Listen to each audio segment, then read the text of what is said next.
Hello, hello. Hello, everyone. Happy Thursday. How's it going? Sorry I'm late. I've been working on the new trackers for the free-to-play series. They are probably coming tomorrow. Very, very close. I need to do a few more things to make sure it works. Good evening, good evening. The episode today for the free-to-play went out a bit later than I had planned. Hey, did we fail a couple of times still? I'm trying to get this to 100%, this damn Spider 10. Getting Dark Elf stuff is really freaking hard, I've noticed. I'm on level 10, believe it or not. Get a ring. Upgrade 2 champions to level 50. I don't think I've got enough brews for that.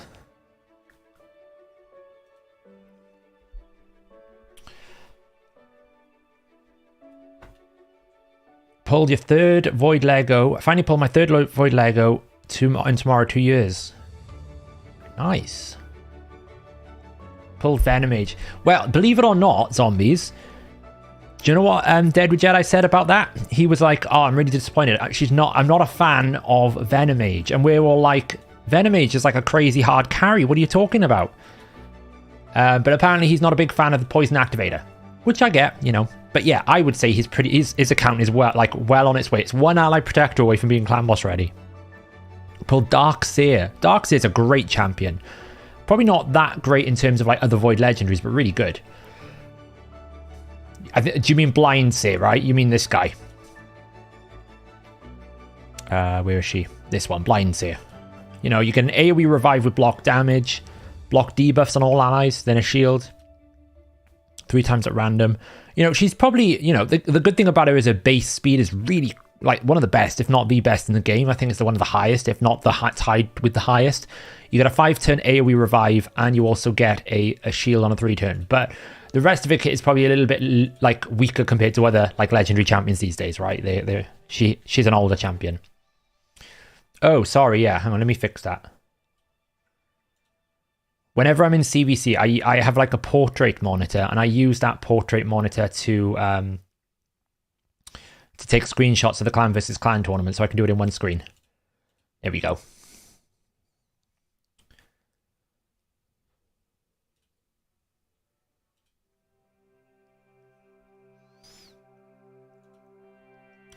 So, new free-to-play. Would you go with Deacon or Urim? Oh. I would say Deacon, Andrew, just because I think AoE decreased defense is going to be a bit more valuable for you in different areas. As much as Uragrim will help carry you later on, I feel like AoE decreased defense is just too valuable. And you also get the aura, you also get like the extra turn and all these different things. You pulled an E3 any good? He's alright. The problem with an E3 is they've buffed him like 3 times. He still doesn't do enough damage. That's the main problem with an E3. He just doesn't hit hard enough anymore. But that, I think, is a problem for most champions. In the sense that a lot of champions don't hit hard enough anymore. What faction is he? He's Dark Elf, right? No. He's not Undead Horde, is he?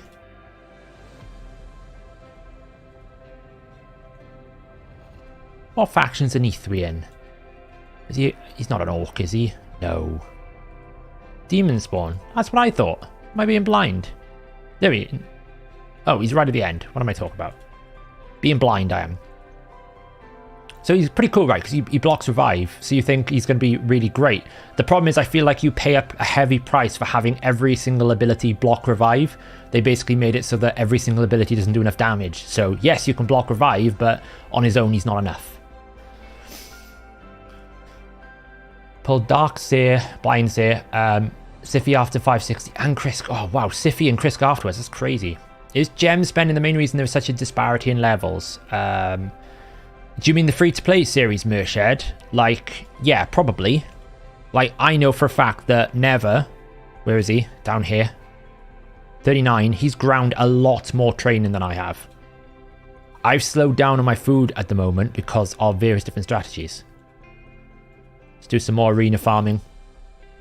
Constantine is probably up there with the top, some of the best arena nukers in the game, purely because he has a block revive that targets the most deadly factions, and he does double hit, and all of his abilities hit really hard, and they have utility.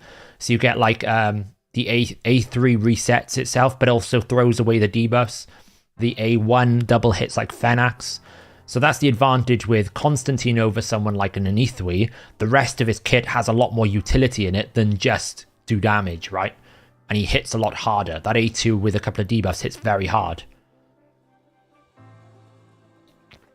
We're on the T again because it's super cold out. Got 337 silver medals. We're farming quite nicely along here. Pretty much, I'm trying to stay in silver 4 because I want to get free medals. Going to gold right now is not a good idea. I've put myself a really weak defense, hoping that people will hit me. But I kind of want to stay in this region here. Like, I'm pretty sure I can win this. My 2 Void Epics are really good. I kind of regret pulling them, but I don't at the same time. Like, Umbral made it possible for me to get past a mission. Oof, that hurt. Because Umbral's block buffs stopped the Potion Keep boss from putting buffs up. So it did make a difference. Generally, when I'm doing this, by the way, guys, I'm avoiding HP-based champions. Because they're innately tanky. Stultus is questionable. He's borderline, but I think as long as he's not built too well, I can kill him. Obviously, I can't debuff him, which kind of sucks, but my damage is so good, I can probably kill a lot of these. Oh, that. It's frustrating. Weak affinity. It's going to be borderline, this one. No stun. We should be okay. Oh, can we not keep weak hitting? We like triple weak hit. It's not going to be a success. Triple weak hit that. That was unlucky.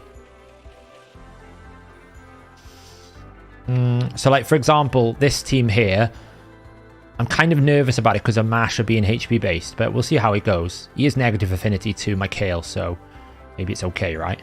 Wow, I'm not fast enough. Doesn't matter though, because I'm pretty sure. Boom. Cat, stop scratching the door. Eat your food. Honestly. Would have me, cats. Right, questions. What did I miss? So, what about Constantine? Yes. Farming medals in gold, lots of one-person defense. Yeah, I think gold 1 is a lot harder than gold 2, maybe, Pocket Queens. I've seen a lot of bad gold 1, so I want to stay out of gold for the time being. Got my Kale and crit damage gloves today, huge in numbers. Yeah, -2. What does tea have to do with it being cold outside? Never a reason to make tea. Well, I think it's better than coffee, right? Or like a cold drink, Jeans. I think that's what I mean. I'm not drinking cold drinks. You think 6 sacred should be enough for the summon rush? I think so. 6 should do it. Question on the subject, Harkin. Does she need accuracy for debuff spread? I think it depends on the debuff itself, Swiftcut. So if you put like Astralis Bomb, Harkin doesn't need accuracy to spread Astralis Bombs. I think it's the debuff itself, but generally she does. So I think mine will.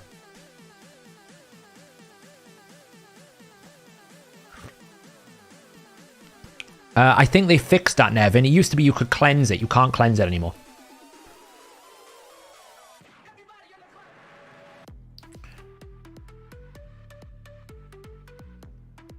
What priority is your Gembo going to be for next month behind all your CB stuff?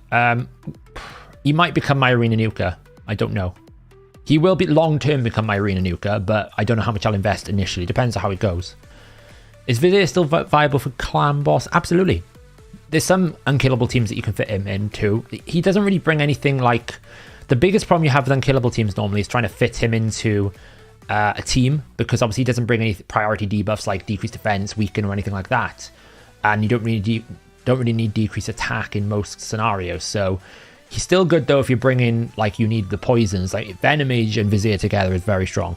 Started building Androsia as a wish version of Necret and realized after the fact she needs... Yeah, that's the problem with Androsia. She looks like a budget Necret, but you need to take a turn. Harkin can help with spreading lock active and passive skills.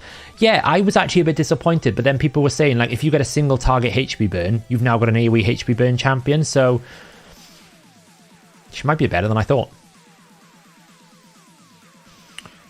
Pulled a Gamaran. Oof, that's rough. I would never feed a legendary online insider. You never know when he might be useful. Never feed a legendary. Epics are different because they're more accessible, and you're looking at an epic going, is there a legend, is there a champion that can do the same job? I fed Armina because I had War Maiden, so she does the same job. Gamaran does something unique, so I'd keep him. Do you build Eleanor like a safe for her to blow up poisons? You all in on crit damage, yes. Although, does it matter? I don't think it matters, actually. I could be wrong. I know she converts it into that. I think crit damage is important, but I can't remember with an Eleanor. I haven't built her in such a long time. Even stuff, did you buy masteries on your Kale? Yes. So let me give you a bit of an update of where we are on the free-to-play. My Kale is now nearly level 60. My Deacon is rank 5. We got Rhonda yesterday, and I've got the remnants of a team here. I kind of messed up a couple of my Armigers a bit and my Elf Guards when I realized that Spider 10 was the worst affinity for every turn meter control champion that you can start with. It's bad for Shield Guard, Elf Guards, Armigers, even people like... there's another champion that does it as well. I can't remember which one it is. Negative affinity. It's just ridiculous. All the turn meter controls are negative affinity. Even Deacon's negative affinity. So we've had to ditch that idea and just go full on solo Kale. Kale has got masteries. Fully maxed out now. I redid his masteries. We're going to talk about that in a second because actually it's made a huge difference. What do you want, Kat? Do you want to join the stream, do you? You've been all funny today. What's going on? You're joining the stream. Okay. Here comes the cat. Yes, that's tea. You don't like tea. Yes, okay. Thank you. We're going to the warm chair. Okay. Cats. So, we've got the first tier of gem mine upgraded, but we haven't gone any further because I'm hoarding the gems at the moment. So, that's the idea. We haven't really burnt any gems yet on refills. We're starting to run out of the free refills, though. So we're going to have to start burning gems soon for energy for our goals, which is kind of rough. I've been doing some of these awful missions, like completing these potion keeps, because I want to try and get this sacred shard if I can, which is a bit of a stretch. We've got to defeat champions in the classic arena. We've got to ascend a champion to level 5, which, you know, it's not too bad. I could basically do anyone here. I've got enough to do Deacon, to be honest. I could make my way along there, or I could just find a common champion and put it all the way up if I've got a rank 5 one, which I don't really have at the moment, to be honest, because I've run out of food. But the idea, if we look at this mission track here, this one, I just need to get Deacon to level 50. That's easy to do. Ascend a champion to level 5 of Ascension. We could do Deacon. Already done normal. 50 champions in the classic arena, that's easy. Upgrade an artifact. I have one of Kale's pieces at 15, ready to go. Stage 7 Ice Golem Peak, easy. We've already done that. 3 tier 2 masteries for 4 champions. That shouldn't be a problem. I could probably farm quite high on Minotaur now. Win 10 greater arcane potions, easy. Done. Get 3 rank 5 champions. That's really annoying because my Kale doesn't count towards it. So I'm gonna have to make a rank 5 food today or over the weekend. Win 5-star things from Dragon's Lair. There's a dragon tournament coming up. We'll probably be doing that. Earn 3 stars. Easy. Win 5 greater. Easy. Easy. Minotaur. Easy. Upgrade a Great Hall bonus to level 2. I have 350 odd medals. Easy. We've done that. We've done that. Win Greater Spirit. Easy. Deadlands. Easy. Ascend a champion to level 5 of Ascension. I have to do that again, apparently, because it's not retroactive. So you've got to do 2 of them. Have I? Do we have to do 2 Ascensions? Ah, that's rubbish. So that'll be another food champion we do. Upgrade any artifact to level 16. Should be okay this weekend. We got enough silver that we can farm back up. We're doing Spider. Greater Force, easy. Get 4 rank 5 champions. That'll be about food farming. Should be okay. Stage 7. That. Upgrade 2 Great Hall bonuses to level 2. I've got 350 medals. That should be okay. That's already done. Unlock a tier 3 Mastery 2 champions. Easy. Easy. Fire Knight. We've got Rhonda. That's easy. Ascend a champion. How many Ascend a champions to level 5s have we got? I'm going to have to ascend all my food. Then it's a case of upgrade 4 champions to level 50. Which I think is retroactive, looking at this. I don't really know how that works. I guess that's retroactive. So when I create the food, that should be activated. This one's done. This one's done. This one's done. This is easy. This is easy. Reach silver 1. Fuse Justicar. There is a reasonable case that I could get to the end, level 75, by the end of Sunday. So, the big question right now. So, Shadow Snake, here's the thing, right? I thought Pythian was out of the question. Pythian is on the table for me. I have got right now 35 fragments. Okay? Got 35 fragments. I will easily... Oh, look at that. We're wasting this here. We should put something like Judge in there. Not that it really matters. Right now, I am close to finishing the artifact enhancement for it. That shouldn't be a problem there, right? I've got 215 points just sitting there for a mission. So this should be achieved this time round. I'll probably try and get the Ancient Shard if I've got enough silver. Dungeon Divers. We are plonking along quite nicely. What have we got? A day in 11 days? I've done that in like a day so far. So that should be quite comfortable. Right? So that's 5. 10. That gets me up to 45 fragments. I'm on 35 at the moment. Okay. Spider tournament. I'm in the lead right now, quite comfortably. 950 is easy for me to get to. If I win this tournament, that's 10 more fragments. That's 55 fragments. Champion training. I've got all the fragments here, but this is a problem. I was hoping I could win this. But he is pushing again. He was on about 6,000 points earlier. He's on 8,000 points. I don't know whether I can win this now looking at this time frame. This could be proving a problem. In order for me to get Pythian, I need to win 3 of the 4 remaining tournaments. Because right now that would put me on... If I do the 2 here, if I win this tournament, we'd get 10. We've got 10 in events over here. There's 20 on the Summon Rush, so depending on where the Summon Rush is, if we can get all of the Summon Rush, we'd be on 40 more, which would give us 75 fragments. Dragon would give us 80. There's another enhancement would give us 85. We need to win the arena and do the arena. That would be 95, and then we just need to win either the Dragon or the training tournament. So there is a potential, it's on the table. It's on the table if I win the tournaments. Now, I would save those shards normally. However, if I can guarantee myself a Pythian, then it's worth every shard I've got, in my opinion. And I've got 1 sacred already. I could probably do Brutal Campaign. That's another sacred. I can do this mission. That's a 3rd sacred. I have a Void Shard. Jessica here finished off a Void Shard for me here, and I can do a referral. Probably get myself another Void Shard there pretty comfortably. So I'll be on 2 Void Shards, and I've got 9 Ancients. I've got about 2,000 Summon Rush points. That's comfortable. Now, the only problem that I've got is, one, is the Summon Rush going to scale? So I've avoided doing champion training to keep my account level at low, below 40, in hopes that I will get a more favorable Summon Rush event. The only thing that I was banking on as a guarantee was winning the training tournament.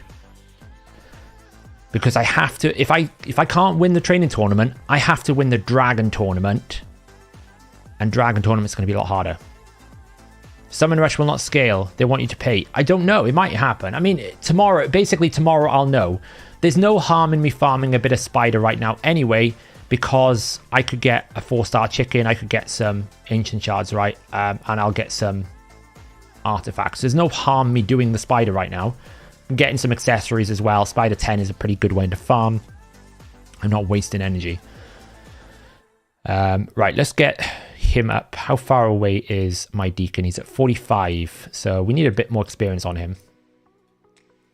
So let's do something that we have to do at some point, which is Brutal Campaign, clearing all the stars. Let's do this. The Champion Chase tournaments, though, are different, MM0. Yes, they scale the normal tournaments. What I'm saying is they may not have scaled that one because it's a chase tournament specifically. But keeping it, like, if you think the other events, the Dungeon Divers is about 1,000 less. The Artifact Enhancement is 2,000 less points required. It's quite a big difference. You want to see my current spider team? We're going to talk about that in a second.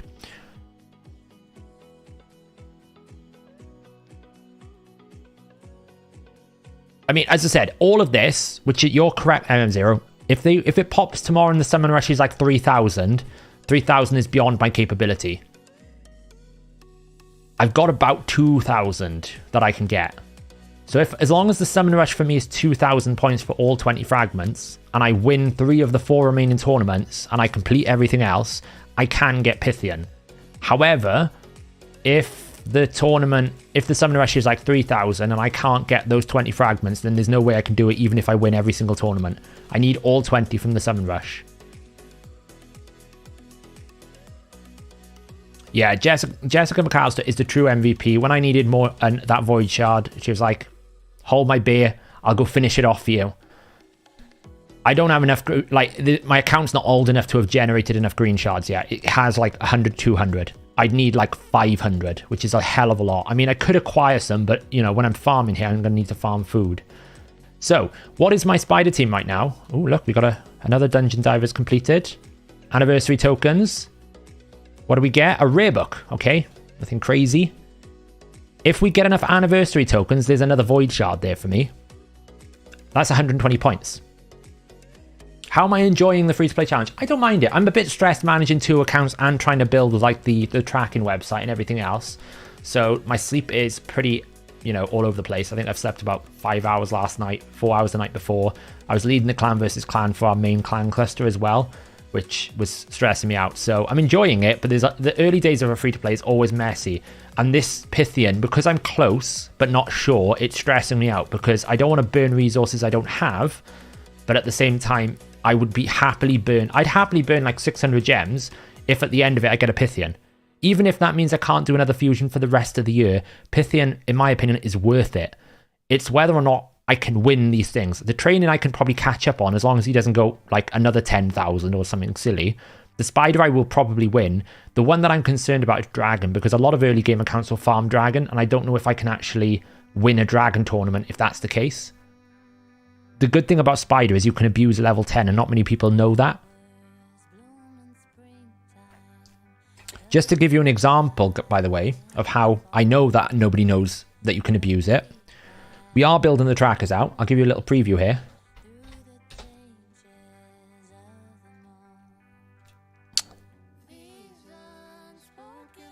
Little preview. We should stop the count.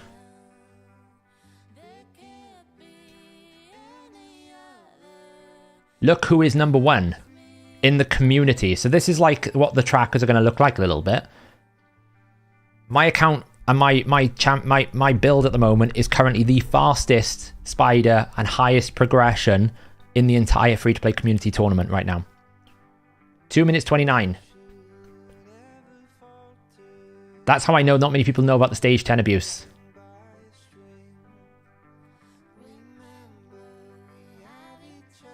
This hopefully is coming tomorrow. Are you there, Pocket? Where are you? What's your name, Pocket? Whoever V is pumping ahead of everyone. V is really on top. Wix Telerians, I've been talking to Wix. He's doing a free-to-play but only using Telerian champions. He's doing quite well. Now I have to say, Mangu is the genius behind this idea. Because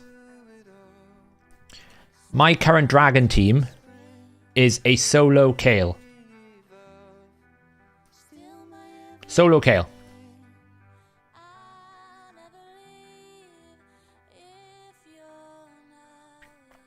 I think at least 2,000 Togi. I think if they're going to scale it, it'll probably be about 2,000. If they scale it. It's hard to know, though. They might not scale it. If they don't scale it, everything I've just talked about is pointless. It's because I can't do it. It's just like because we started a day late, we didn't get any of the tournaments. It was even worse for me as well because I started my account at 3 o'clock on Friday, which meant that the Fire Night tournament had started already. So For example, Never has had a Fire Knight tournament for about 2 days. I didn't get that Fire Knight tournament. So I potentially could have saved myself if I had like started my account a little bit earlier, because apparently that's what happened. He got his account later. The Novice tournament blocked all our tournaments, so we didn't get the Ice Golem, we didn't get the Champion Chase. I don't think we got the Arena Takeover, so I lost a lot of fragments there. If I'd had those tournaments, the Pythian Fusion, I'd be much more I'd be comfortably saying I can do the Pythian Fusion, because I think I could have got 5 fragments from Summon Rush. Not Dragon 10, Spider 10, MN. There's a bug in the code in Spider 10, which gives you a lot more 5-star jewelry than you should get. So Spider 10 is as good as Spider 20 to some extent, in terms of tournament points. You know, obviously not the best for gear. Spider 20 is still the best for gear because of the rarity. But in terms of like tournament points, because of the amount of 5 stars you get and the amount of energy you consume, if you're trying to get tournament points, Spider 10 is just as good. If you ever see those tournaments where it's like, do it with these many champions and these many things, go to stage 10 on Spider and just blast it, because you can easily win a tournament, because people don't realize that stage 10 is just as good.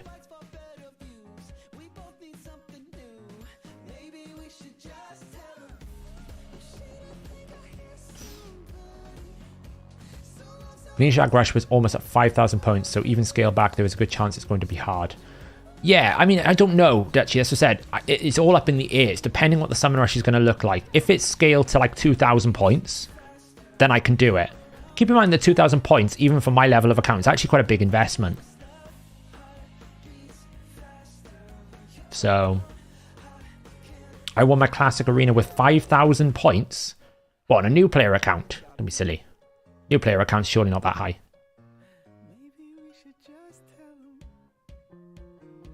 Yeah, you don't really want to go for a burn strategy early on. Like, you can see all I'm doing here is I am nuking. Hey, Citizen. After about stage 12, I think, or 13, is where it gets risky. Oh, your main. Yeah, I was going to say. I mean, to be honest, I don't really bother with the arena tournaments on my main. I do the side rewards, and then if I can be bothered, I will. Because I finished the Great Horse. It doesn't really matter for me. Now, the reason why this works, and as I said, big shout out to Mangu, who posted this in the Tales of Victory channel in the Discord. I was like struggling because of all my plan was turn meter control, and they're all negative affinity. The reason this works is masteries. I changed my masteries up to make this work. Okay? So, what do I mean by that? Before, the mastery set I had, I'd basically gone down the right-hand side, I picked up Laura Steel, and I picked up Sniper and Hexer, which is the more preferred route for Clan Boss. I also picked up Life Drinker, and I picked up things like Cycle of Violence. So I didn't have this thing either, Kill Streak. So what that basically meant was I was set up good for dungeons in a supportive team, but as a soloer, wasn't so good. By changing it up by bringing Cycle of Magic and Spirit Haste, and Whirlwind of Death and Kill Streak, he can solo Spider 10, probably solos a lot of the potion keeps because of the bonuses he gets. I'm getting 24, 18 speed bonus. So that's what, 36? So I'm getting 36 more speed on my Kale because of my allies and kills on the enemy. I'm getting 12% more damage. I'm also getting double chance to keep his A2 and A3 off cooldown, while still also being viable for arena.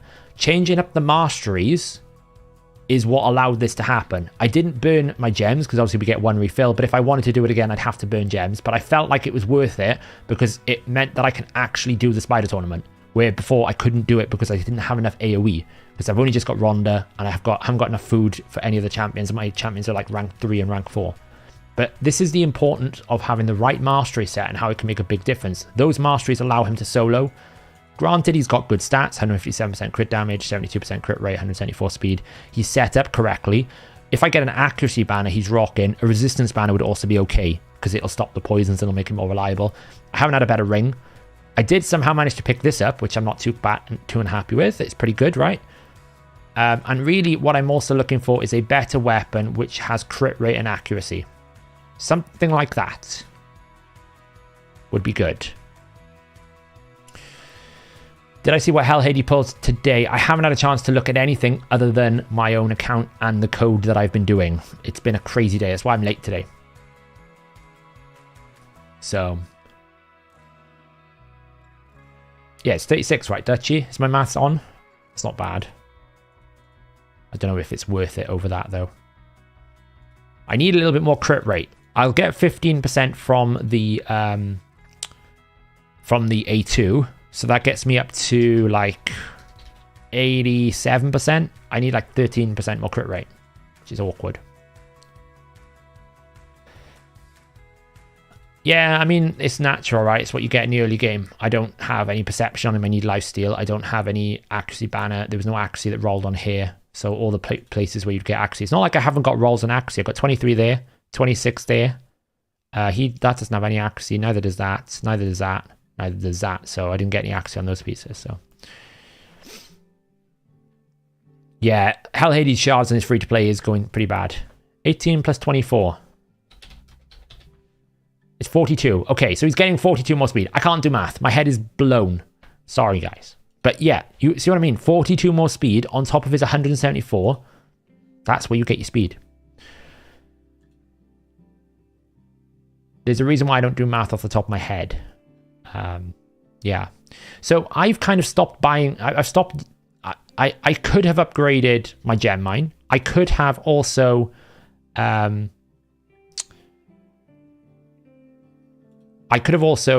decided to buy masteries on Deacon by now if I wanted to, but I've decided to hold those gems because if I can get the fusion, it's worth my gem investment. Because if I don't get 100, all those extra shards will be useless. But yeah. So that's the situation we're in. If I can do all of these events and I can win 3 of the 4 remaining tournaments, so that's 3 of Spider, Champion Training, Dragon, or Arena, then there's possibilities that we can get Pythian. Because I would have 100 out of 100 shards. Possible. But it is all down to how many points do I need in this Summon Rush. Because I don't have the gems that I can buy Ancients for. And Ancients into a Summon Rush is pretty bad. This, unfortunately, isn't going to be available until after the Summon Rush. There's a possibility that I could get enough points to earn this Void Shard. Had I not pulled my Void Shards, I'd have had another 500 points. Which is dumb. Silly of me. Can't believe I did that. I should have held them. I should have held true to my motto. Don't pull shards unless you really need to. I'm not super unhappy because I did at least get Umbral. Right? Got Umbral. Pretty cool. She's actually really, really strong. For what I'll need her for, she's insane. Because essentially, she will allow me to carry an arena. Where there's stages where I can't control the waves, she'll be able to give it to me. Block buffs. So, legit. Yeah, I think Pythian is on the table at the moment. As of right now, Pythian is available for me. It's about how many resources I'm willing to burn. If the Summon Rush comes out tomorrow and it's not scaled, and it's like 5,000 points, or whatever stupid thing it was, then it might be off the table, because I need all 20, because we've missed too many events. I'd love to know what you all crushed in CVC, though. What happened to them? I actually didn't get very good accessories from Clan vs. Clan. It was awful. I don't know about anyone else who's done a free-to-play, but I basically got double Ogryn and double Banner Lords. The banner that I got from campaign as well didn't roll very well. It wasn't the Dark Elf, so... Godseeker in here is huge. She's so good. So the reason why I'm running some energy in here is because I got a mission to get Deacon up to level 50. So I might as well get my Brutal campaign done for the Sacred that I'll need for the weekend. So we're being practical. I'm trying to keep my account level low to give me the best chance of getting an accessible Summon Rush. If I boost my account level too high, then we'll get the higher scale, if they scale it. But as MM0 said, all of this entire conversation for the last 15 minutes could be all mute. If tomorrow I wake up and it's like 4,000 Summon Rush, I'll be depressed. And I'll go and buy the gem mine or something dumb like that. I noticed on my referral accounts that you might own everything other than Summon Rush events was lower threshold, but Summon events had the same. That's what I'm hearing a lot of, that they don't scale the Summon Rush. It's very difficult to know. I mean, it's going to be depressing if I get to like 95, right? And I don't have enough.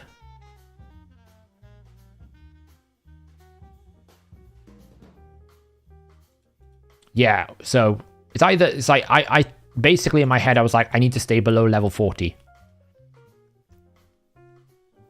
Where'd all the gems come from? Just farming, Russo. I haven't really, so other people have burnt a lot of gems for like more food. I got enough food to get my rank 50 and I haven't really farmed much more. So all the other people are going like, oh, I've run out of gems, run out of energy. I've not actually, I've only just managed to finish using all of my gem refreshers. So I'm now at the point where I need to start using gems to buy refills. We've run out of promo codes. We've run out of different perks. And this is where free-to-play series get boring, because effectively now I can't keep grinding after a while. Because I've run out of resources, right? I've run out of energy. I can use my daily refresh energy, but that's about it.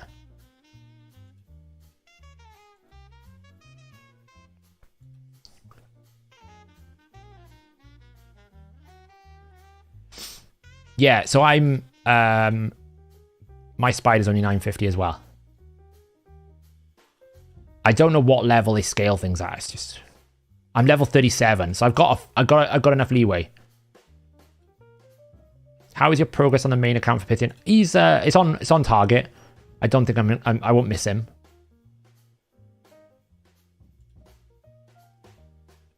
I've used mid-game 23, but it is still active.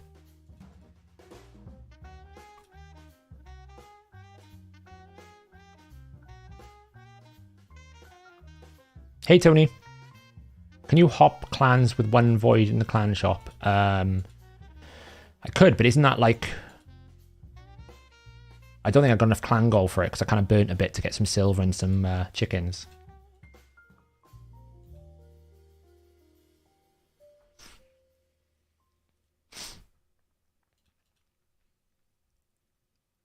Yeah, so I think level 40 is a break point. That's why I'm trying to stay below level 40. Whether it's 41, 42, 40, I don't know. But I just figured keep myself below, until tomorrow, keep myself below level 40. So I've done Spider. And the good thing is, like, all the energy that I've consumed, I've been doing it efficiently in the sense that I've been doing missions as well. I've got rid of all of the early get lesser potions. The only downside is there's future missions coming up for like get potions from keeps, and the potion keeps are going to close today. So if I can't get to them before the end of today, then I'm going to have to wait potentially, which could cause problems if I've got future missions I need to do to get that sacred. I definitely probably need that sacred from the mission cycle. Ooh, a gore mask. There you go. Never got him before.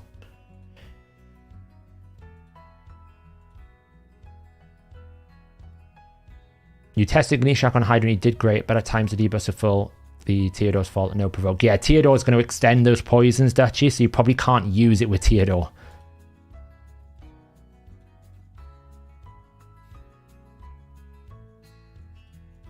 Believe it or not, guys, I booked a bunch of Deacon and I didn't get any of his cooldowns booked. I need to get one of my champions to 30,000 HP so that I can... actually get another epic book, throw that onto Deacon. You'll probably go on his A1 knowing my luck, but you know.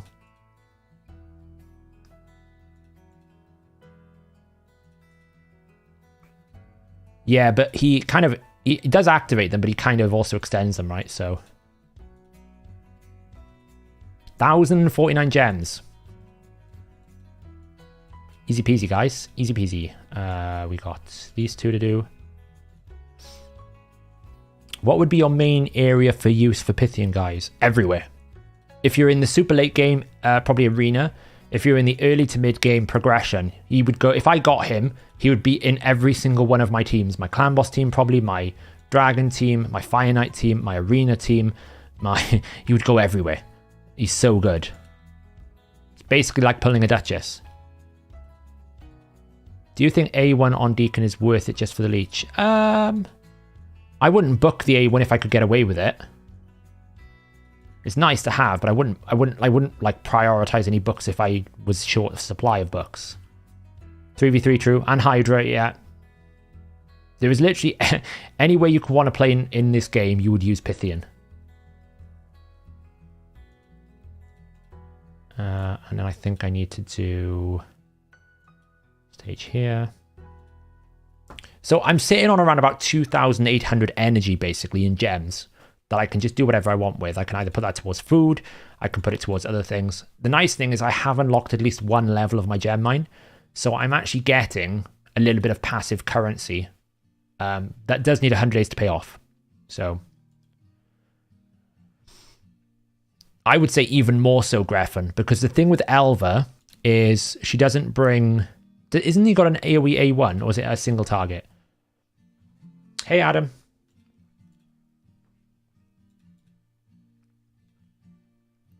Deacon's A3 needs accuracy. Yes, it does. I'm pretty sure... I don't know if it's A1 is AoE. It may not be, but... Single target on Elva. Yeah, Elva single target. Oh, we got a drill master. That's that one done. So here's the comparison, right? If we look at Elva... Very good champion, by the way.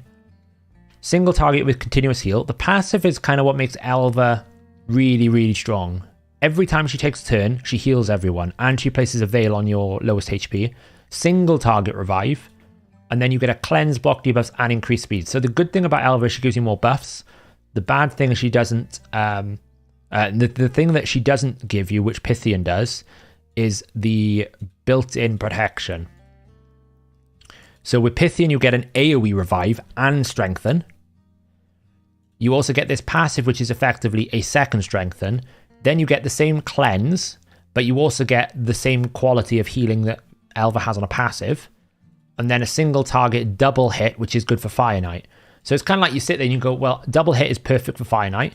I get a cleanse and a heal. Great, especially if I can't keep the shield down at the moment because I don't have like an allure or something. I get a 4-turn AoE revive, a 3-turn block debuffs, a big resist in all battles, great base, like, he goes in every team. He's so strong. That's why I'm so on the edge of trying to get him, because he would literally make the whole experience of this next free-to-play so much more comfortable if I had Pythian, because he would make everything possible. If I need Affinity Friendly and Clan Boss, I got a Pythian. If I need to progress a tough stage, I've got Pythian. If I want to climb Doom Tower, I've got Pythian. If I want to get like up higher stages of like Fire Knight, great, I've got Pythian. I can revive people if they die. This all these different things, so... But Elva's really good. Like, Deadwood has pulled gold with Elva. Because what Elva gives is the AoE increased speed as well. The only downside to Pythian is his affinity and the fact he only buffs one buff. He only gives the block debuffs. He doesn't give anything else. So what you get a lot in exchange for that, but you don't necessarily get things that you might need for a Clan Boss speed tune, whereas Elva gives you a lot of things for a speed tune as well. It's on individual targets, Big Piranha. So basically, if my ally has 5 buffs, he gets 25% damage reduction. It's not like 5 times 5 means everyone gets a load. It's basically per target, per ally. Deadwood's got Ugo as well. Deadwood's got Ugo, Venomage, Elva, and Deacon. He's rocking. But I think he actually put masteries on Elva first, and I think he's using Elva as a campaign farmer, believe it or not. I don't know what crazy land he's living in, but he thought that was a good idea, but he's done it.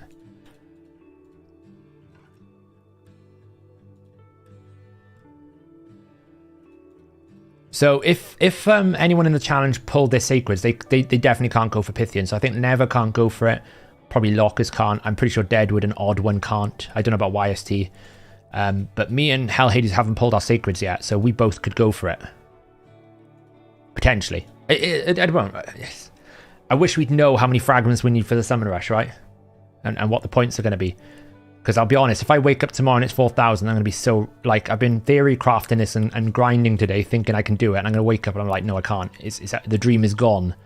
I'll be depressed. And then I'll go back to the reality of, well, it was a bit of a stretch to start with.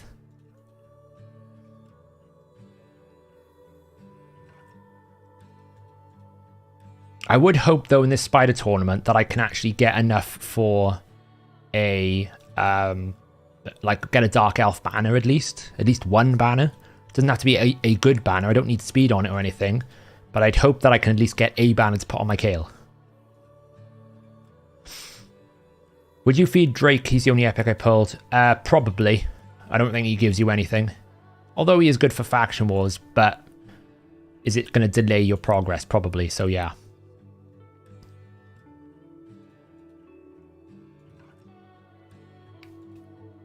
Yeah, Deadwood basically mastered his Elva. We get some legendary books, guys. All these rewards and resources, so worth it. 100 brews. So we're talking about that champion training tournament where I was like, I'm a bit behind. I'm going to walk in with 100 brews. That's a lot of burst potential. Because this is unlocking Brutal, which I need to do anyway. I'm being efficient because I'm getting double the energy and I am completing all of the stars. I don't have to go back and do it. It's about as efficient as you can get. Is Kayla sent to 6-star already? Yeah, he is.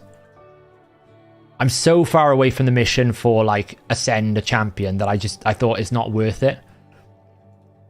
I was thinking about keeping it for those missions, but like that's like the last tier. So I'll be 60 and another magic champion by then, you know. So there's just it was no worth me keeping it. I might as well just do it for the stats. Considering I need to get a champion to like 30,000 HP somehow. I might just pick Rhonda and see if I can just scale her up with some gear.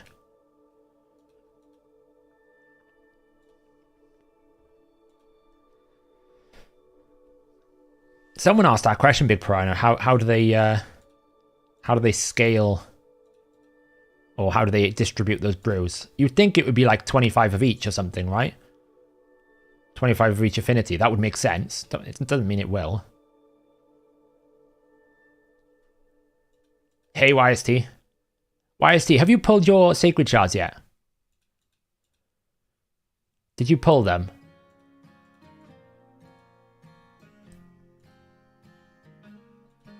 You got 85 void brews. Oh, that's rubbish. It's so weird. Why would they give you random brews? You've got them saved. Okay, so YST could get, if you wanted to, YST could potentially get Pythian. Depends on the tournament rank though, right? If you get a really rubbish tournament, you got no chance.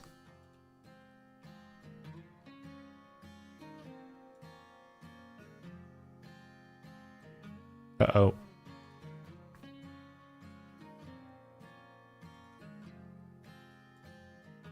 We'll find out what we get, because we'll... don't die, Deke.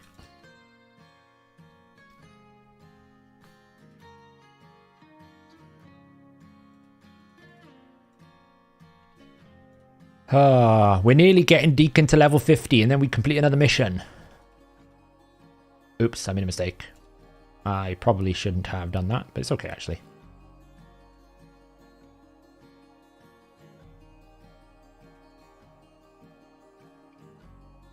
It's so nice. You're on Ultra Nightmare.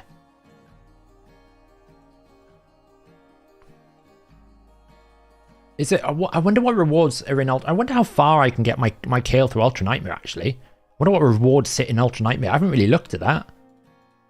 Can we see it already? No, look. More silver. 1,000,000 silver, 100 gems. Hello.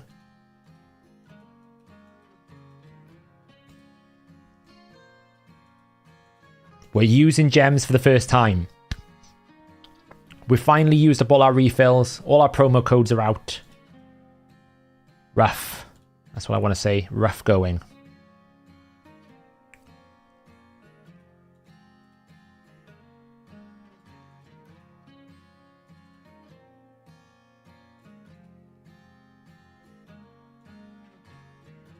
Yeah, I've used Best Hero. I tried Ready for Raid. That doesn't work. Has a milestone of some crazy speed pieces. What does? You've lost me, YST. What are you talking about?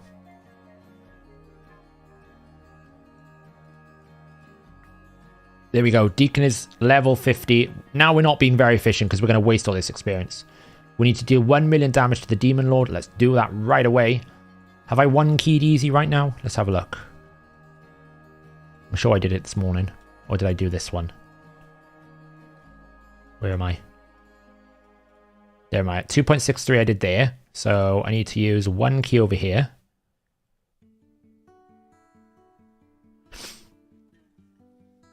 The Nightmare campaign milestone rewards. Oh, it's got some crazy speed pieces there. Oh, well. How far into Nightmare campaign have you got? Am I winning? I don't know if I'm winning. I'm trying to. I really despise Kale's A3 when he does that. He basically does an A3 and you think, oh, here come the poisons, you get 1. And then you're like, the next thing you get 3. I'm like, ugh. I did get Umbral, yeah. Very good.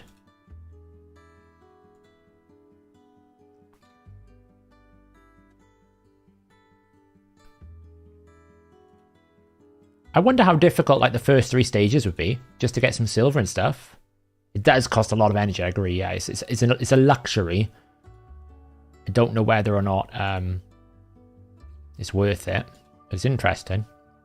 Yeah, Kale's the only one with masteries at the moment. But you'll see why Kale is such a great starter in a minute. Rhonda punching her way through.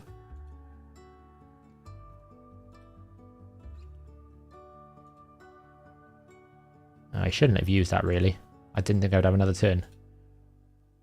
Is there a way of checking if my account is disqualified from the free-to-play challenge? Whenever I use the optimizer, I don't really see anything besides being asked to register my free-to-play, which I already did.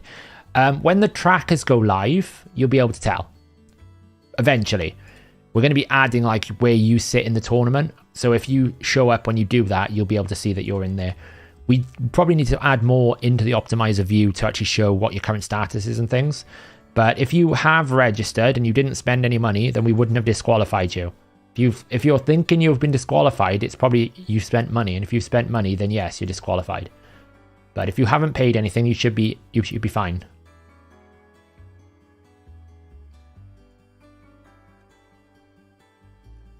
Yeah, we're using Prime. I'll be getting Gembo.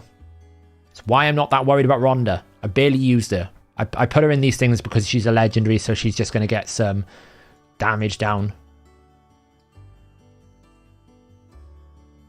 Is the tracker just for time on some things? It's actually fully like we've got 2 parts of it. So there's obviously it's split between challengers, the 10 challengers that we've got as part of the contest, and then there's community trackers. But it will be divided into 2 parts. A leaderboard, which basically tracks things like first time someone got to level 60, first time someone completed a stage, how long it took them to get to those stages. And then there'll be a tracker which is more dynamic, things like who's done the highest key on Clan Boss, who's done the highest key in Hydra, what is the current rankings of people's arena, who's got the fastest champions, what's the fastest time in all the different dungeons, what's the highest like progression stage. It's pretty wide ranging. We've pretty much got everything covered.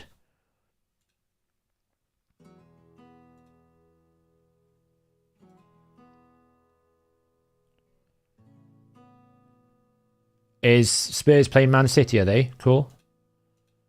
Actually run out of debuff slots. Hey Wraith. I said that wrong. When you unlock the Awakening Forge, you get 5 small shards and 1 mid-tier shard. Oh, do you?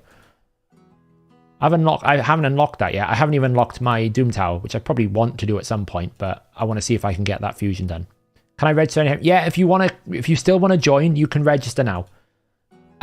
Your achievements will be tracked regardless. Obviously, you might not make the first to 60 because obviously it started on Friday, but you'll be able to join in like all the other trackers, such as things like, you know, your fastest dungeon times and all this kind of stuff. So it's pretty cool. I finished building out the tracker side of things. Tomorrow is tonight is basically after we finish stream. I need to just build out the leaderboard side of things. So if you're going for Pythian on your free to play, I am trying to get Pythian on my free to play, but everyone is making me feel a bit more depressed about things because they're saying the Summon Rush doesn't scale. So it's likely that I'm going to wake up tomorrow and I'm going to burn all my Void Shards on my main because I'm depressed. Or I'm going to buy Void Shards, I should say. I love to join this free to play, but I have trouble. Welcome to my world. I'm currently trying to code the website, manage 2 accounts and a fresh free to play account, do content for both accounts, and run a clan versus clan for my main account, and do main account clan versus clan, and do the fusion. And at some point during all of that, eat, sleep, and actually remember that I have a life. So yeah, it's a bit mental for me at the moment. But hopefully, eventually the free to play is going to quieten down a little bit because you know, we can't keep up the pace we're going forever because of the fact that you don't have the resources, you don't have the energy. I've already kind of said, like, some people have said, oh, you know, how long is it going to last for? I'll probably keep this account going well beyond the end of when we officially end the tournament. I probably won't give it away because I'll be so invested in it, it'll be too much of my own account. But what might happen is once I end the free-to-play challenge, I might end up, you know, buying the gem pack or something on this account and seeing how far we can progress it, because there's not really that many challenges on my main account anymore. I pretty much can do everything on the main account by just abusing stuff.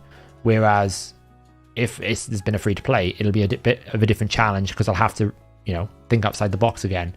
So it's a bit more fun. But obviously, I don't want to do a free-to-play permanently because you just run out of resources and it's boring then. I'll do it for the challenge, and whilst we continue to all compete against each other, I'll continue it as a free-to-play. But afterwards, I'll probably transition it to like a low-spender account, right? I'll just have it as a... I'll just have it as like a gem mine and maybe the odd pack here or there. I won't spend an awful lot of money on it. Yes, they're playing 3-2. I wouldn't rely on Spurs winning. I mean, Man City are in a bit of a rough patch, aren't they, Cole, really? They're kind of losing ground on Arsenal. Massive couple of games the next few months. I think Arsenal play Man United on Sunday, which will tell whether or not Man United are in the title race. And then they play Man City in February, right? If they win both of those games, Arsenal, I'd be questioning whether anyone can catch them. So there should be a fastest to 60. There is a fastest to 60, Greffen. There is a fastest 60. I'll read out the full list of things we're going to have right now. Some of them will take a little bit more time to add in. Because of different contexts, right? We've got Doom Tower progression tracking, but obviously there are different rotations and different difficulties for Doom Tower, so I've got to figure out visually how to show that, which is a challenge, but I'll read them out. Oh, speaking of Summer Rush, 40 voids for the Void Cat. Thoughts, Saf? I actually think he's very good. I need to do the patch notes video. I was going to do it yesterday, but I've been trying to get these leaderboard trackers done, and it's very important that we get them out there. But I will do a patch notes video because I'll explain how his passive is coded. We'll explain it here now, but I actually think it's quite good. We'll discuss that. Thanks for reminding me. It's a good point. We should talk about that. Whether or not he's worth the 40 Void Shards. Obviously, 40 Void Shards is the same amount that we had for Madame Cerise. I think it's the same amount we had for White Dryad Nia. So the number isn't any higher or any lower. So get rid of that kind of controversy before we even get started. Best part of free-to-play is trying one of the Doom Tower stages with all your champion combinations for 8 hours straight and still failing to pass it. Exactly. I don't have that challenge anymore on my main. I literally press auto climb Doom Tower on every single difficulty and every single rotation. The only one I'm going to have to rebuild is Bommel because I'm going to be using Gnishak. But I'm rebuilding it to make it auto farmable, right? That's the thing. Would you ever use Deacon without his extra turn 2 meter boosting clan boss? Trying to work on my friend's Kyoko team and struggling to... Yeah, you can do. You only need the turn meter control if you need the turn meter control. His value in clan boss is AoE decreased defense, or in this case, decreased defense, and leech. The boost is useful in some places. The other benefit with him, obviously, he's an aura. Look at how dominant Kale is, by the way, guys. This is why Kale is the best starter. I know it's only the lowest stage of clan boss. I'm not trying to say this is like anything crazy, but he is like, look how much damage he's pumped out. He's over now. 4.79 million. I mean, Nina, like one person had 260s in like 3 days, so.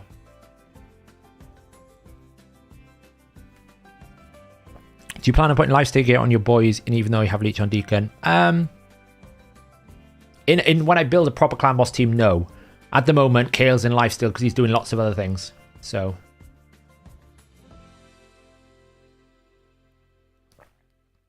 they were 30. I thought they were 40. Where am I getting 40 from then? I'm sure it was 40 or something was 40. Maybe I'm just imagining it. I can't remember. I thought Nia was 40. So, who's my next 60? Is probably going to be Deacon unless I pull someone else. So, this is how Kale is built at the moment. We have got a shield upgrade due. There's a mission to upgrade a level 16 artifact. He's in a defense amulet because that's all I got. I did have an attack amulet. but it rolled poorly. This one rolled a bit better and it's a bit tankier. I haven't got another ring. This is all I started with, and no banner. The gloves are what really make his build strong. Crit damage gloves. So Dwedon was 40 ancients. Nia was 40. I'm sure she was.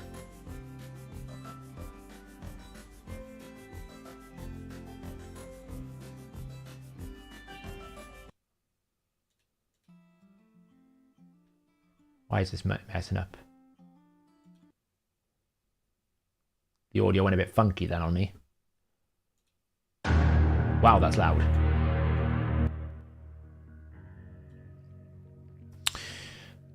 Nia was 30. I got her. I can show you. I wouldn't have bothered. She's 40. Maybe she was 30. I don't know. Why am I thinking it was less?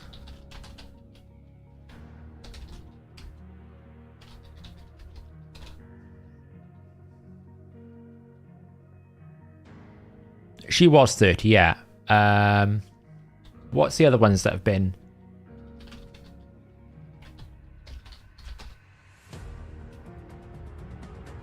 I think they... Let's have a look.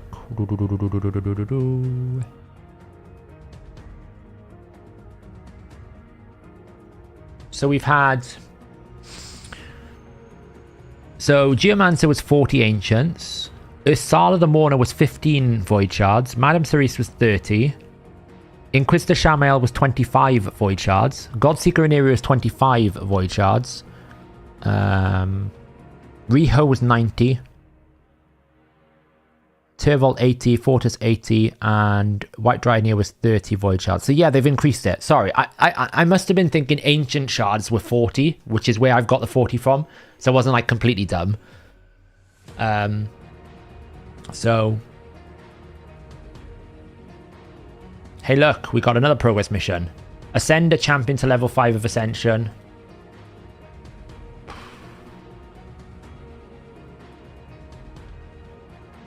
I could do him because I don't have anyone else. And I could just grind the rest of the potions because I got enough.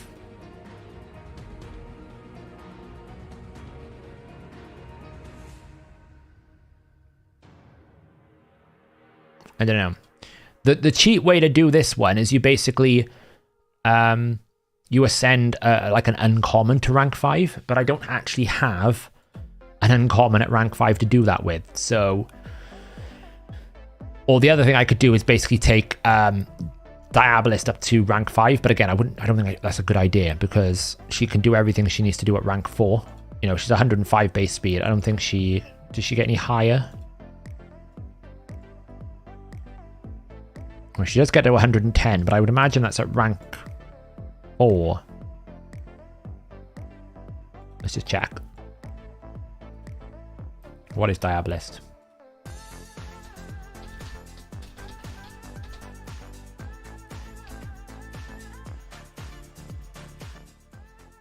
Let's have a look. How much? So speed is a lot.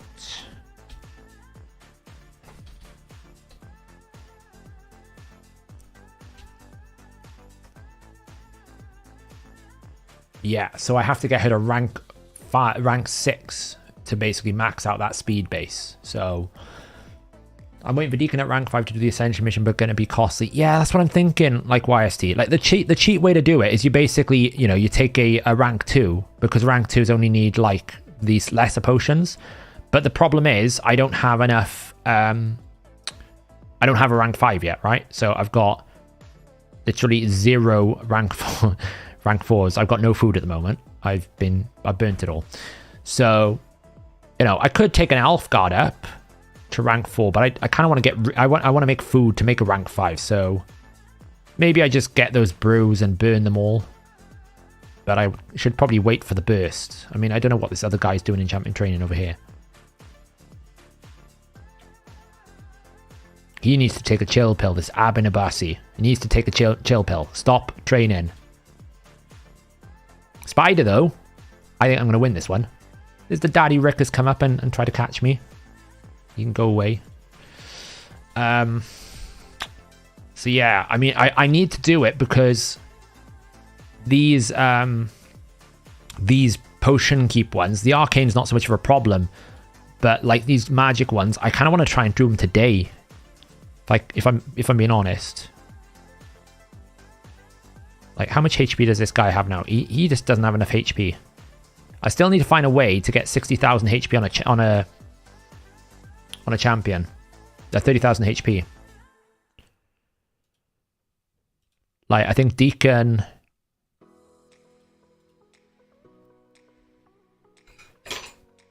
Like I need to get 30,000 HP on someone. I don't think Rhonda can do it. No. Health. Rhonda's too low. Deacon. Oh, I can get it on Deacon. I'd have to remove all his gear, which is a bit frustrating. Oh, and it's assuming max primary, which I don't want to do. Oh, I can get close. I'd have to take it. He should be locked. Let's lock him.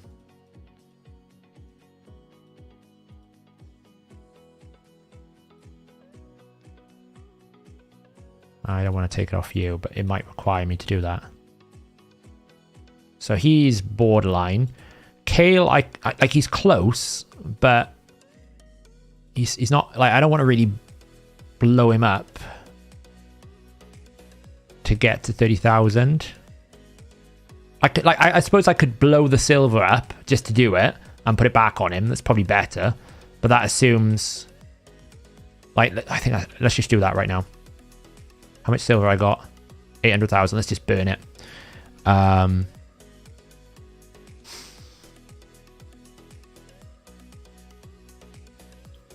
No, it's basically this mission. Look. It's this one. Reach 30,000 HP on any champion. I just need to reach 30,000 HP. So, if I just put the shield one on him, just screenshot this so I know what to put back on him. Basically, it's worth burning it because I will, I'll get the epic book, which means it could be a cooldown for Deke. We only just need to hit it and then we can, like, turn it off. Try on. And then this. It's like 60,000, but boom. Claim it. Because we don't know what's behind it either. See? More energy.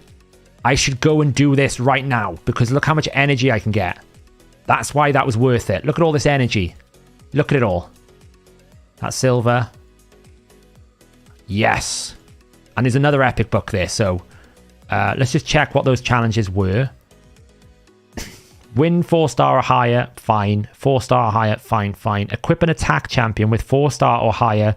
Gauntlets, boost, and jetplate. Right, okay, we can do that on Rhonda.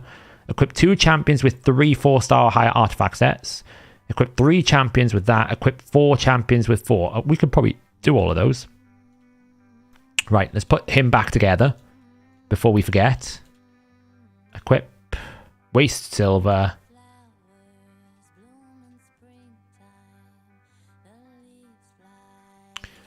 Let's put books onto gun. You can spend far more energy trying to do those challenges though. Yes, but no. You're right, Mullet. But I have faith that I won't need to. Look at those 3 legendary books just sitting there. Gotta be careful not to use those. We want the cool... This is how bad my book luck was. We missed the cooldown. We missed the cooldown. It went all on this one. Now, I don't want it to go on that. I want it to go on, ideally, the A3. Or the A2. Please, give me good luck. Oh, it went on the A2. Phew. Campaign. Merched. Brutal campaign. You get 3 legendary books. I've been stuck on the 4-star chests and boots for a while. Do you know what? One of them on the last tier, Mullet Reaver. I kid you not. I think I spent about 250 energy getting one of them. And then the next one, I did it in 2. I was like, are you kidding me? Like, I was literally like... this is a problem. Win a campaign battle using 4 champions of level higher at 50 or higher. I can do it when I get Rhonda up to level 50. But I need another rank 5. Which is probably what I'll make now. I will probably push my way through today, get these brews, use those brews to make another rank 5, and then ascend that rank 5 to keep me going. Probably. What do we got here then? What's a simple one to do? Equip an attack champion with 4-star higher, chestplate, boots, and gloves.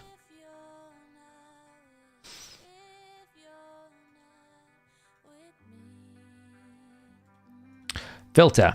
Attack percentage. 4-star. Congrats, Rhonda. You just got yourself some boots. I don't have attack gloves 4-star higher. Oh, I have 5-star. Boom. Challenge complete. 100 energy.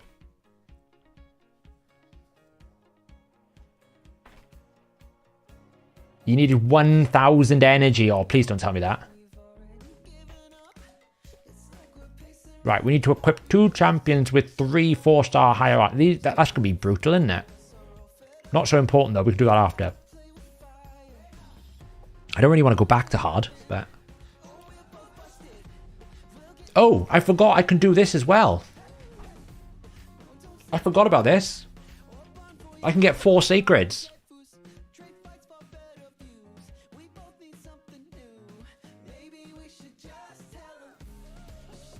This is easy. I can do all these. Clear stage 13 on Fire Knight. I got Rhonda. 13 of Ice Golden Pig on auto. Probably okay. Missions wisely. If I do the 2 campaign, this one and missions is 4. This one's out of the question. I don't know what sits behind this.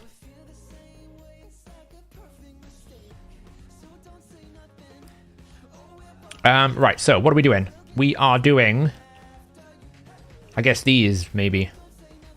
Let's try YOLO it. 4-star or higher attack percentage from clearing campaign locations. So it doesn't matter it's any location, right? So the good news is we can, you know, be efficient, right? And we can go over here and we can say any one of these, Kale. Let's make... You're my spider farm. I don't want to use you right now. So let's make some... food. Watch me do it in one go now.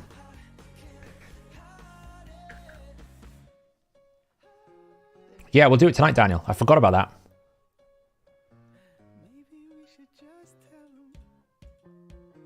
I haven't unlocked Brutal yet.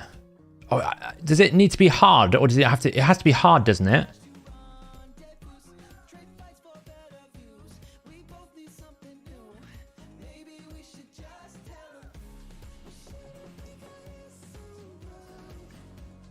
Oh. Oh, if that's the case, then maybe we can farm it.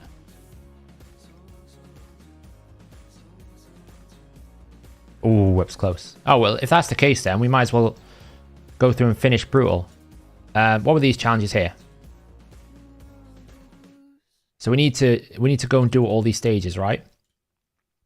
Do you want to see the irony here?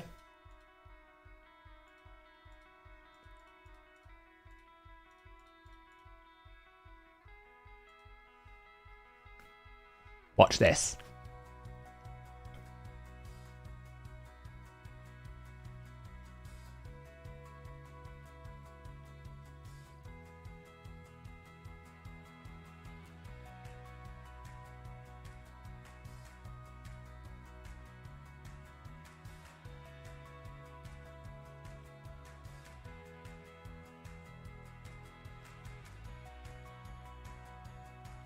Look at him go. Look at him go. When did I get an Umbral? I decided stupidly to pull some Void Shards before I realized I could get Pythian, and I got Umbral, which I was very happy about. I am. I'm using food. Daniel, that's what I'm doing.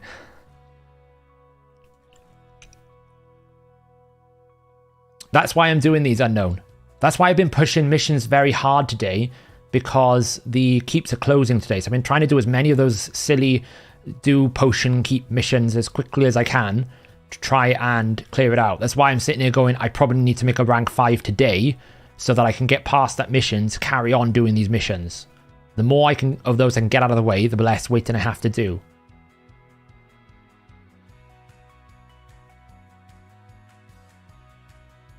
I mean, he's hitting a ceiling right now. Like, this is probably... He might not do this. He's holding on.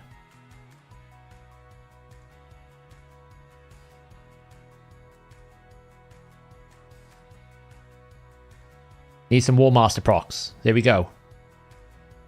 Go on, Kale. Go on. He's doing it. Long stream today. I know it could be. What about this is making Kale better than in Hell? I don't feel like his poisons are insane here. I think it's because he gets 4 hits on his A3, which means you get a lot more healing. And also his A2 gives him turn meter back. That's really like the big difference. Boom. You can't do that for Spirit though. Hey, that Ascend that we just talked about, we might actually not need it. Why? Because guess what this gives? Superior potions.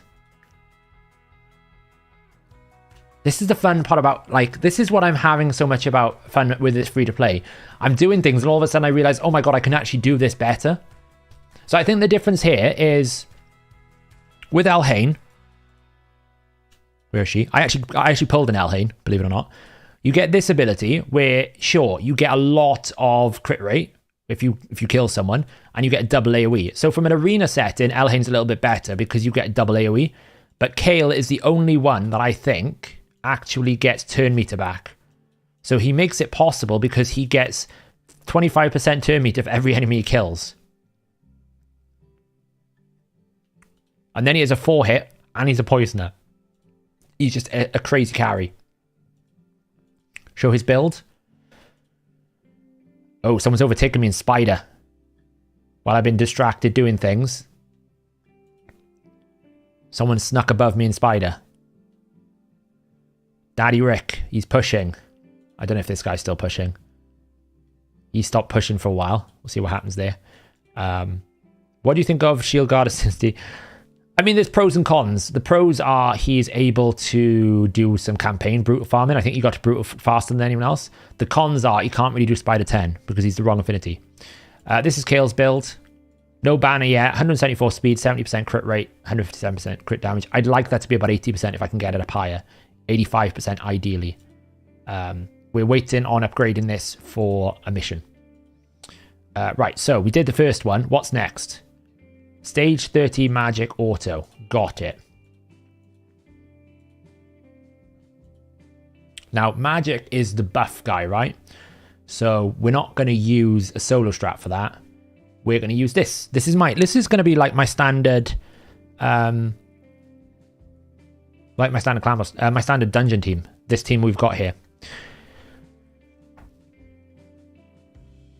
Because we basically have increased speed, double turn meter control, increased attack and a cleanse, and we have control and we have block buffs. You have pretty much everything I need in this team. Would you invest books into Necmo or Uko to go with Elhain Mordecai? Necmo Thar. Necmo Thar is by far a crazy hard carry. Would you farm Spirit Host to empower Kale? To empower Kale? Oh, you mean to increase attack? Yeah, probably at some point. But she's okay unbooked at the moment. The good thing about having... this is where I said pulling Umbral was really big. Because I can stop the boss getting buffs. And the boss does a lot of damage based on buffs, right?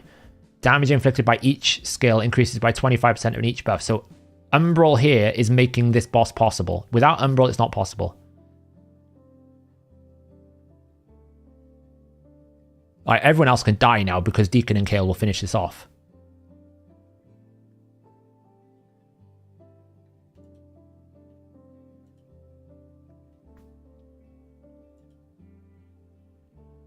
Yeah, Nekmothar was like one of the best guarantees ever. Who's better, Mighty Uko? Nekmothar.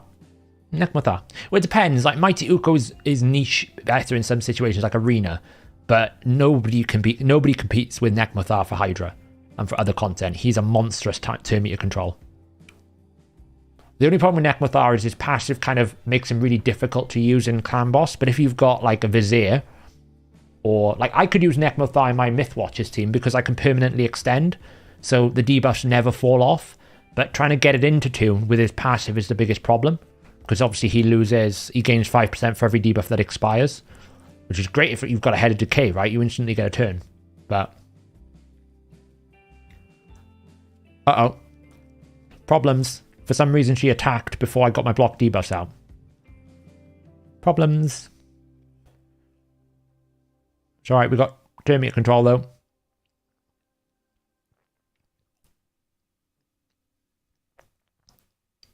Here come the buffs. Why is she not buffing? Does she not use this ability all the time? We did it, but I mean, she didn't buff.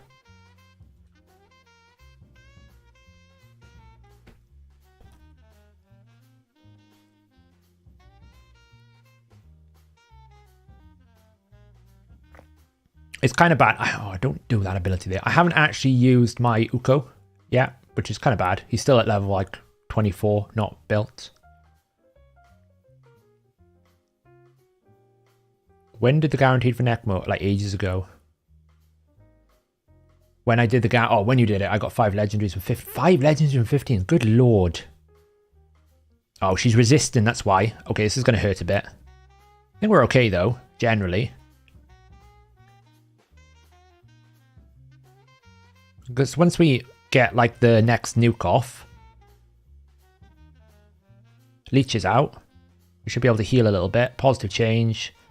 Diabolist is low key. Actually, out of all the champions that I've got, Diabolist is the one that I would say has been like the surprise package for me. Sure, you could say, oh wow, this is going to hurt. This is actually questionable whether I can do this. Because I can't heal. The problem with shields, you can't heal on it. So it's good that I got Leech out, but I can't heal right now because I'm hitting a shield. I can't do it. Damn. Umbral needs a boost in accuracy. Oh, because she lost artifacts, did she? Did I strip her from artifact? No. Oh, no. How much accuracy has she got? Can I get a ring? Oh, we can put a ring on her. We have a defense ring, and we do. Let's put a...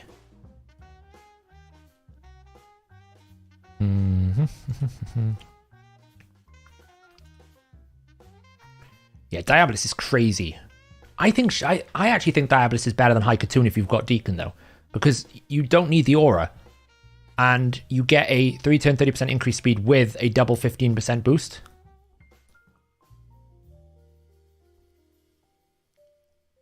Yeah, she just resisted the block buff Nevin. That's all.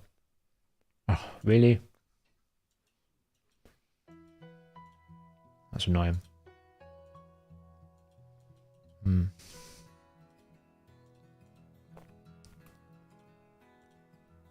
think I got that. Can go on here.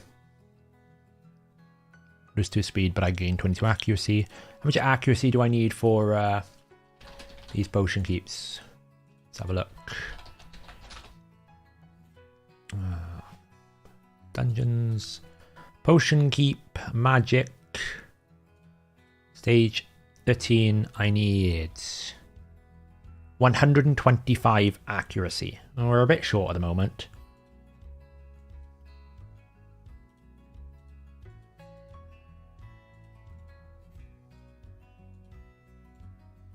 Is anyone living with some accuracy they don't need? No.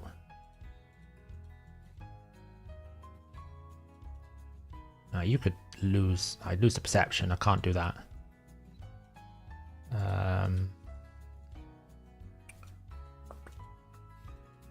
Not good.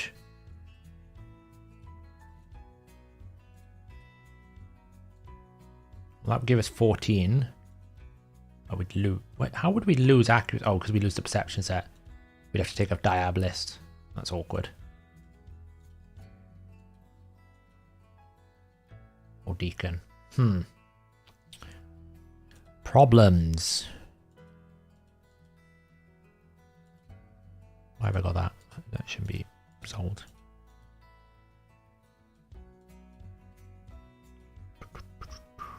I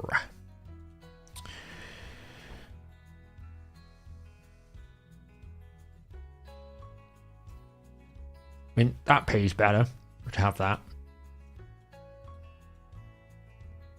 So we'll go with that.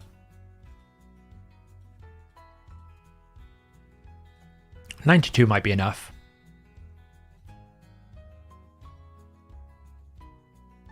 Let's just make sure she doesn't use it where I don't want her to. Let's give it another go.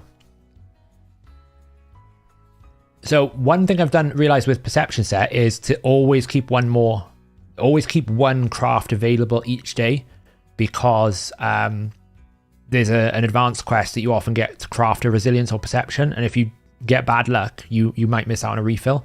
So I haven't got enough resources to craft more than one, so I'm keeping the one that I've got.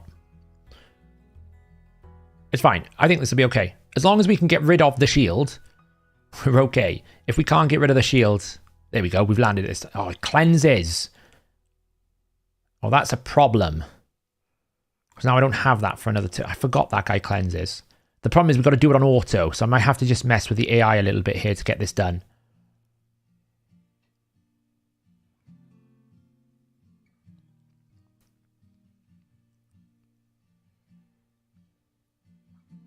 The other thing we can do is go ultra termeter control and drop the spirit host, which we might do for someone like an elf, for someone like an armiger or an elf guard. Because the problem here is we're never going to get rid of this, and there's too many buffs.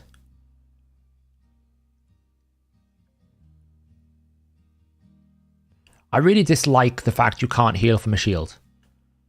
That to me is like a broken thing. Right, so basically elf guard is this person is not helping, so what I need to do is bring my armiger in, but I think I stripped him of gear, so I just need to put some more back on him.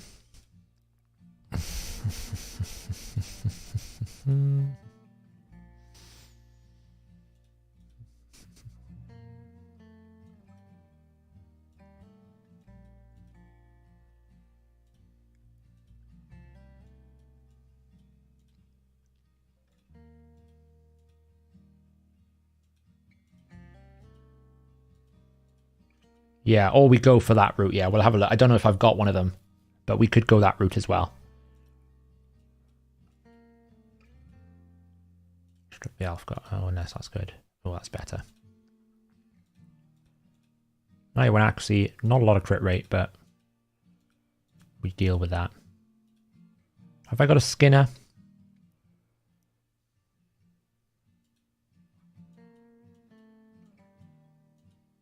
Slicer. I don't think I've got a Skinner. Could probably find one.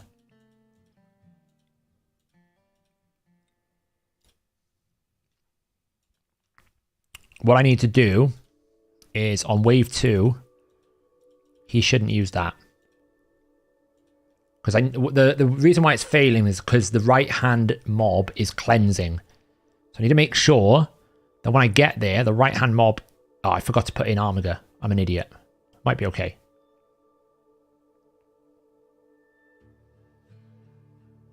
We just need to basically do this wave one by one so that he's got his A3. Now, hopefully the team can live long enough to get there. I don't mind if a few... I don't mind if a few people die.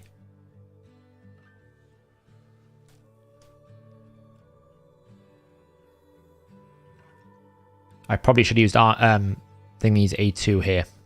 It's fine. We just need to set the AI up. It's fine. Yeah, I think you can manually set the targets. You see there, as long as I get the setup correct, we kill it in time. Obviously, we didn't have the right champions up here, so we're going to lose probably because there's no way we can kill this in time.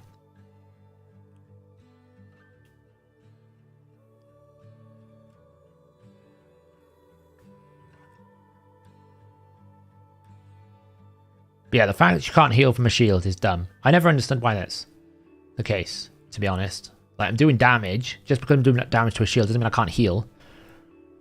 Oh, this is wasting energy. It really frustrates me.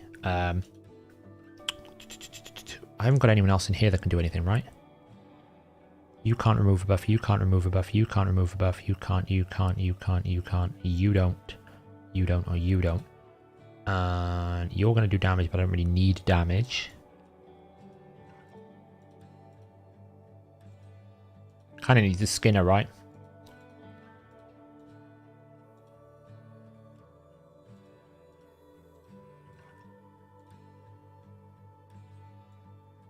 Oh, mind you, yeah, Armager's going to be negative affinity, right? So what you're saying is we need a Skinner.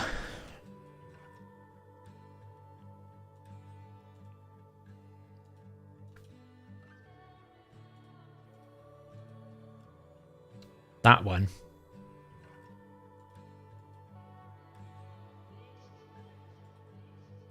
Metal Shaper can. No, he can't. Can he? Oh, Metal Shaper. He's Spirit, though. They're all Spirit. That's the problem. Skinner's probably the best one, because he's not...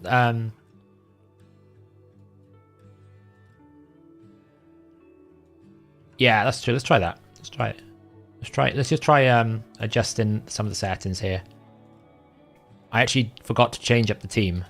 So we want Deacon, Kale, Umbral. We'll bring in Armiger because Spirit Host is useless anyway here for what I need. So, Deacon can be normal. Kale, ideally I don't want him using that, but we'll just leave it normal. Let's see what we can do. Here we want her to use A3, open, but first that. And I don't want to use it here. Don't use it there. Don't use it there. Don't use it there. Diabolist can do whatever she wants. Let's just see how that goes. Give it a go. Yeah, I can always go get Skinner, build him out.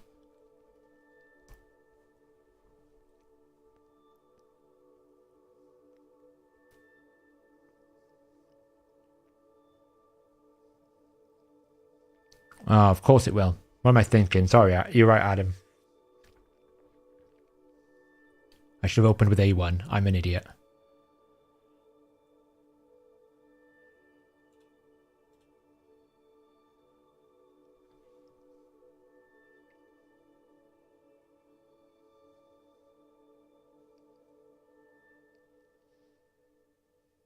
It's dumb that the provoke doesn't even stop the cleanse. The block debuffs and the cleanse. On the bright side, at least she ain't gonna die right now. She won't get her block buffs off because, you know.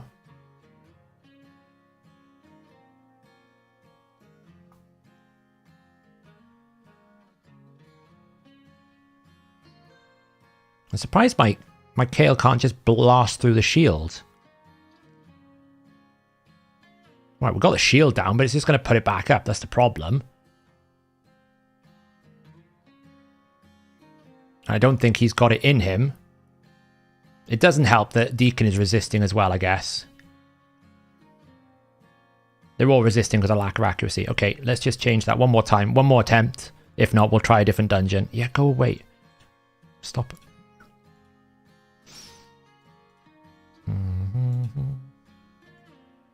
Round 3. Normal. Open. Like that, yeah.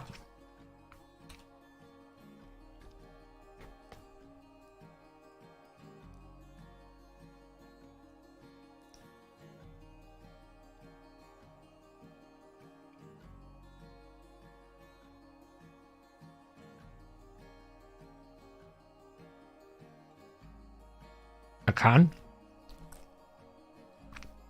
I don't get Shaman, no. I get Rhonda.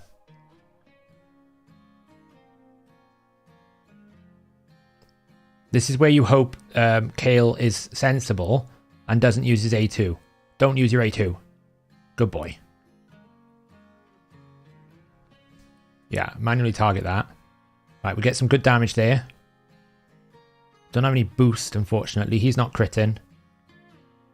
Right, that's fine. Now it's whether or not we actually can stay alive long enough to get the block buffs out. Okay, there's hope. Deacon, Don't... weak hit. That's annoying. She's going to keep herself alive. So it'll help, I guess. Now we just need to kill the shield. The problem is, I think I got to kill it within 3 turns now. And Deacon is weak hitting because that's my decreased defense, which doesn't help. But hey, we can heal now. Which we couldn't do before. We've got 1 more turn. Come on, guys. Come on, Kale. Come on. Bit more damage. Come on. Oh, it's going to be close. Yes! Whoo! Hell yeah! It was close. We did it. Oh, look at that. That'd have been nice to pick up. Not unlocking gems for that, though. Okay, what's next? Void. Void is much easier. Void is super easy. Way easier. It's just cleansing, really. Back to our regular schedule then. Whew. It's like, whew.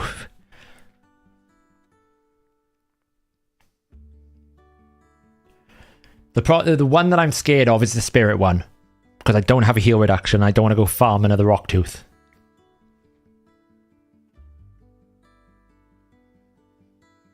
You'd go Hellhades. Now, I started with Hellhades on my main, and she did a lot of work. She's great for the arena. Do I enjoy the early game? I do, actually. So tell you what I enjoy about a new account is there's things that you need to hit. Like there's challenges, there's missions, there's objectives, there's points of focus to develop and improve on. There's stages to beat. So that's the fun part. So whereas on my main account, I've done all the missions, I've done all the Doom Tower, I've done all the objectives, I've beaten all the different dungeons. There's no... The fusions are the only thing that gives me I have to do this today or I have to do that. Which is why I always say that people say, oh, fusions come too quickly. And I'm like, if we don't have a fusion, people will quit the game because there's nothing to really, like, there's no focus, there's no direction. Yeah, the one you normally farm, Hershin, is the Rock Tooth, right? Rock Tooth is the best one. A2's Ronda, ignore shit. Yeah, but Ronda doesn't do enough damage. Ronda's, like, overrated. Hellhades is the second best starter, but she's actually the better starter for Arena, in my opinion. Because you get double AoE without any conditions. So she's naturally pretty good. The only downside to Hellhades is she likes to use her A2 before her A3. So, it's the only thing. So on defense, she was always a nightmare.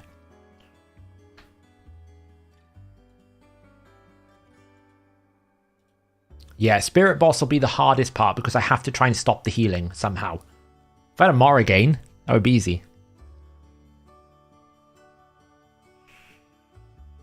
We'll see when we get to it. That's why I'm doing the Void. The Void is pretty easy, right? Because it's just cleansing and doing damage and... Like, you can see what I mean by this is a pretty good, like, dungeon team I've got here. I've got control, I've got damage, I've got healing, I've got... Well, I haven't really got healing, but I've got damage, I've got a little bit of leech. This will probably be the foundation for most of my dungeon teams once I start putting them together.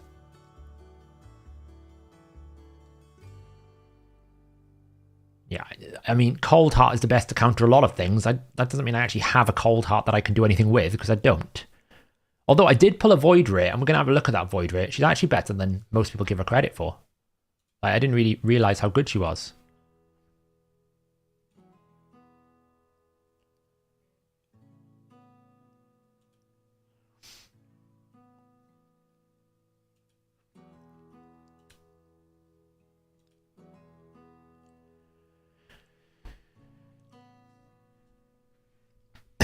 Yeah, I do think we're probably at the point, Scott, now where we need like 150 energy.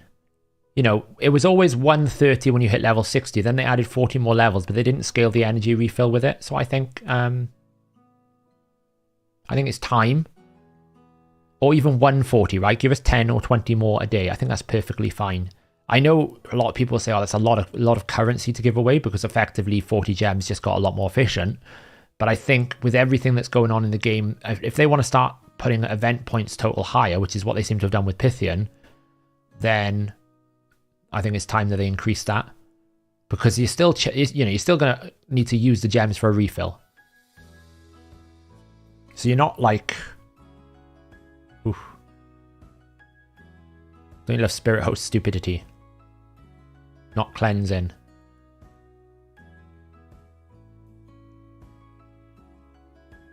Luckily, we're going so fast. We're actually, so the key with the Void Keep, you need to get rid of the poisons off yourself, because if you have poisons on yourself, it does a lot more damage. It's like having an Elnarl. So we're going so fast, thankfully, we're not actually taking enough damage from it. And Kale, as I said, Kale can probably solo carry all of these stages for Void, because there's nothing, like, there's no shield, there's no healing, there's none of that crap. Confessor, yeah, roller rolls. Confessor, actually not a bad kit. Now that I've looked at it, I mean, the thing is, where would I use it, or where would I need it? So, yeah, Scott, you're right. They've added new things, and then they've required all the events to give a lot more. So, level 60 genes. When they originally increased it from... Oh, that's fine. Yes, kill my people. That's fine.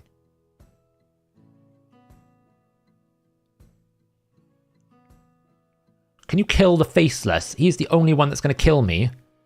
There we go. Hey, Leonard. This is making me a little bit nervous because we haven't got our abilities. Okay, debuff. Kale, where's your A2? There we go. Can Kale solo? That's the question we're asking here. Has he got it in him to solo? We're about to find out. Come on, Kale. Can you do it?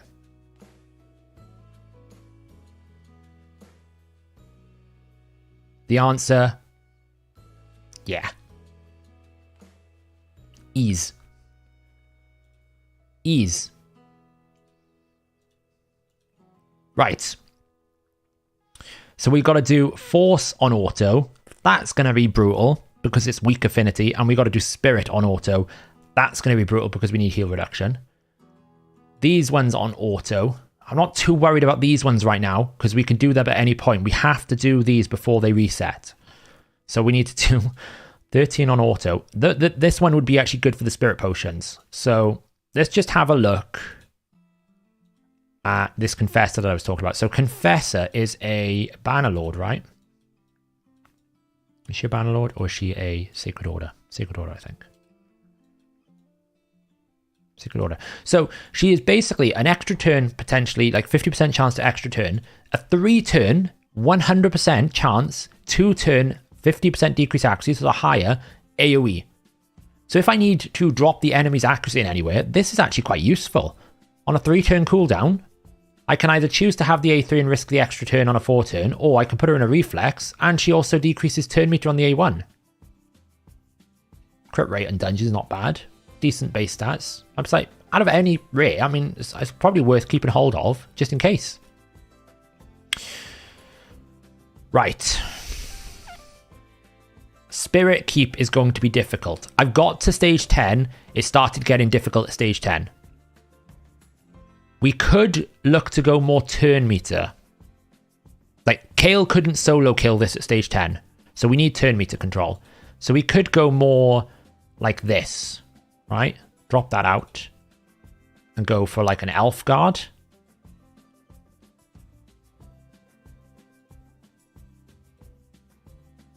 We need to put accuracy back on this. The only problem is where are we going to get the accuracy from? Oh, we could do that. That's nice. She can have accuracy crit rate.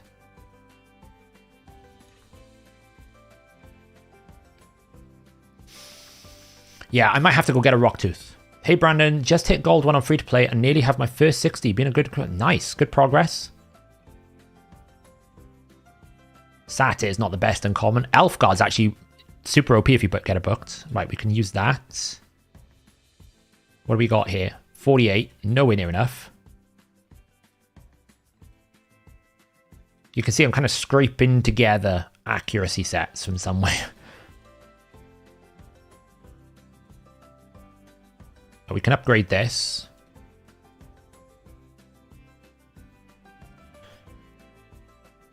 It's the fun part about early game, is you have to like kind of make weird and wonderful builds.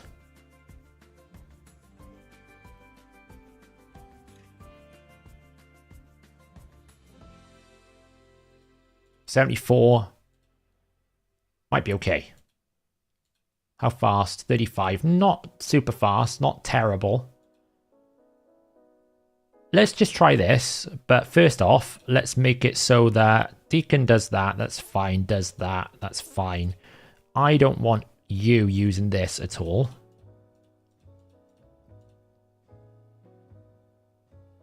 And let's see what happens. We can only try. Is it better to do dungeons or campaigns for dungeon divers?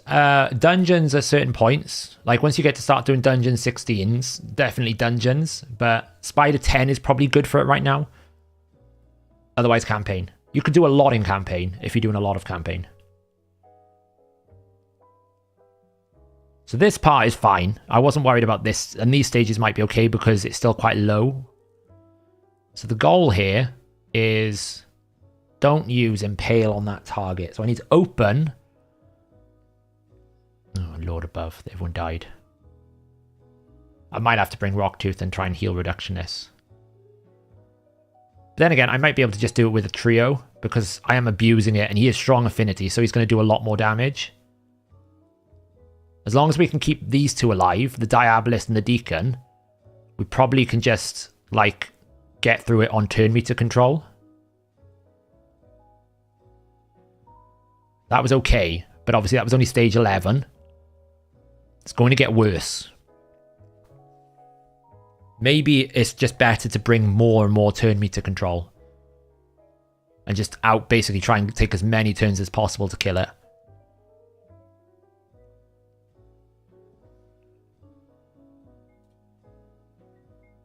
What speed is my Deacon? It's about 180. My arena team's all around about 180 speed.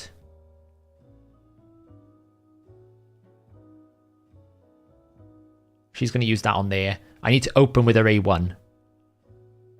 But they're just going to die anyway. So that's why I think maybe I just take them out.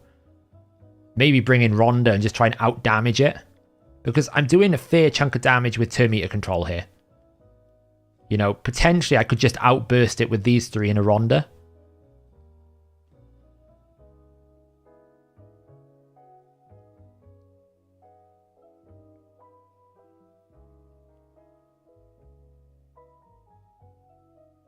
It's getting there. See, this is the problem now. Because we can't debuff, we can't heal and put the leech out. A Jamasa would be good here if I'd pulled it, but I haven't pulled it yet.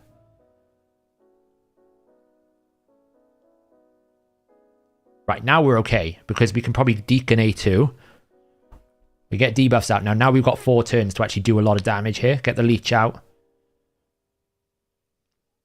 People are dying. So I need to just keep him alive a bit more. Because she's not going to die now. He can't do it on his own. That's why I thought turn meter control would be better. Okay.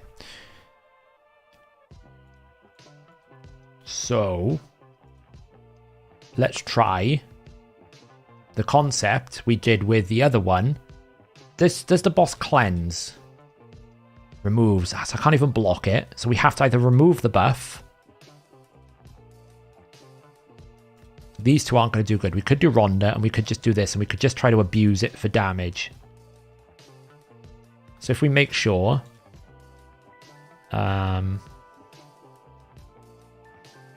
leave that fine.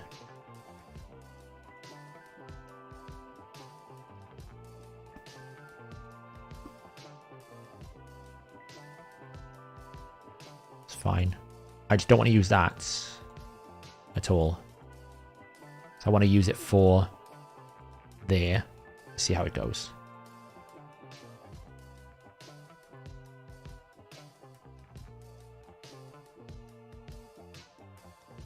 Right, we could do enough damage to the wave.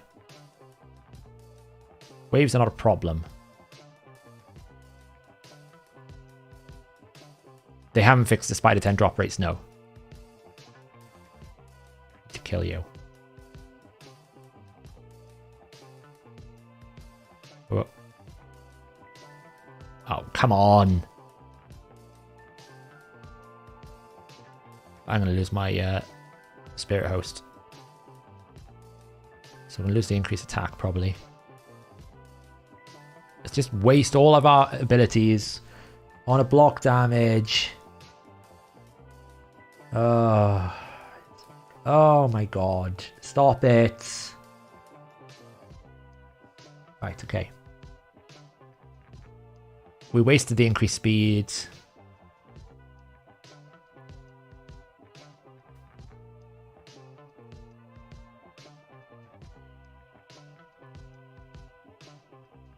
That was an A1 we wasted. Okay. The question is, do we now have enough damage between these two? I don't think we do. The only good side is we have no... Rhonda will be tankier, right? So she'll stay alive for a lot longer. She's not built for a lot of damage, but she will stay alive a lot longer. So maybe we'll last until the end of this debuff, because that's all we need. We need to get rid of this debuff, then get decreased defense and leech, and then whack it really hard. I don't, but there's no point me trying to do it manual here. Like, I could take it off manual.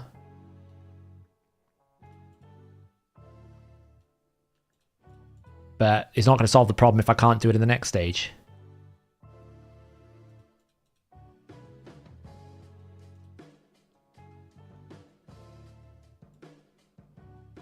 Like, Rhonda's just not a lot of damage. And we're going to basically lose people here now. Ability meter drop.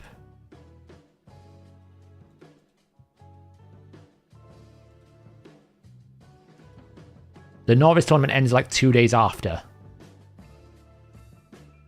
Leech. Boost. Boom, boom, boom, boom. We're losing all our turn meter control. I don't have it. See, if that turn meter control was booked, it would help a lot as well. I think I have to bring heal reduction. I think that's the answer. We need the heal reduction to get through it. Might be able to still do this stage though if I've got his A3 back. Don't think it's there.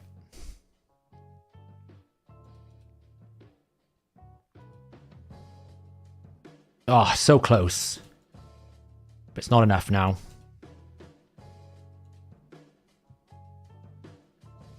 It's just gonna be too much now, I think. I don't think he's got it in him. Yeah. Okay, so we need heal reduction. I don't think I have a heal reduction because I think I fed it, so I'm gonna have to go farm it.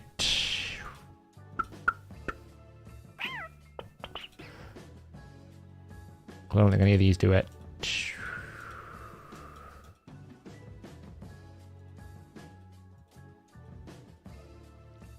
Decreased speed would help a lot as well. If I had a decreased speed champion. Like, Harkin's not going to help. She's not going to help because she just attacks. He's not going to help.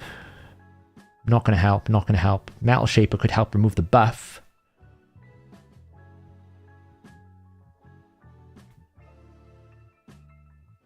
Heal reduction set? I don't know if I've got one actually.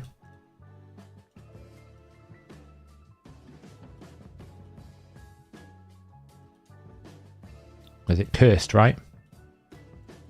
Don't have that.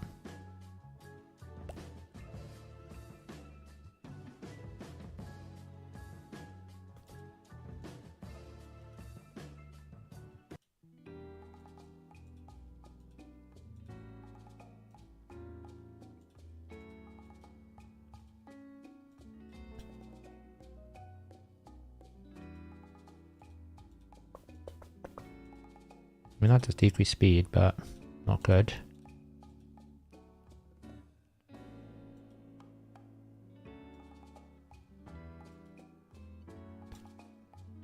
There's a decreased speed on that pick here.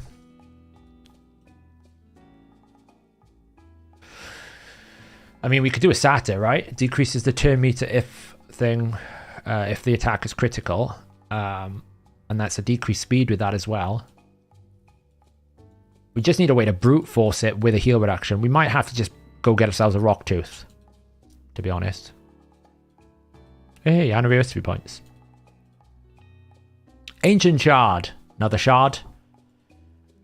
I don't need it. You can get the accuracy you need and speed from campaign.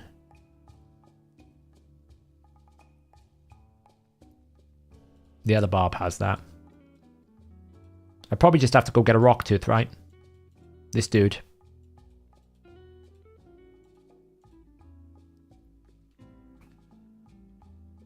This one, right? Make him open with A1. I mean, she'll cleanse it. That's the only problem. She'll cleanse it, so...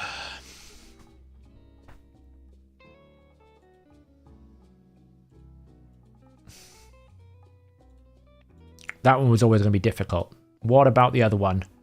Force keep. All right, see how we do with force keep at least, because that's just brute forcing, right? Oh, we've run out of energy. It's fine. Force keep here, so we need more spirit champions, so...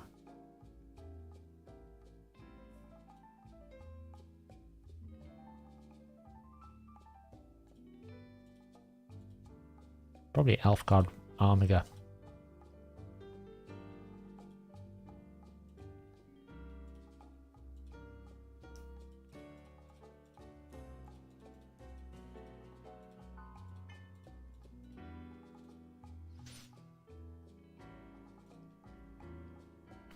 Got Hellborn for mystery. Actually, not really a problem.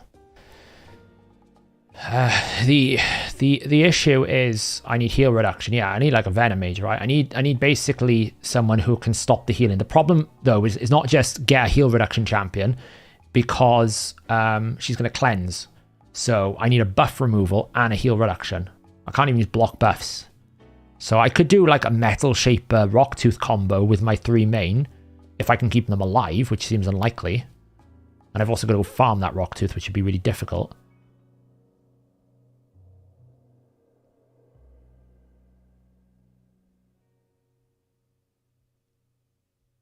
The issue that we're going to have here is less about can we do it, it's more about the fact that we're weak affinity on our main damage dealer. So Deacon is cool. Ah, she resisted. But are we actually going to be able to kill it?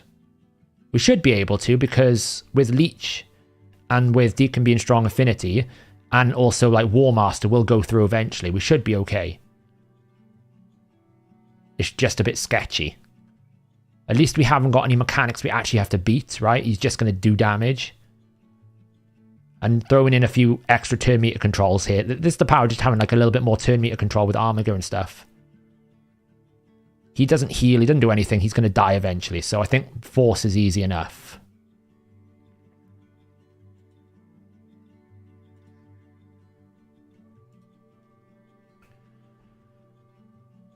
Genes, the problem isn't so much that it's only a 2-turn with a long cooldown, it's the fact that there's no way that I can keep my heal reduction champion alive for those 2 turns. So the issue is going to be less about that. It's the fact that I don't have someone I can, like, there's no stone skin in this account, right? I can't just keep him alive infinitely. The boss is going to kill any champion that I pull right now that isn't rank 4. Therefore, the only way I can do it, like, I have to either wait out the block buffs, take the block buffs away, block debuffs away, or overpower it with damage. The damage is not enough on my Kale. And Rhonda doesn't do anywhere near enough damage. So...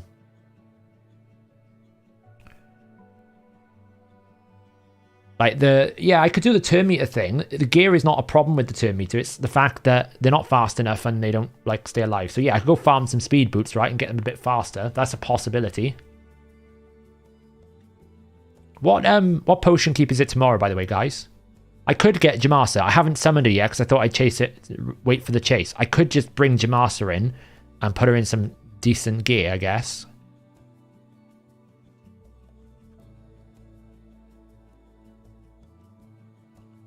Force tomorrow, so that would be a problem. Is it Spirit on Saturday? Is it Spirit today then? Or is it Spirit on Saturday?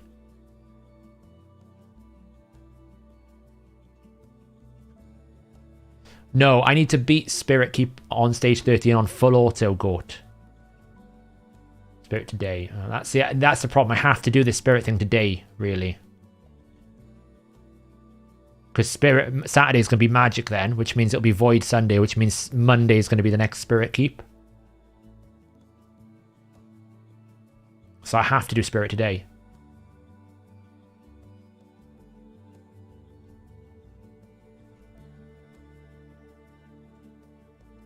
Like, this looks achievable.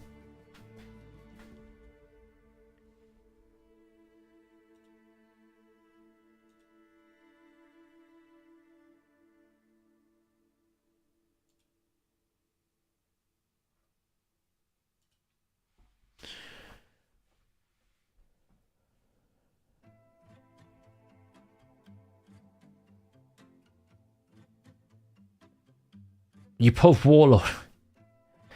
Ironically, actually not that game-changing to some extent, but he is pretty strong. Yeah, actually is not the problem. The problem is the mechanics. We have to find some way to either block the healing or out-damage it. We can't out-damage it, really, because Kayle is my only damage dealer, and, like, Rhonda just doesn't do enough damage in its current state. So out-damaging it is not really a question. So either we need to block the healing, or we need to turn meter control it. Well, turn meter control is problematic because I can't keep them alive. So the solution could be to just try and keep my champions alive. If I can keep them alive, I can probably out turn meter controller with an Elf Guard, an Armiger, a Diabolist, and a Deacon. All right, it's a hell of a lot of turn meter control. Or the other answer is heal reduction. But the block debuff is causing a problem because it's going to cleanse that heal reduction, and then I have to try and wait 2 turns, and then I have to try and keep the heal reduction champion alive. Hey, Sidious. So, yeah, I could wait until the reset, but it's like borderline, isn't it? This one's looking a little bit sketchy. It should be okay. Oh, it's getting close. Go on, Deke. Keep us alive. Oh, look at all those weak hits. Every single one of his A3 weak hit. Alright, it's all on Kayle. There he goes. Force is done. So another one down. So the irony of the situation is the one that I actually would value would value the potions on is the one I can't do. Okay.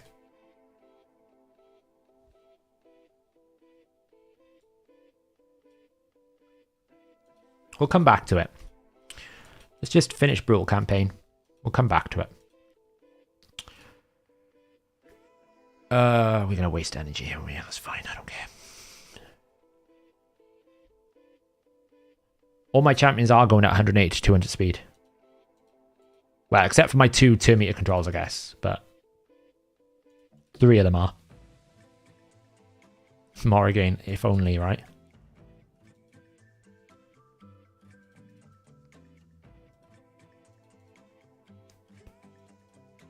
Not with Rhonda. I think it's fine. Rhonda kind of makes Finite a bit of a meme.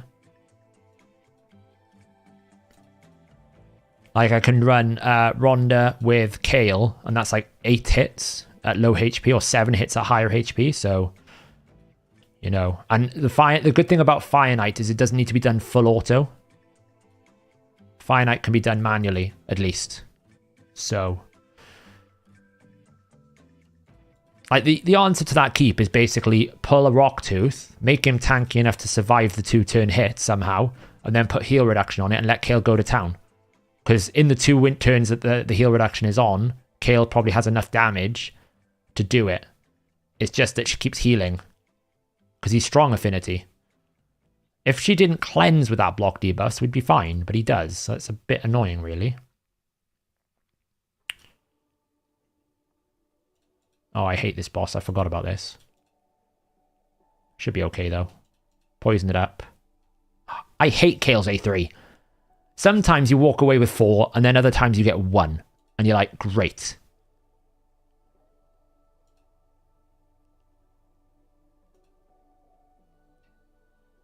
Should be easy though. Yeah, I could put a shield set on someone. Yeah, I've got the shield set there. It's not, the problem is my shield set didn't roll any speed whatsoever.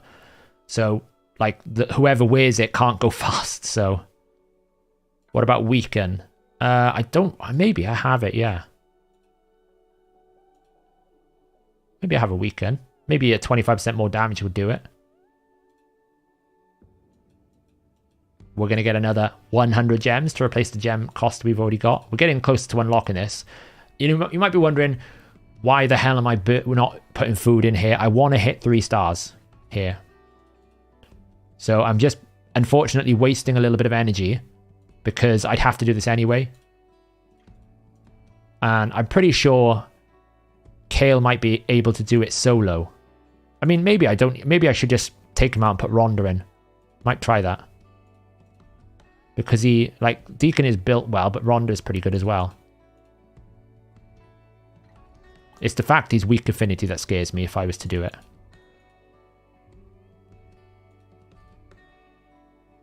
Yeah, part of me, the problem is part of me doesn't really want to pull Jamasa. Harkin could be interesting.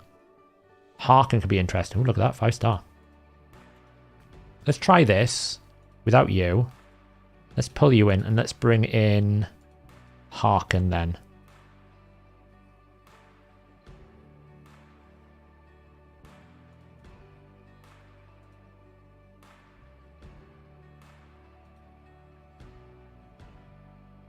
Yeah, maybe Harkin's an idea. Bring Weaken.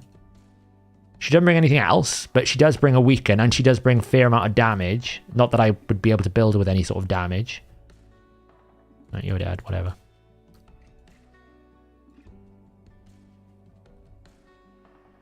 Yeah, I realized this halfway when I was going through it. I was like, I probably can just solo this.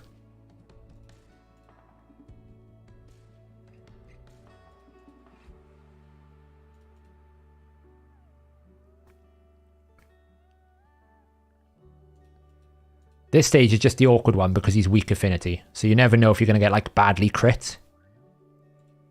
I haven't watched the new show Last of Us. No, I haven't even played the game to be honest.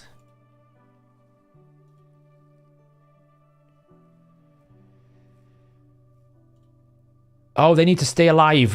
What am I thinking? I'm an idiot.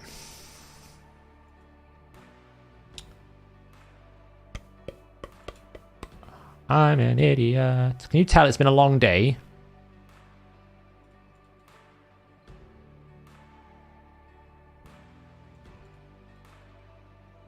I do need Deacon. That's why I was putting Deacon in. I mean, I could probably just run Kale on his own if I wanted to, but then if I'm doing that, I might as well put Deacon in. There's no value in me not doing it. I hate that immortality thing. It's really annoying. Go again.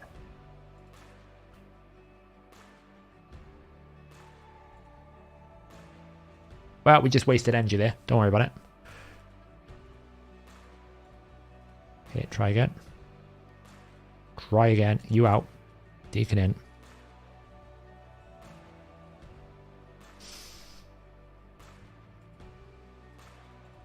I know there was a reason why I was doing the Deacon Kale combo. What are you saving gems for? The Pythian fusion. There's a dream. I had a dream that I could get Pythian. At times, the dream looks like a reality, and then someone comes along and says they won't scale the summon rush, and then my dream is not a reality.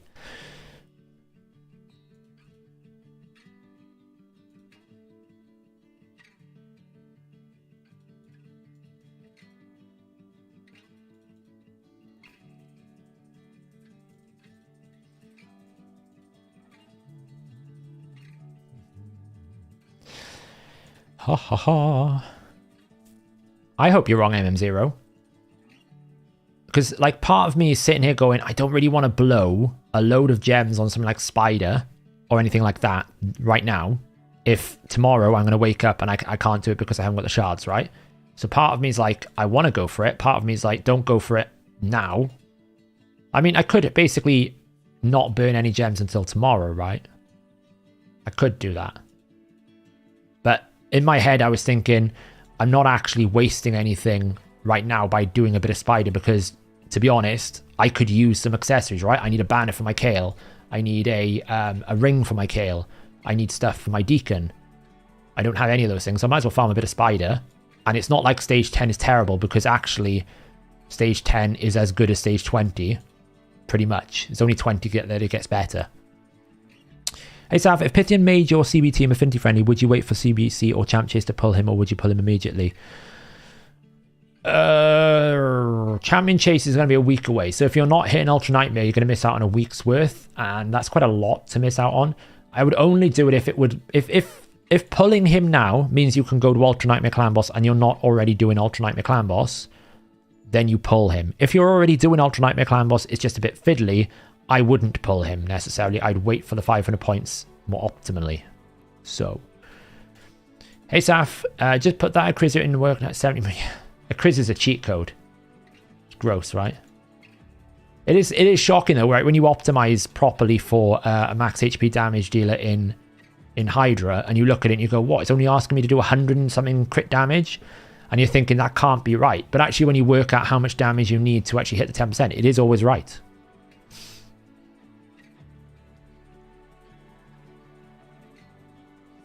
They have to scale it. A new account can't make 3 even if buying stuff. Well, they can make it if you buy stuff.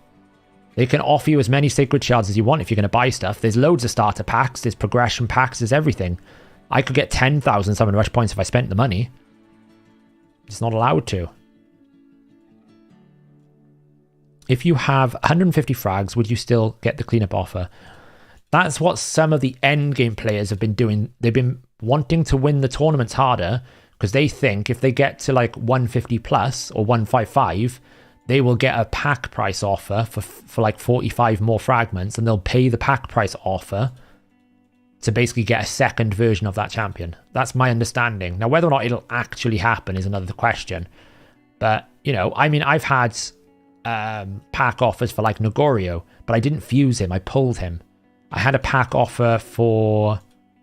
I don't think I've ever had a pack offer because I don't think I've ever earned enough fragments to be over the halfway point. Normally, they build it pretty comfortably that, you know, it's very unlikely you're going to win every single tournament. You might win the odd one, but in order for that to happen, you need to have won every single tournament. So, I don't know. Wait until tomorrow. Let the guy in the lead think you're... Yeah, I'm not... So, I'm definitely not pushing champion training today beyond this because I don't want to get too much account XP, right? So, I'm definitely doing that. I did a lot of Spider today because I had energy to burn, and to be honest, it's not the end of the world, right? And I'm actually being efficient in Spider because I'm actually food farming in Spider. So you can't really get much more efficient than that. Keymaker, what you've got to understand, their market is new players. They want new players to spend money because they know people will get carried away and then eventually they'll come back. They're like, if you think like a bell curve like this, they want players on this curve. I'm a player like on here where I spend a bit of money, but I tend to stop spending a bit now. The player they really want is the one that's on this curve.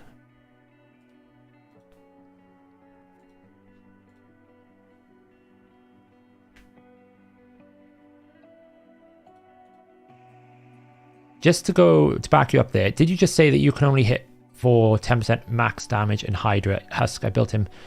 Yeah, exactly, Michael. So you're basically... You could build him like 400% crit damage. Doesn't matter. You're going to do exactly the same amount of damage if you're at a certain level of crit damage. It's dependent on the debuffs. It's dependent on the situation, the stats, right? So in the optimizer, we have an option where you can optimize around the 10% cap. You can even put in the AoE max reduction, right? So if you're using Huskies and AoE max HP, put in around about 45% into there because it's 10 times 10 times 10 times 30%. It's multiplicative. You put that in and that will pump out the amount of actual crit damage you need to hit the cap. And it like you can tell it what debuffs you're going to have. So if you tell it, I'm definitely going to have decreased defense and weaken, it's going to pump out something like 160%. If you tell it I have none of those, it'll pump out a lot higher. So...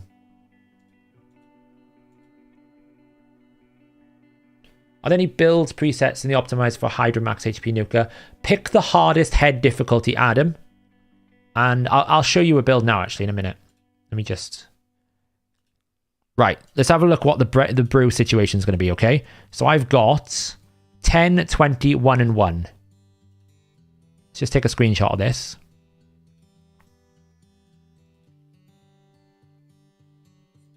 What do we get out of campaign?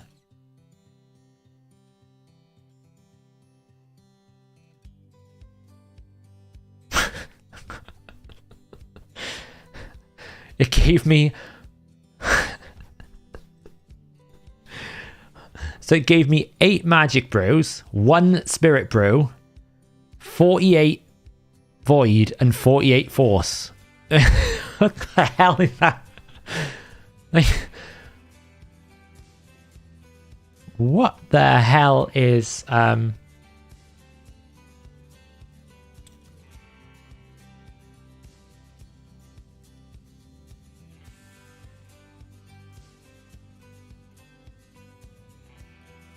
All right. Fair enough. Somewhere in the world there's logic.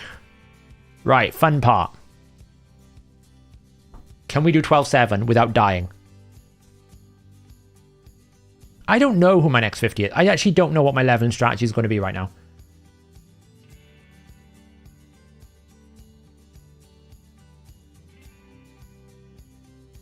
I feel like Deacon's my next 60, right? Unless I pull something, like if I go for the Summon Rush, unless I pull something out of my shards. Because there's always a possibility.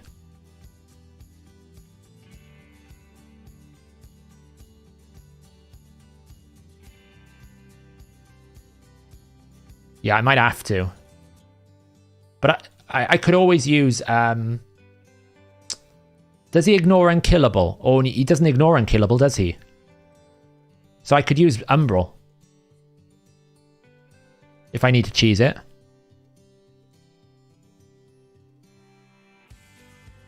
If I need a cheese, right? I can just use Umbral.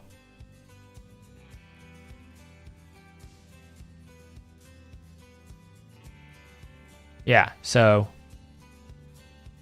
Instead of Paragon, I can just use Umbral. Clever me.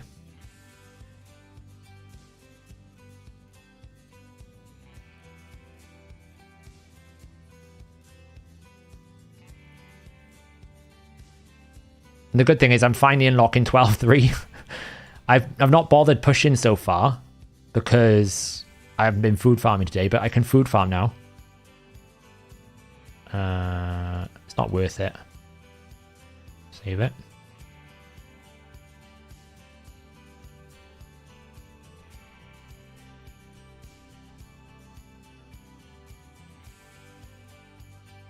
And because I changed up Kale's masteries, when the food dies, he gets speed. So it's going to make his 12-3 even easier. Mastery, the first set of masteries you do are actually really important. That's one of the things I've realized. You know, there's been, with this free-to-play series so far, there has been a lot of things that I've gone, oh, I didn't realize that, or oh, I made a mistake there, or oh, I could have done it better.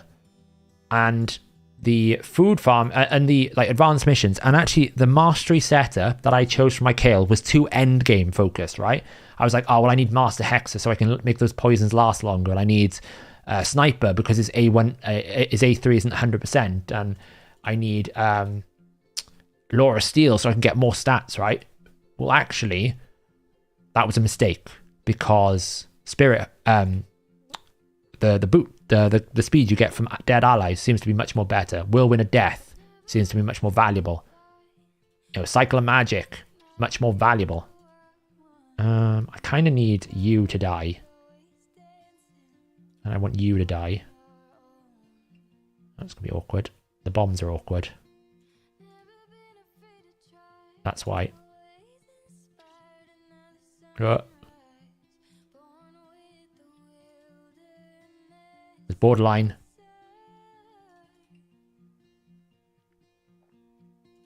Stage 4. Nearly finishing brutal campaign. What progress we have made. I should really check if my main account has anything to do. I might check on my phone in a second. Wherever I've put my phone. God knows. It's somewhere.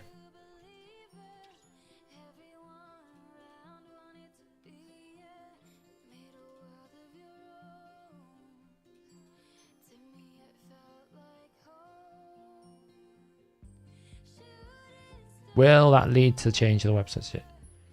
Probably not, because it's only the early game bill haul, right? I don't think we'll drastically redo all the masteries, because generally the mastery set I've got on right now is not going to be perfect for later stages of the game. This might be a problem. This might be a problem. Ah, I messed up.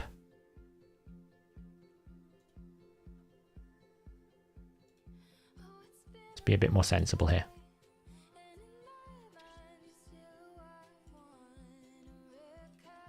You need to die. Burn that. And then we drop that. Make sure you die. And then we should be able to just nuke this. Okay, cell 12-6. 2 more to go.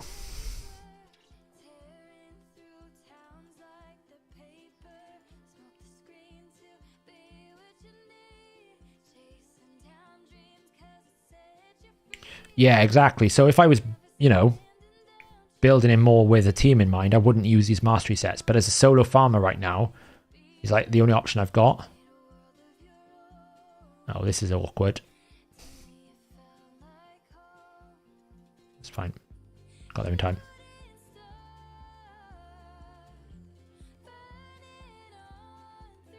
So I'm thinking now, for this next stage, we basically drop you, bring you, bring you.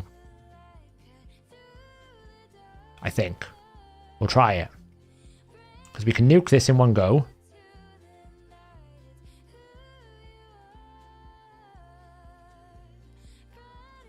Kill that. So whether or not she's going to stay alive. For this. Kill it. She stays alive there.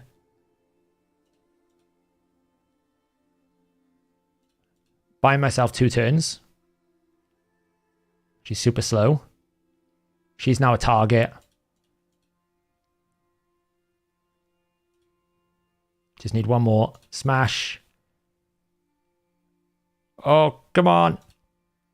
First time. First time. So, even though pulling the voids is a bit dumb, Umbral, I thought it would be. Umbral is going to be a major carry for different areas. Wait, have I missed somewhere? I've missed one boss down here, look. Missed one boss.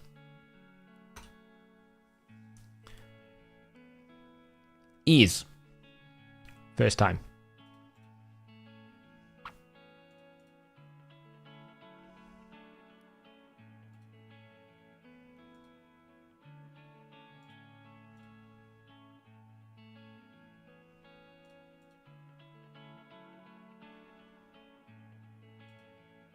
Die. It's basically the same thing as a Paragon cheese. It's just instead of Paragon, I've got Umbral, right? So, should be a one-shot, really. I didn't even need Deacon for this. Sacred Shard. Brutal campaign is finished. Do we even consider... Should we just see if we can do it?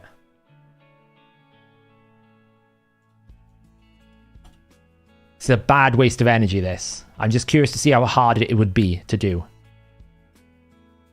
Obviously, he's weak affinity. It's fine.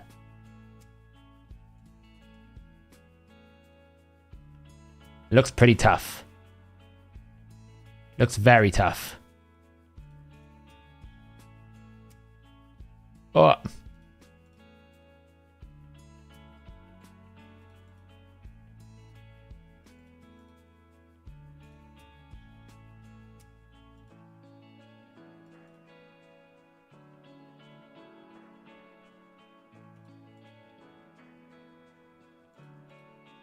Deacon is not surviving this.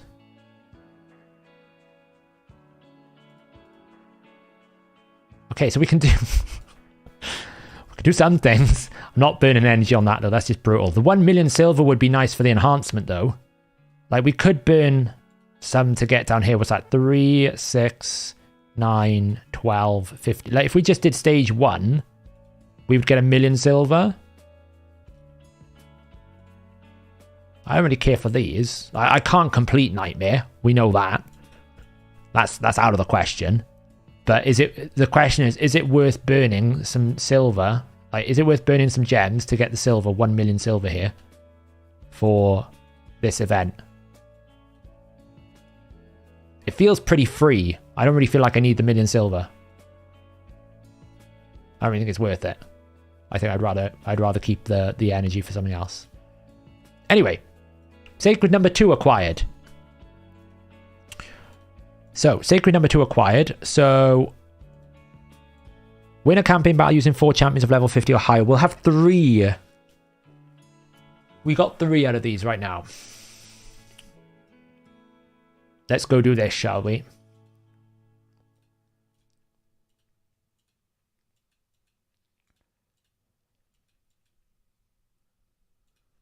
Let me go brag in my little challenger chat. Actually, does it? I wonder if it shows on the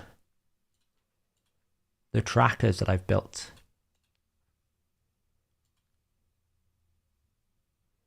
I don't know if I did campaign progression. I haven't done that yet.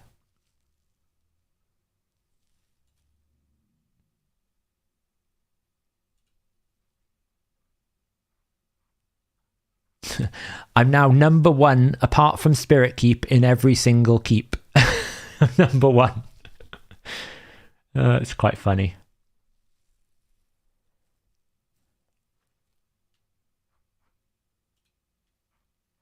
Oh, the music has gone funny again. Where are we? One more question on CB. On the HH website for Fane, the unkillable versus killable master is changed between War Master and Giant Slayer. Could you elaborate why? Probably consistency. So on unkillable, I'd imagine, is unkillable set to Giant Slayer? What is going on here? If unkillable is set to Giant Slayer, it's probably because you are reliant on the healing. War Master is slightly more reliable than Giant Slayer. However, you get more RNG.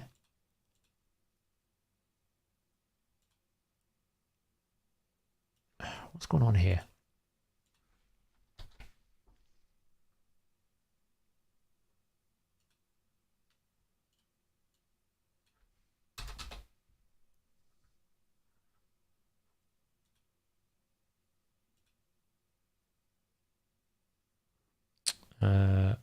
Oh, well, that's great. We have no music because Soundstripe is broke, apparently.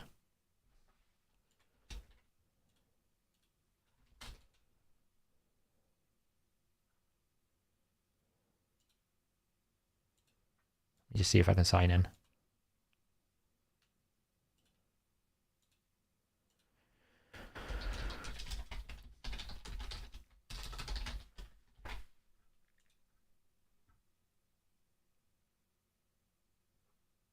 I think Soundstripe be broken. Yeah. All right. Well, I guess we're chilling without audio for a bit. I'll have to be your vocal tones because the music playlist is broken. And if I put any other music on, we'll get copyright stroke. And I don't want to do that. Yeah, so basically, when you have a champion on average hits 2 times across all their skills, Giant Slayer and War Master is kind of tied in the sense on average they'll be about the same. But Giant Slayer has the potential to be higher or lower. So variability-wise, Giant Slayer might be better, but War Master is more consistent. So if you're doing a killable clan boss team, then you kind of need to rely more on the healing. Therefore, War Master is probably better. If you're doing unkillable, then you could be a little bit more risky and a bit more like go for a push and go for Giant Slayer. That's why it's set up like that. Hey, Saf, did you mess with the formatting of the hero pages on the website? It's all in one column when it used to have 2. Don't think it's my formatting since the Zoom. What do you mean, like all in one column? That needs. Have you got a picture? That would help. I'm trying to figure out her damage-wise would be better overall since A1 is 2-hitter. Yeah, so basically the way you work it out, right, you add all of the abilities together in terms of the hit count, and then you average them, right? So if it's a 1, 2, 3 over 3 skills, it's 1 plus 2 plus 3, divide it with 3, you get 2. If you're averaging 2 overall, then it's about even with Giant Slayer War Master. pretty much means if you're a double hitter on the A1, on average, it's about even, but most people prefer War Master for the consistency. If you're a triple hitter, then you've got more likelihood of Giant Slayer, so you prefer Giant Slayer, right?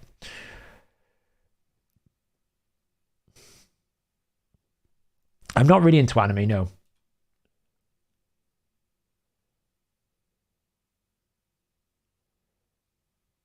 Wow, Soundstripe is. Oh, it's alive again. It's alive again. Soundstripe is alive. I think.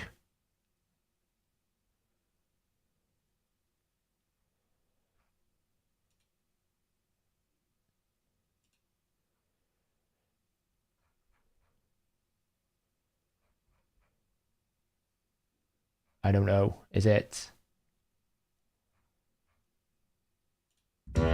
Yeah, it's alive.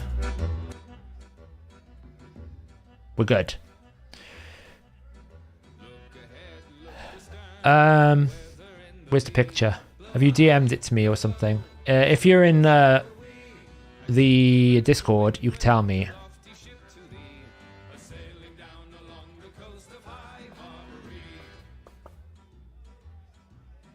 If you're in the Discord, post a picture in the Minion Discord.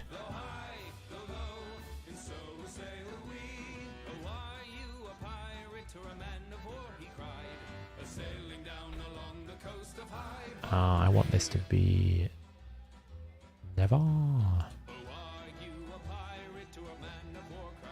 And if you're not a member of the best Discord in the world, you can join it here. I can't see the image. It didn't show up in chat. So you drop it in there. Let me know where it is. I can sort it out.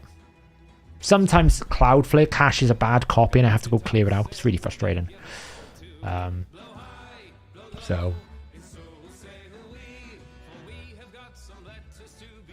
So let's see if my dear old Kale can solo clear this.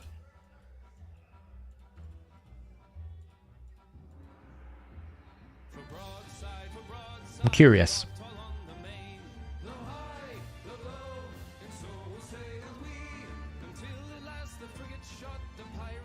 Just posted one in website.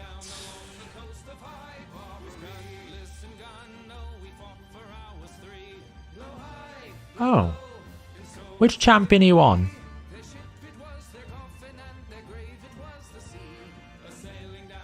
Have you got a link to the page?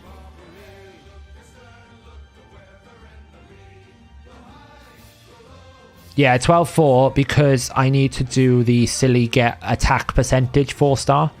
So I need to be on stage 4. Well, I'd say this is a pretty comfortable, yes, he can solo it, right?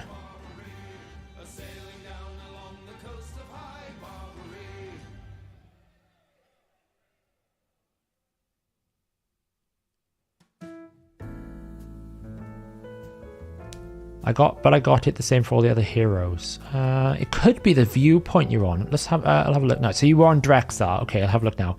All I'm going to do is I'm just going to go over to a slightly more inefficient stage. Here, let's see. Fellman's Gate, right? Just farm this. I think you can farm it pretty comfortably. It shouldn't be a problem. Just make sure. Drexar. It could be a viewpoint issue where basically you're... Is this a new issue or have you had it before?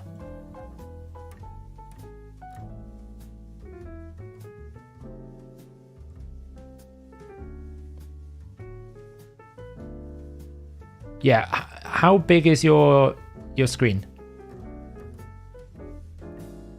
Like, what device are you using?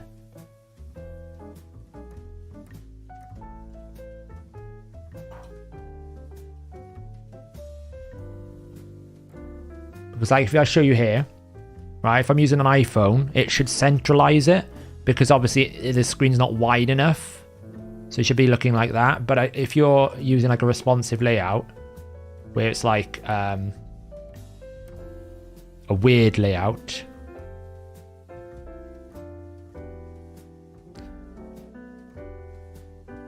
but you should see it should dynamically change.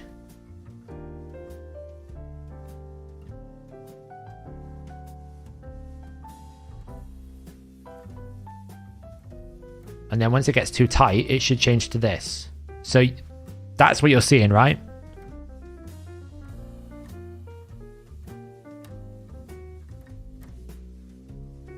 That's kind of what you're seeing. Basically, what it's saying is your piece, it must be that your particular viewpoint is set to 749. How big is the screen, by the way? You're saying it's 4K. So is it too big? Is it the other way, maybe? So what I need to know is what your resolution of your screen is. Like most screens like 2180 by 1366 or something like that, right? That's what most screens are. And it should look like that. You know, even if you go bigger. I know this is giving like horrendousness, but even if I go to 3000, it should stay the same. It's all based on resolution. So the only thing I can think of is you've got a weird viewpoint. I don't know. I can't. Like, yeah, I mean, it's basically, we haven't changed anything, but the theme receives updates regularly. So maybe the theme has changed to some viewpoints at the higher end. I'd need to know the specification of your like resolution on your PC. Like, what is it like? For example, most people's 1980 by, you know, the standard widescreen. Apple can do some funny things as well, in the sense that they do like double DPI. So because they have more pixels on it, it messes things up. Yeah, so most people are 1920 by 1080. So I would need to know what your resolution is on that device you're looking at so that I can figure out a solution. Because it must be a very weird, unique, custom viewpoint that I need to account for. On the bright side, to some extent, it's not bad because at least it's displaying everything in a mobile-y friendly version. But it's almost like it's treating your view as a mobile.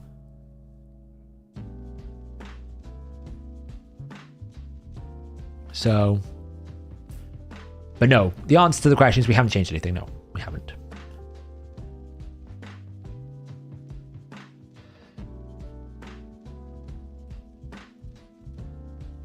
Is that 4? I wasn't even paying attention. Oh, we got an ancient shard. Looking more like... Oh, no. No. No, no, no.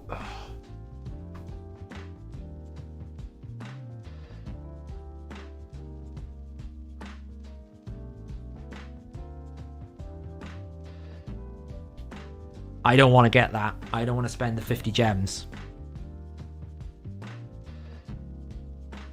It's not worth it. I'd rather the energy. I'll let it go. I'd rather the energy.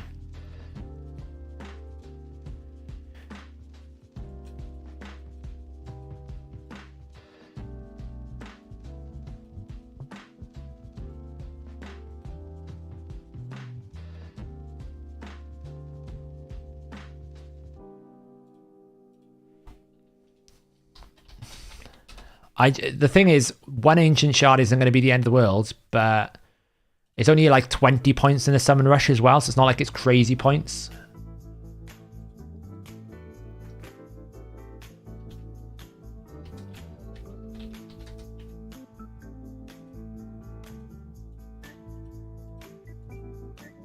See, even when I put the display resolution in here, it never breaks.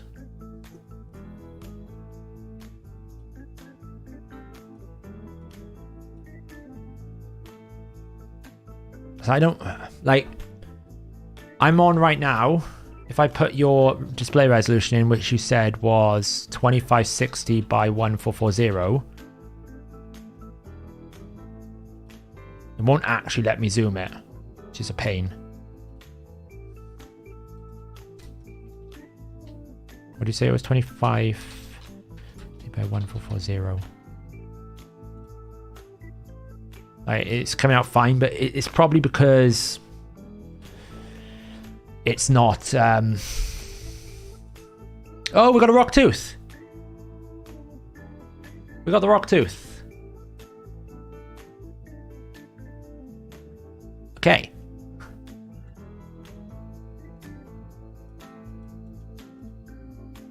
Interesting. We need to level that rock tooth though, so put it in with a gore mask and a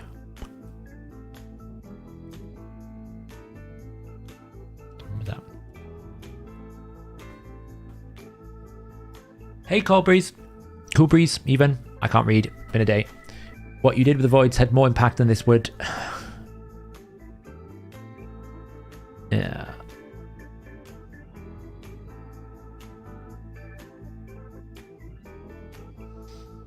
I don't know how to really fix that layout, basically. Oh, I almost died there. Triple bomb. Oh, need attack percentage.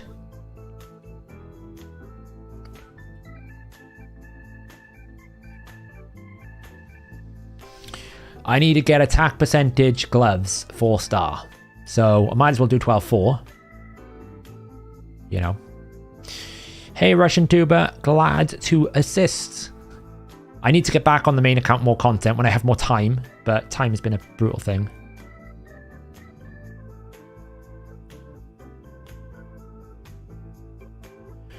Well, the perspective is only if I was to trade my 900 gems for shards, which I wouldn't do. What I'm saying is that's 110 energy I'm trading for an ancient shard. And is that in that 110 energy, I might be able to get to Dragon 13, which is a sacred shard. So I don't know whether I should unlock it. I'm not sure, basically.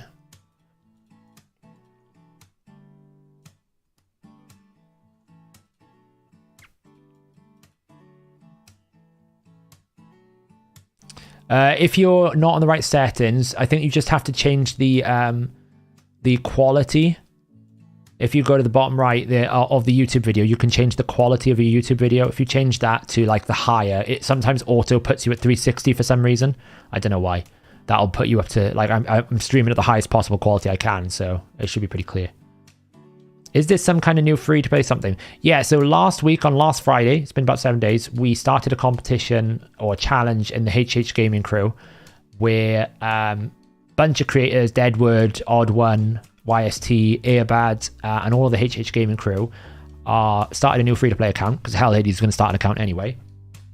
And we also made it a community challenge. So if you wanted to make a new free-to-play account, you could join sort of the crew, sign up with your account to the optimizer, and it's all going to get tracked back to a challenger tracker so you can see how you're ranking against other people and different things like that. So it's going to be pretty cool. Lady H, yeah, Lady H is doing it. If you don't buy it, it comes back again. Can always get 5. Yeah, that's what I'm thinking. It'll come back.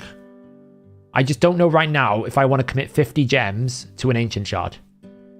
When I have to do things like, you know, I'm going to have to auto farm dragon. I need to check what mission I was on, actually. We still need to do the spirit one, so I'm going to level up this. I think the best way to do it is heal reduction and try and keep them alive.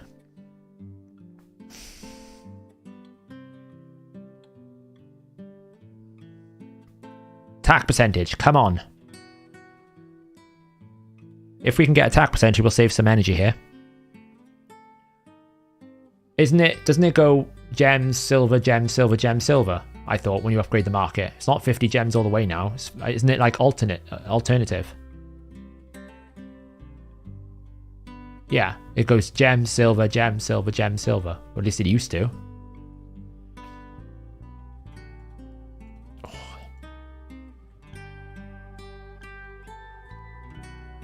God, this music is terrible. Let's have some dramatic music.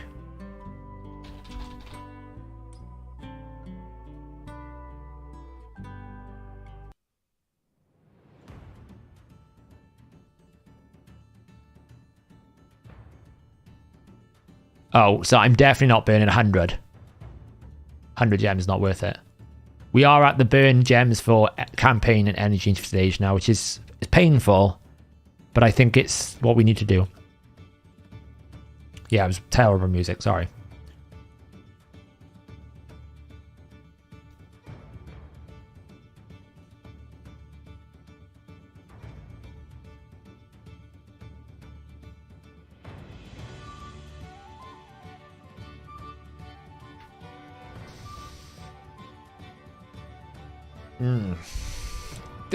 So the idea here is hopefully we'll pay off some of the energy we're burning to get some energy back. We have to do it anyway at some point, so we might as well try and do it now.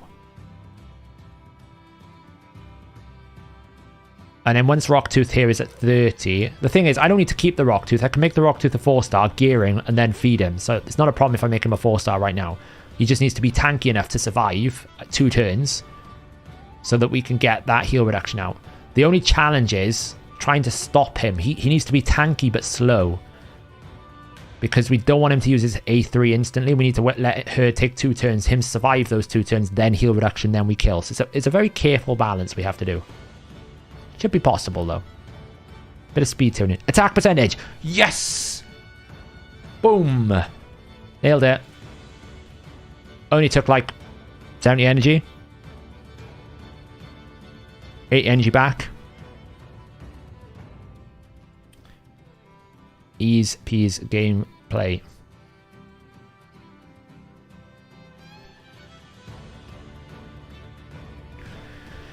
Alright, I figured it out. I had an extension that messed up with the website CSS. It basically made every page a dark mode, so I turned off my dark read extension. Okay, that makes sense. That can happen. We had a few other people that had like issues with like auto-filling extensions on the optimizer and stuff.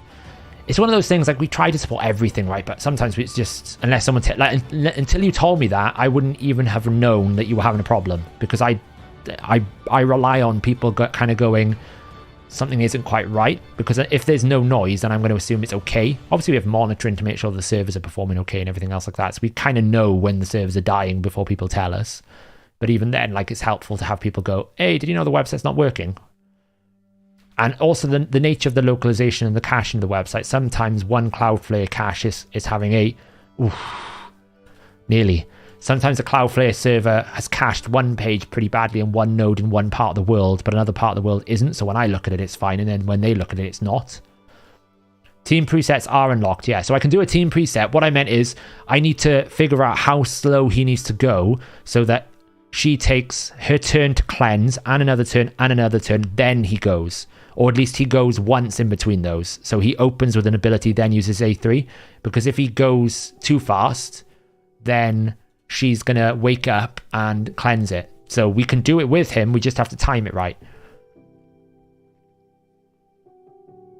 I'll need to ascend him as well for the 100%. Is there a light mode for the website, by the way? My eyes really strain in the dark. I don't think so. Might be something we can look at.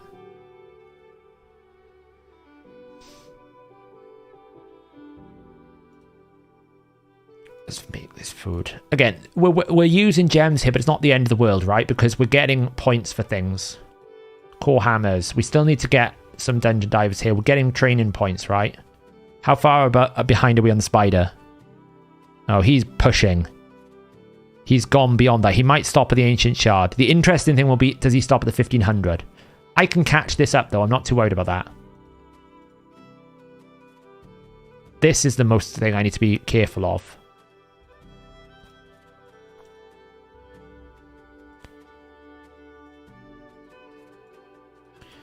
If you're having a similar problem, Mr. Raft, it sounds like it could be an extension that you've got installed in your browser. Nice, congrats, Jeans. I'm going to try and avoid using brews at the moment because I would rather use those brews for a burst window if I need to win that tournament. If I need to burst last minute, I'd rather do it last minute, right?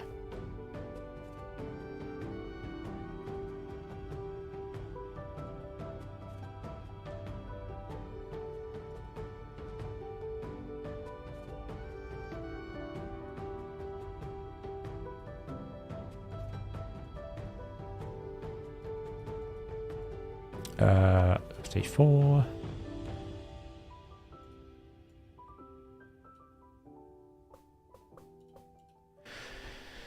Yeah, to be honest, Gort, though, it's not a problem if he goes slow, right? Because I can prioritize better things like accuracy. I could put him in a shield set really slow because my shield set has no speed. Prioritize accuracy on him so that he can definitely land it, and then make it so that he definitely gets it in the right rotation. So I think that's the way to do it, because I don't think we're going to be able to remove the debuff. We're not going to be able to out-damage it. We just need those 2 turns of heal reduction, because it's a long cooldown. I'm not going to book him for it. Attack percentage. Oh, you trolling me. Trolling me, guys.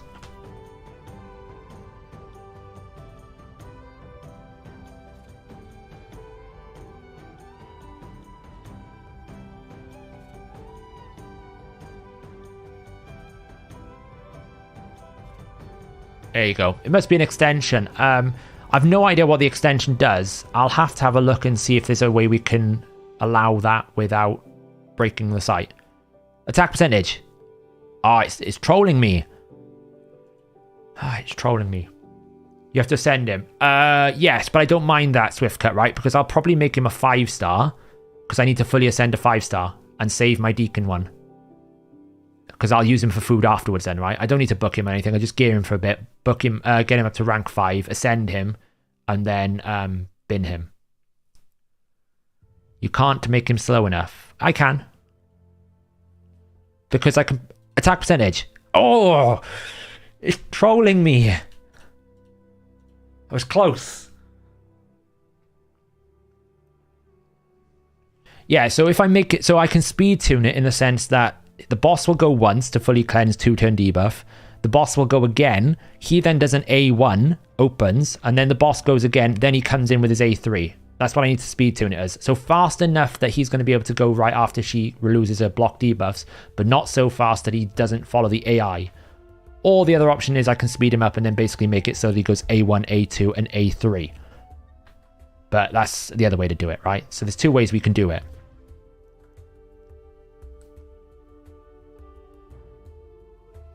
Yeah, we might have to do that, Gord. I don't know. Well, I haven't looked. What I'm saying is, those that we need to speed tune it to make sure that he uses A3 after the block debuffs is what I'm saying. So, regardless of whether I can make him go super slow, I need to make it sure that he does go slow. So far, Evan, the first one was okay. Didn't take us too much. I think we maybe used like 70 energy, so we kind of were a bit neutral on the first one.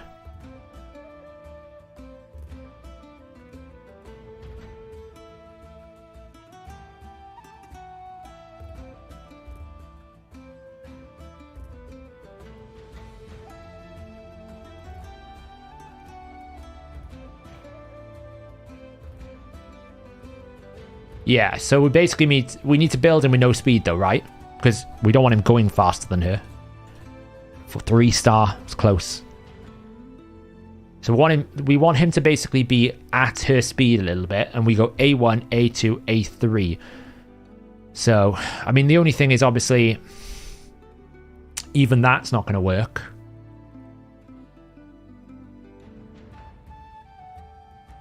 You know, or I book him basically, but I don't really want to book him because I'm not going to use him, right? That would be a waste of rare books. Especially for a farmable rare that I would only use once.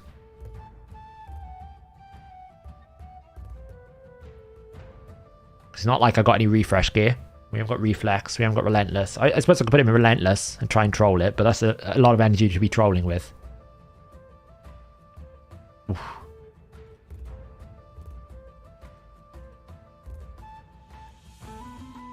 I actually need to make a 3-star.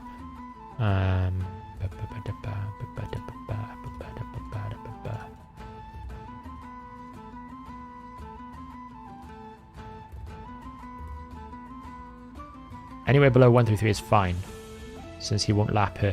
Keep in mind I'll have an aura though, Gort, so I might need to work around that. Maybe I need, and I'll probably need the aura for the Kale damage, right? So I don't necessarily, unless I put like a damage aura. Like if we look at what we can put him in, right? So he's at 101 speed right now. I've got lots of rings because all of my 3v3 were all Ogryn rings.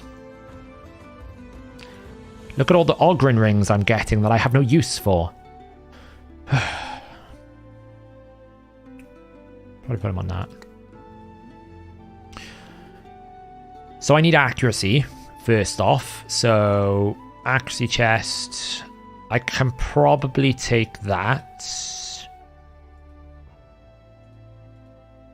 And then accuracy all around, right? Accuracy.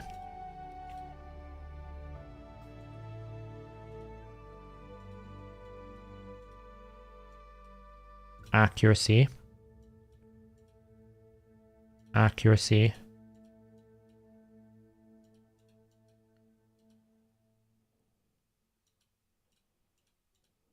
Might as well take that.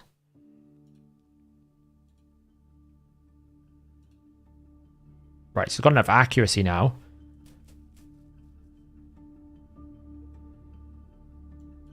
I mean, the good news is he's got 0 speed.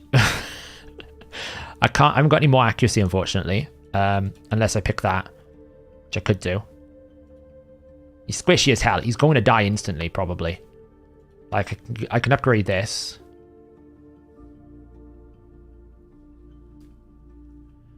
Well, he has 0 speed, Gort. So, that's not a problem. He'll have reaction as well, so it'll hopefully mitigate a little bit of damage. Oh, come on.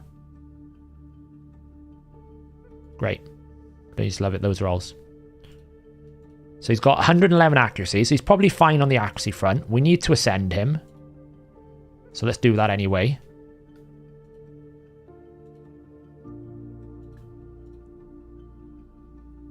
Because we need that. And I might as well take him all the way up because I think the mission I'm on is ascend someone to rank 5.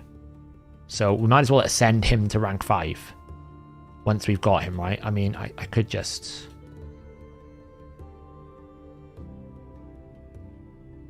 No, don't be silly, Paul. Right, so he's ascended. He's got 10k HP, probably survives. That's going to do that. Let's just go back into camping, give him some levels so that he stays alive. Take you out. I need to make some more level 3s.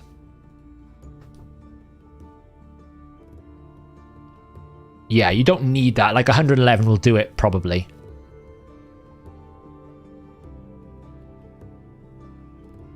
Well, TCC, what I don't want to do right now is use any resources that is not for food, right? I'm not going to build out a metal shape at the moment because Scarab King is like the least important thing on my mind. The chances are I'm not going to get to Scarab King for another 2 weeks. Attack percentage. Ooh, you baited me, game.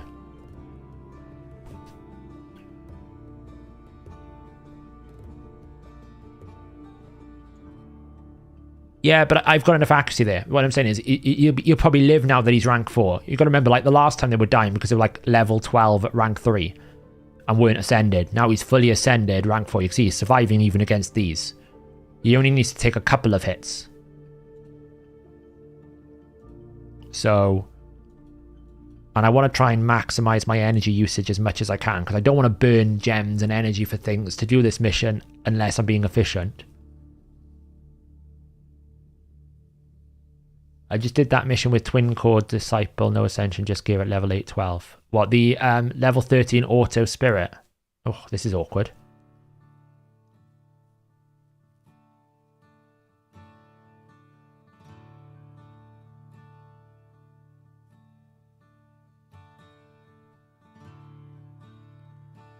Rank 4, level 1.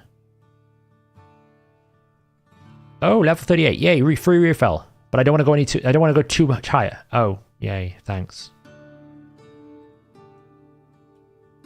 Tell you what I'll do.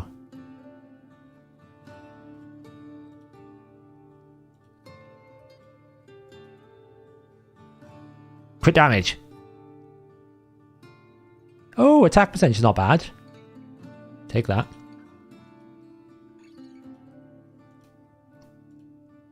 Speed. It's not so good. Keep the rest, so we don't have to, if we get the mission.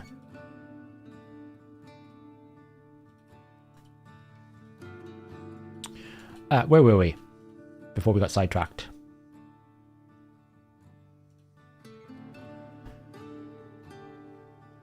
Oh, the level 7 spirit. Oh, the level 7 spirit. Yeah. I have to do a challenge to basically beat level 13 spirit keep on auto. So the challenge is I can't kill it.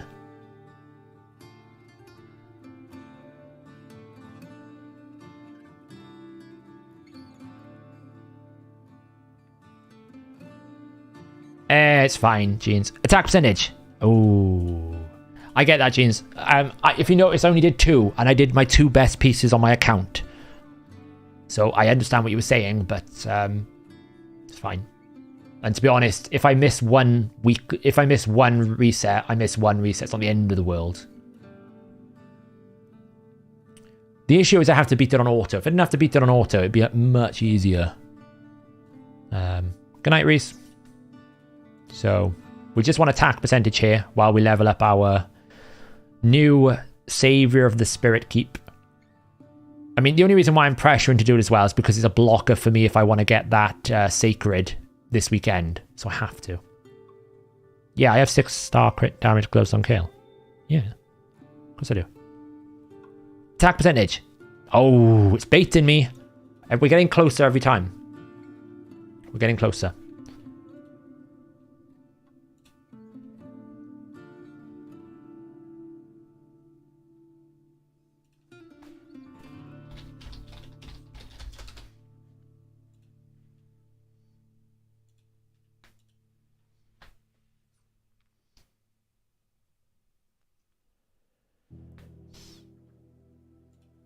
Oh, come on. Yep, Forge is crazy. My Forge luck was nuts. I can't pull champions, apparently, except for the Umbral. But I can farm gear, and I can level it.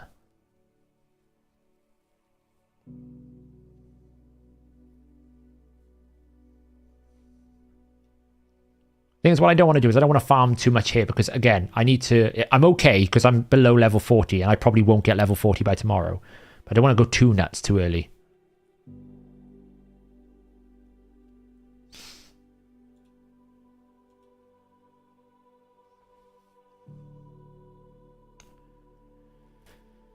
I don't even do the Ascend Artifact quest every time I do because it's alright. Attack percentage. Oh, it's baiting me.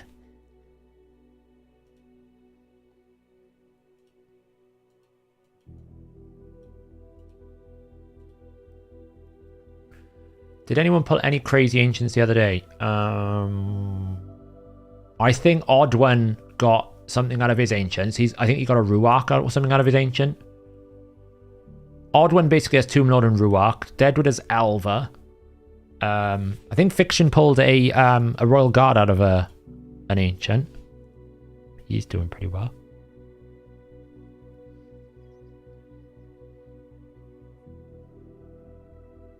And 20 minutes to keep or close. No, it won't.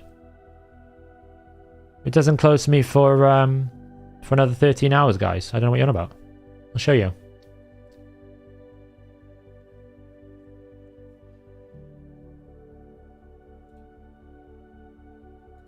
Look. 13 hours. Stressing me out for nothing.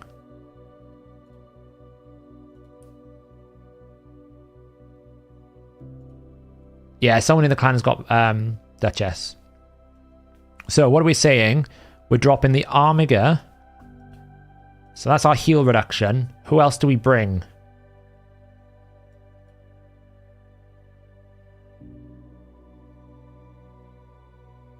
Probably Armiger, I guess. We don't want him to use this. Don't want him to use that. Don't use that. Don't use that. So we're going to say...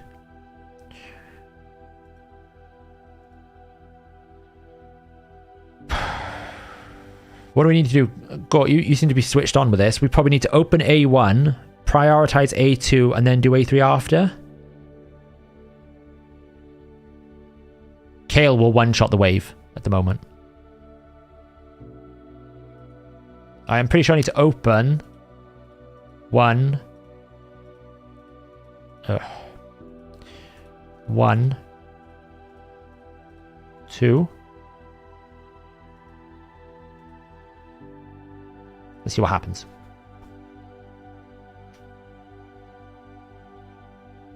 Yeah, the waves are not a problem. He's strong affinity, see? So he's gonna... He literally destroys the waves, see? The waves are not a problem. I need to focus that friggin' thing, though, because that thing is annoying.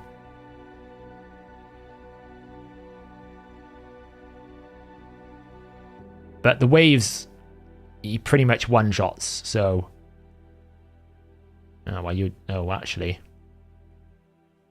Maybe we need Umbral. Maybe we do need Umbral.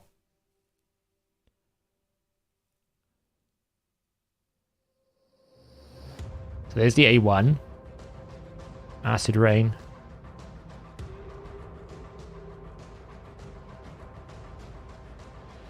A2.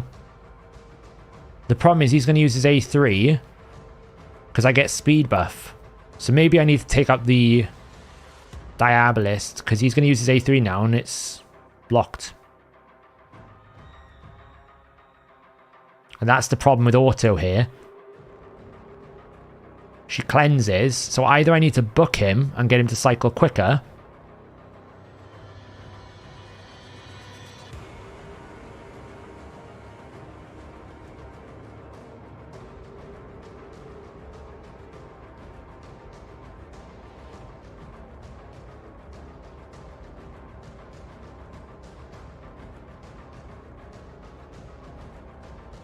This is why I said it's a problem that I need to... I can't poison it. So, the answer is...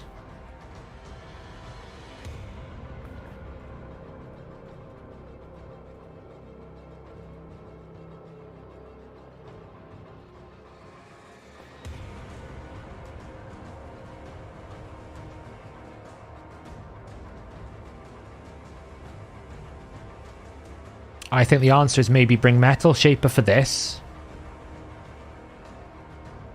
So that he has a chance to steal the block buffs. And then maybe Hearken for Weaken.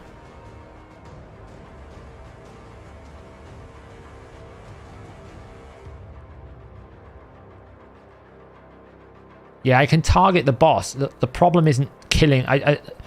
Basically, the problem isn't necessarily doing damage to the boss, because we're not even at stage 13 yet.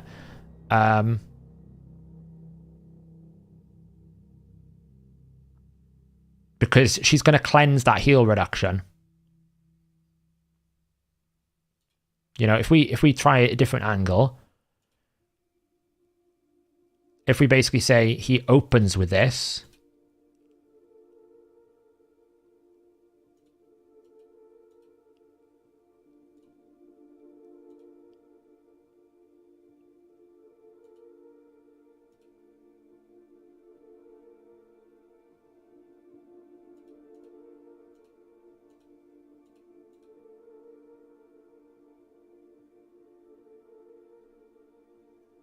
yeah, well, I'm thinking if I open it with the A2 and target the boss, maybe that's a different thing. I've just changed some of the rotation with Deacon as well to help this. So we take less damage here. And if I target the boss now...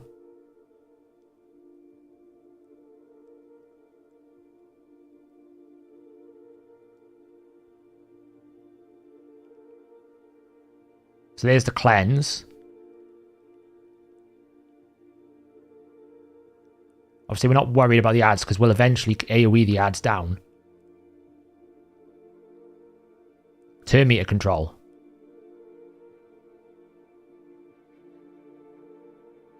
Oh, this is close. Was close, that was.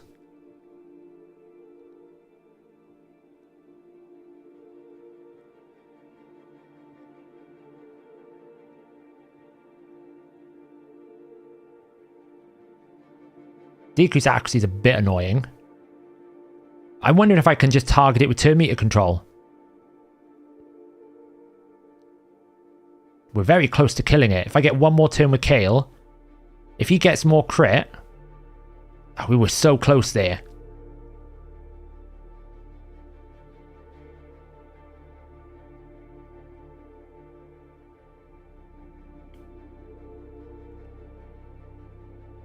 Heal reduction. I reckon we can do it. Just target the right person. Okay, well that's 12. Here's the real test. Can I get more crit rate on Armiga somewhere?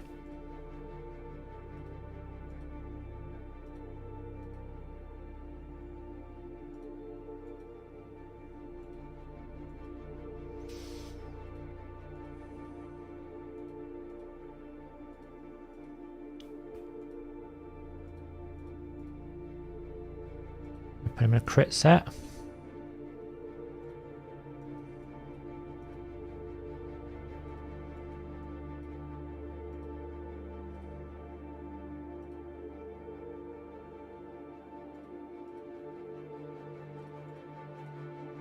That should do it. Here we go. No, my Ronda doesn't do any damage right now. I don't have the gear for having another damage dealer, so... Kale can do it. On his own. He just needs time and space.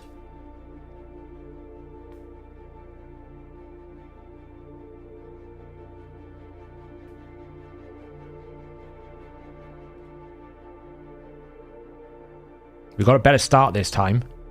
Because we had the AoE at the start. We didn't have that last time. We got turn meter control. Heal reduction on. AoE decrease actually is not great. I'll be honest. It's fine. Turn meter control. We're going to get a cleanse. It's fine. We know that. It's all about slowing her down so we can get as much damage out, right? Can we actually kill it here? Maybe we can kill it in one go. I think we got it. All that farming for Rocktooth, and it was just a case of target with Armiga. Oh, he didn't crit that time. Oh, come on. It's so close. Kale. Yes! It's actually targeting with Armiga, turn meter control, which is one of the strategies I said. Claim. Booyakasha. So, I just need to do these three. Get myself another Sacred Shard. I'm not in a rush to do these three. I don't need to do these right now. I could do them over the weekend, so that's fine. What I will do is I'll do these, and what I will do is this mission here. And what I'm probably going to do is somehow, if I can get the levels, I don't know if I've got the food for it though. I need to now make him a 5-star. And then there's a mission along here somewhere to do with 5 stars, right? Where's that mission with a 5-star? Get 3 rank 5 champions. So I need to make this dude. No. I'm going to hold the ascension for Deacon. Because I don't think I have enough even if I do this twice. I could ascend him now. If I ascend Deacon to 5 now, I can then ascend the other guy to 4 as well, to 5. Let's do it.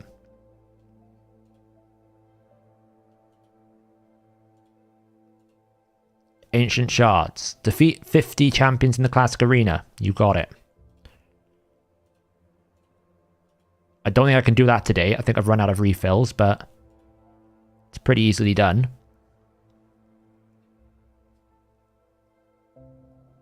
Yeah, it's based on when I created my account, so I've got potion keeps for another 13 hours.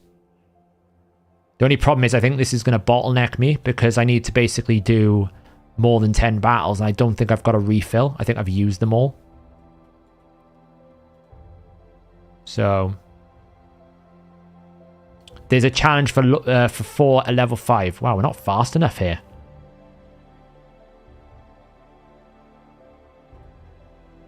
Damn. Not fast enough. All right.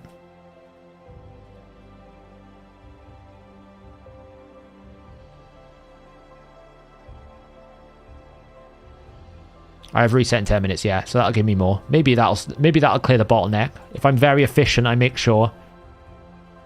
So yeah, I'm out of gems right now. I don't think I can get any gems because I think I got them there. This doesn't give me one. Done all them. Yeah, so win a campaign battle using 4 champions. The problem is they need to be level 50. So I'll have Rhonda, I'll have Deacon, I'll have Kale. So I need 1 more level 50. Which I won't have because I'm not going to level Rocktooth to level 50, right? I'll have to make another rank 5 that I want to actually upgrade. Which I don't have. But I can do these. That's fine. These don't give me any refills. They just give me silver. This, like, I could reach gold 1. It'll give me XP boost. That's not a problem. Win 10 classic arena battles in a row in gold 1 or higher. I could climb to gold 1. If I wanted to.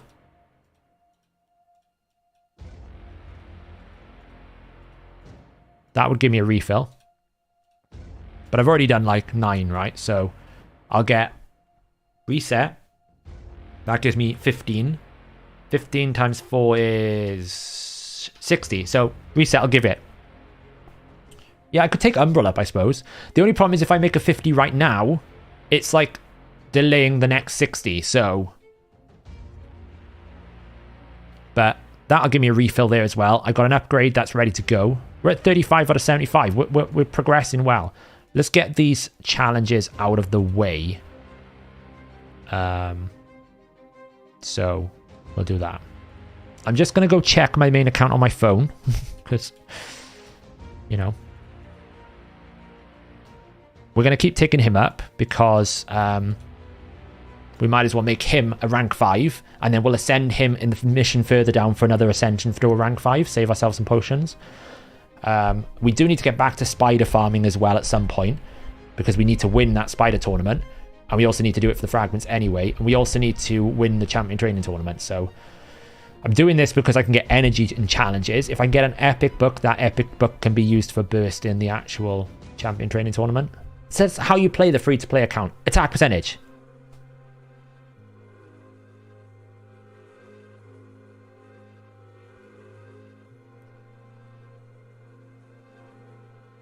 Knock it out of the park.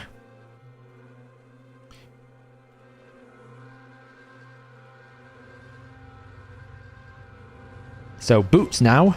I should have kept that, though. Because I have to equip 2 champions with 3 4-star or higher, so... These ones are going to be annoying as hell. Right, so we need to go to L6.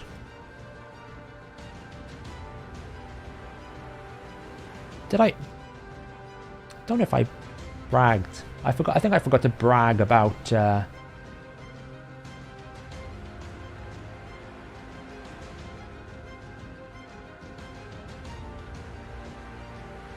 Who's pinging me in town square?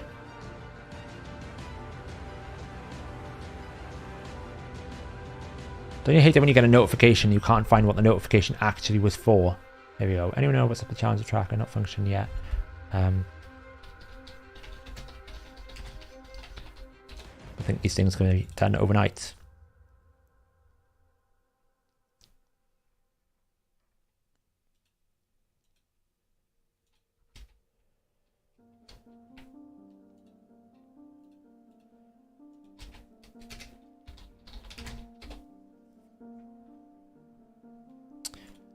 What were we doing? Right, Saf, on a roll right now. Might as well open a shard. No, Greffen, we've got to wait for everything tomorrow. Let's do this one time as well. Are you trying to win the tournament to avoid Summon Rush? No, I need to win the tournament and do the Summon Rush. I got to do it all.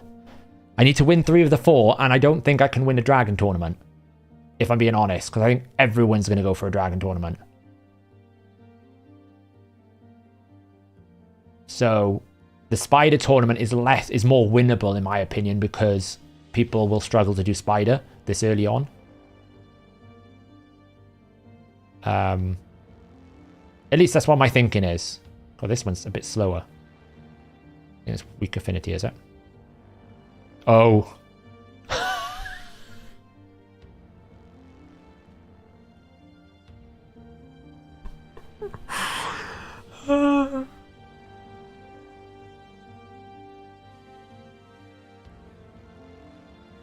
Yeah, the novice tournament blocked us, TCC Flow. So we missed the ice golem, the champion chase, the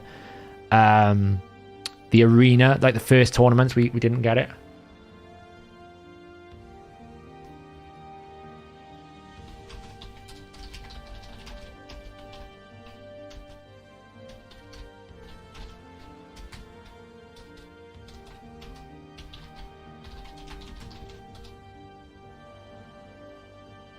Amazing. Well, that was an efficient energy gain.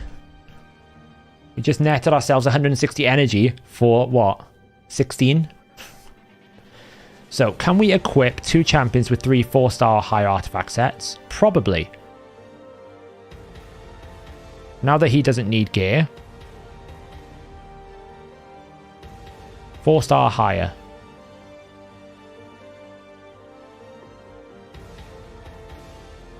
Let's do it on a champion that isn't going to cost us silver to swap gear around, right? Let's put gear on Harkin. 4-star or higher.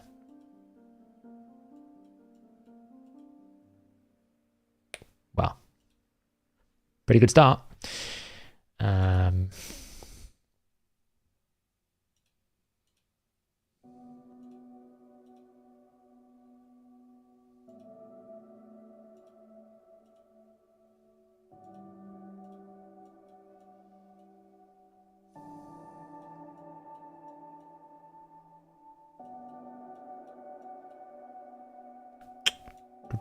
It needs to be 2-piece sets, really.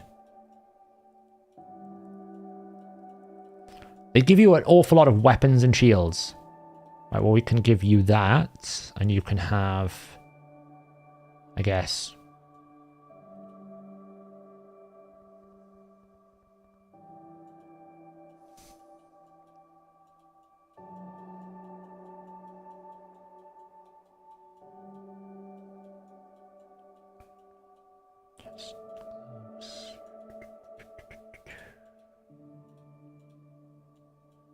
I could just go farm it.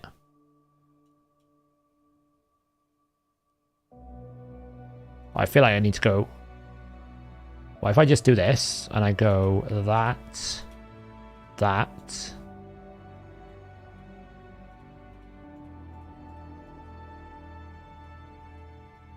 I'm sure I saw... Was it 4-star or higher? Or did it have to be exactly 4-star? 4-star or higher. Okay. I mean, Harkin's in a weird build. It's not like it makes any sense, but... Boom. Okay. That's just 50,000 silver. And now we need to do one more. Might have to go just farm some 4-star crap to do this. Like, he's got a 4-star piece there, so if I give him 4-star for that...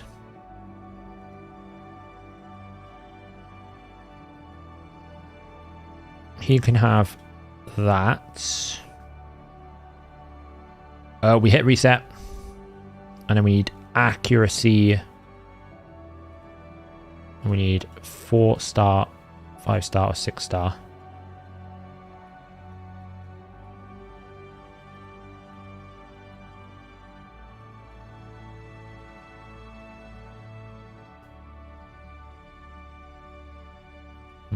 We might just need to go farm something. We just go farm a pair of gloves, maybe. That's a good way to do that.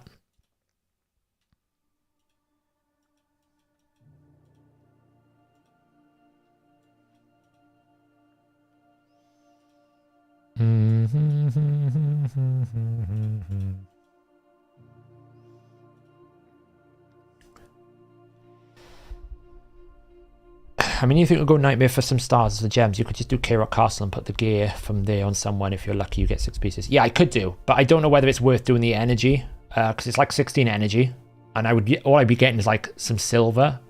If I needed the gems, I would, but it might cost me the gems just to do it in energy anyway. So it's not like I'm profiting. There you go, first time.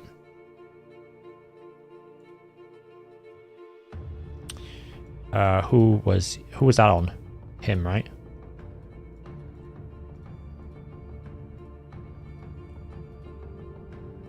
25. And then equip 4 champions.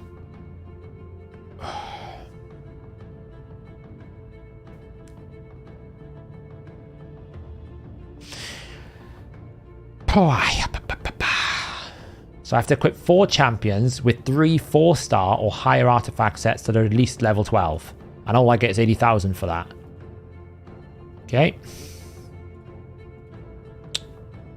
It's like... I can't really put anything on him because he's not got any sets.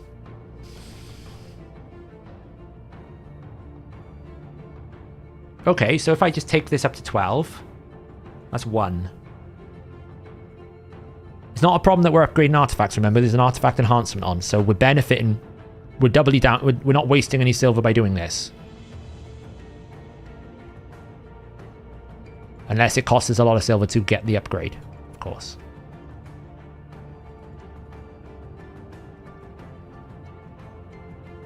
Okay. So that should be 1. Right, so we got 1 champion done. Only 1. She's in like broken sets. So if I find gloves for her, and we take these up, this will work.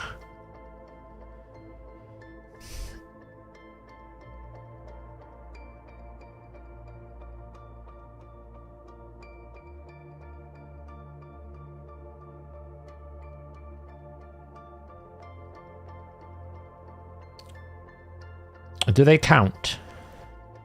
I do have CVC rings.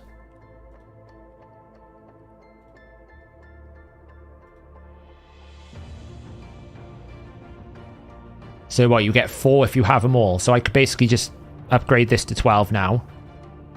If I upgrade that to 12 and I put a ring on her, she counts as 1, does she?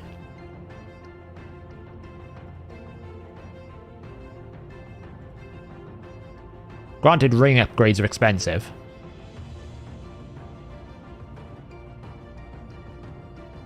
So's this weapon, apparently. I'll have a look now, Stico. We'll see what happens. Because we can test it literally on this... well, if I have one on here, I suppose. I didn't really check that. I think... actually, no. I think it's only an Ogren and Bannerlord. So I can do it on Rhonda. But then I'd have to put everything else on Rhonda, which is a problem.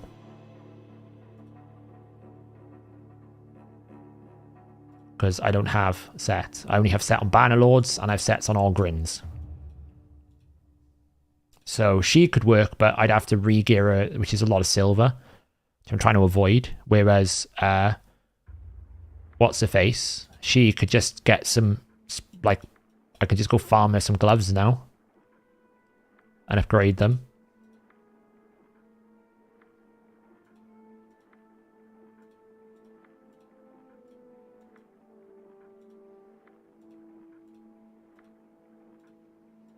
So if I just go to here. Ogren is Rockbreaker. Oh, that's true. I'll have a look now. Maybe I can put one on him. I don't know what I put him on in the end. I may have put him in broken sets. Rocktooth, yeah. I know I have an ancient in the market. I'm not wasting gems on it. The sacred on missions is worth more to me than the one ancient. If I need gems to get to that sacred, that's what I'm trying to get to.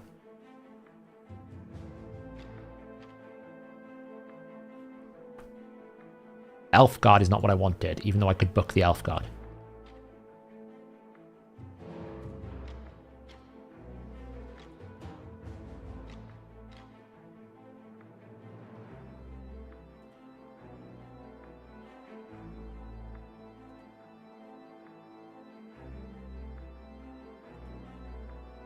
Four-star.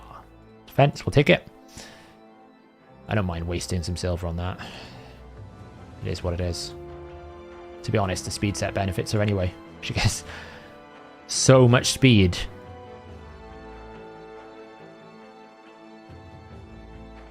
She's probably faster than my Deacon, so I probably need to change my arena setup now so that she does her A3 first instead of her A2. Yeah, I'm just keeping her around because in case like I need her for something. It's her and Armiga's, right? I wouldn't necessarily say I have a long-term plan for her, but she's a farmable. Well, she's uncommon, so I can just keep farming her, right? Oh, don't do me like this, thank you. The only good news is if it's 4-star, it's cheaper to upgrade at least.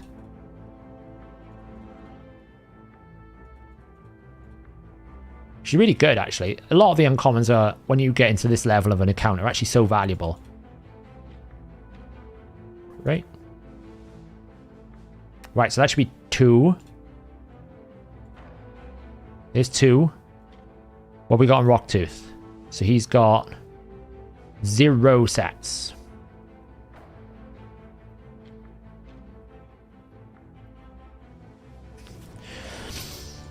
If I can swap in an offense 4-star. And oh, that's the 3-star, isn't it? Damn.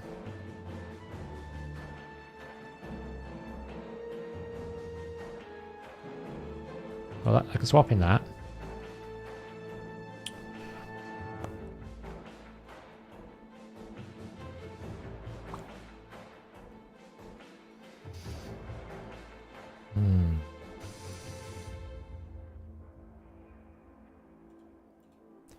So much silver being wasted. As a member, how do I get the Discord emotes? The Discord emotes? We don't have Discord emotes. I need to make more for this channel, and I'll probably add them to the Discord once Fiction tells me how to do it. I'm pretty just like, we made the Discord. That's as good as we got so far. Just make sure if you are in the Discord that you've requested your minion role, because I'm still trying to figure out why I can't automatically give you the minion role. Just go to the request channel and ask for it.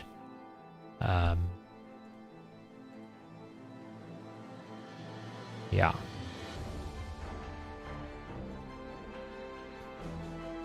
Yeah, it's fine. Right, so that's 1. So I just need like a 4-star in one of these pieces. So it's like crit rate or something. Cat, hello, what are you doing? Don't go behind there, please. No, don't go. Fine, go behind there. Do I have a crit rate one here? Oh, we can take it off Judge. Was Judge one of them that we'd equipped? No, so let's just take it off Judge.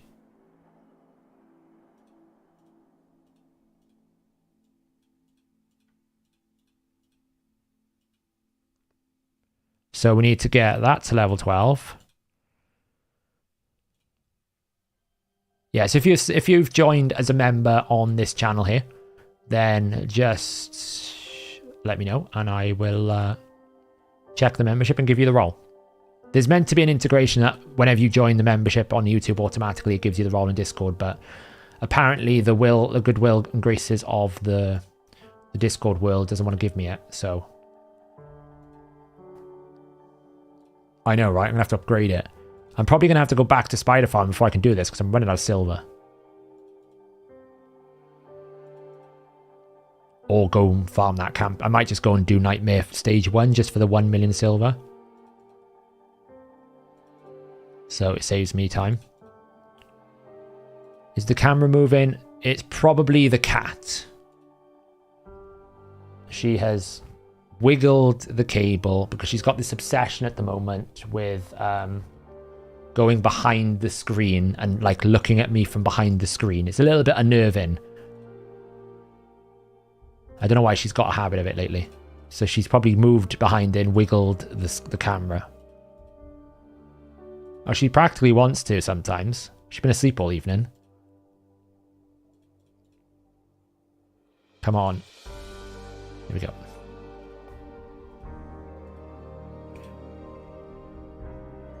This is the way it's going to get expensive.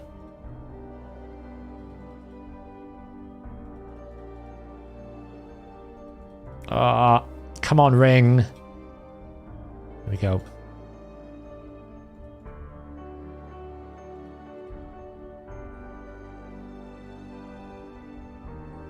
And we port.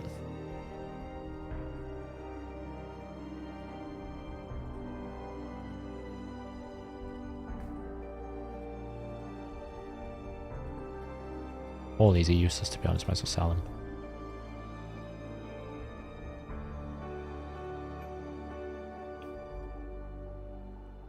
Lucky roll. Yes. Did it count? The answer is... yes. It did count. Okay, so we've got... Deke is one of them. Didn't get anything for there. Ogrin is done. Diabolist is one of them. Didn't get one there. So I need one more champion. With 4 out of 4. I mean, it could be Rhonda, but I'd have to re-gear her completely. And upgrade a bunch of stuff.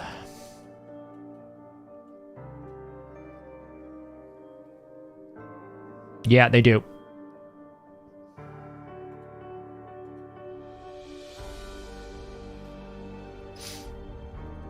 You know, and I'm a bit shy on like 2 sets. So obviously we can do something like that pairing. I've got a lot of boots and weapons.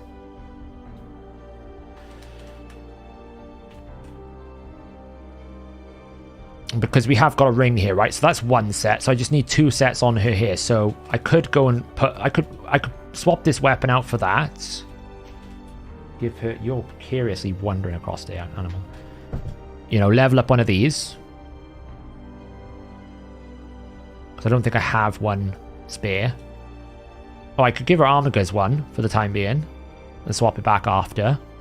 That would be 2 pieces.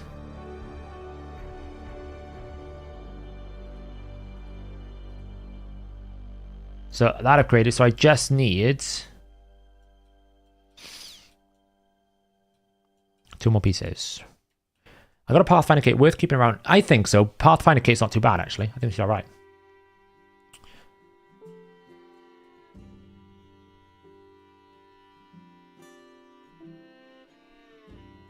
You could take that.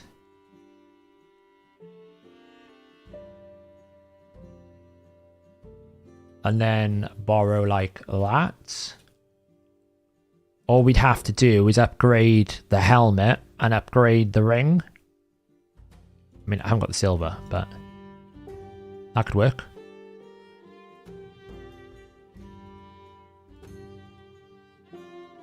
Yeah, we could do the boots.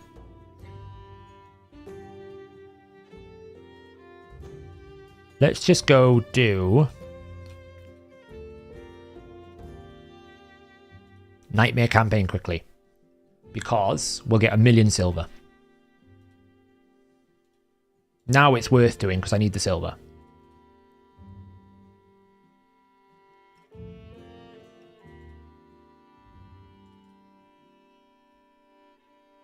Why? Can people stop coming alive again? Seriously. Killed you all. Stop coming back alive. Lord above. Oy vey.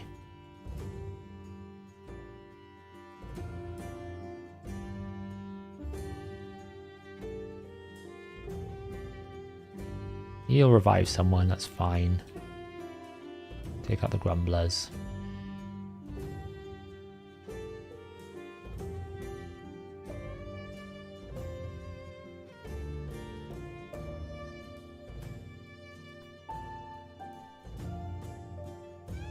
Stop living, I know, right? It's bad.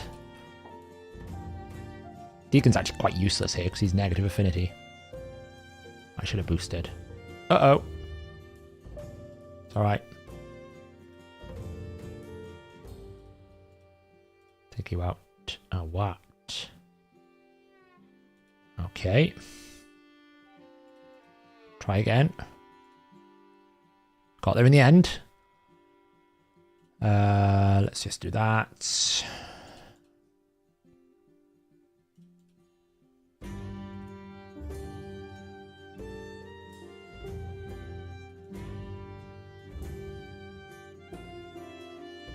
Kill these champions. Ow. I think we only need to go to stage 6 to do this. We don't need to do any more.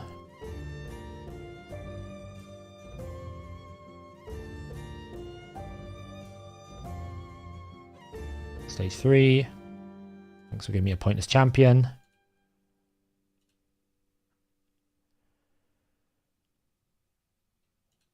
5 frags. Normally the 5 is not too bad. Like, that's like 2 or 3 sacreds tops. I really should pay more attention to my main account. I haven't even looked today that much. I did my dailies this morning, I think.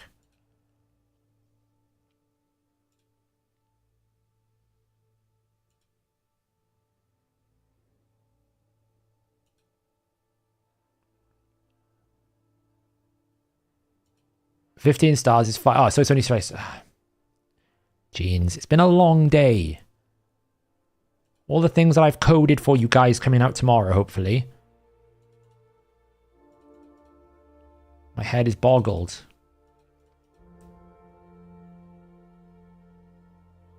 Yeah, it should be enough. I mean, the mysteries alone will be enough, probably. The void is like 120. 1 sacred's 500. They normally don't put it too high the first 5. Wow, the gear we're getting is pretty trash.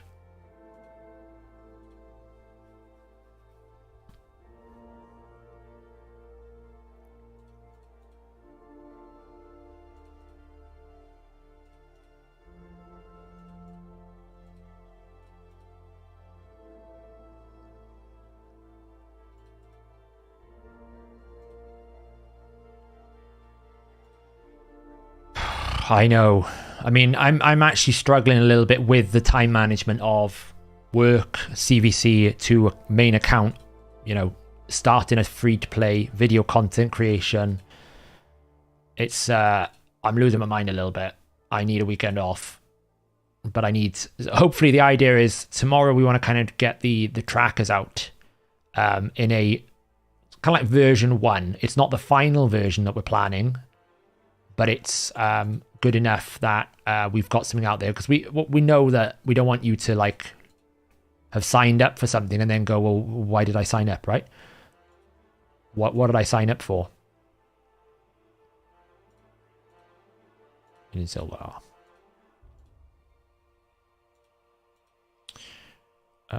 So I need to go to... Who was it I needed to equip? It was Rhonda, right?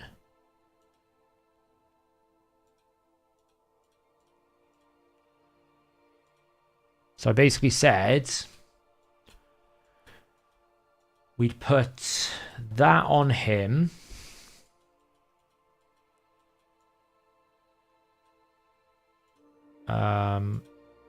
Did we take it off Rocktooth or Armiga? Armiga, wasn't it? We take that. So that's 1 set.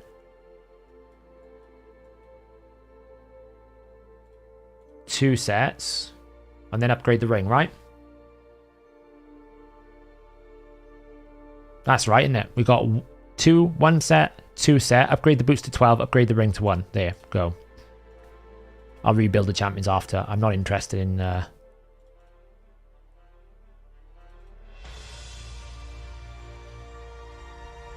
So... we just need to get this up.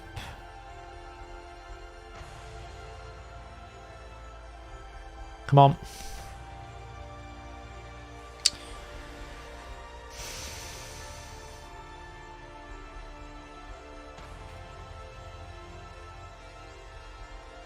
Oh, God.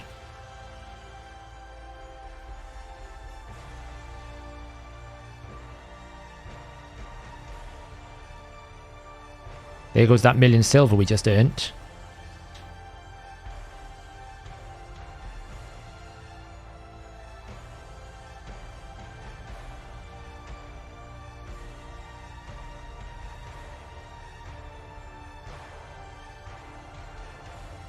Eventually. Come on.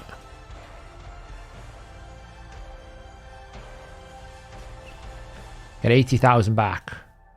Oh, what do we get? More energy. See, there's a void shard here. What can we do? Well, we claim that. Fully equip a champion with accessories. Well, if you can give me a Dark Elf banner, 50k. Equip 4 champions with 3, 5, or 6 star artifacts of level 12.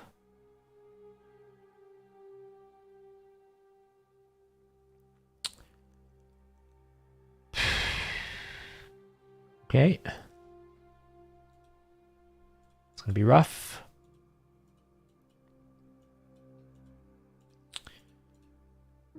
Win 5-star artifact from clearing stage 3 Kira Castle. Stage 2 stage 1. Okay, well that's not too bad. We can claim the energy now. 50,000, 50,000, 50,000, 50,000, 50,000, 50,000. That's all silver.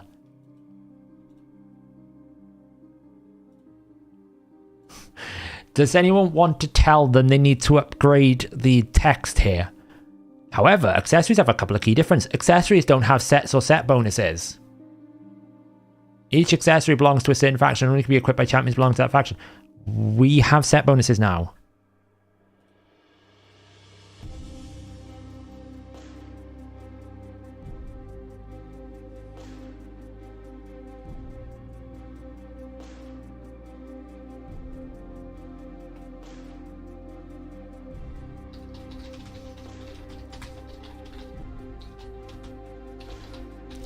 Shows you how much they're paying attention, guys.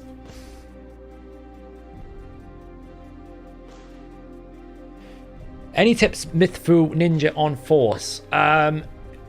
Pretty nightmarish because he's going to weak hit and then his A1 is going to be a problem. There is probably spirit-friendly, force-friendly tunes, but I would recommend you change Ninja out for it and bring in someone else. It's just a nightmare. Don't do it. Transform a champion into a legend by equipping them with 3 accessories. I would love to, but you haven't given me one. So we need to do that for another sacred. Win a campaign battle using 4 champions or level 50 higher. Well, that's just a grind now, right? Oh, a mini pack.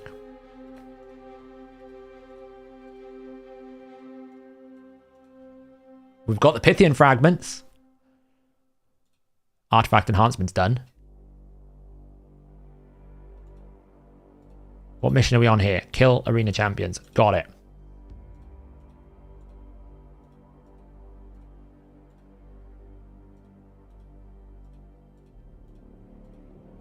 What's in our advanced quest today?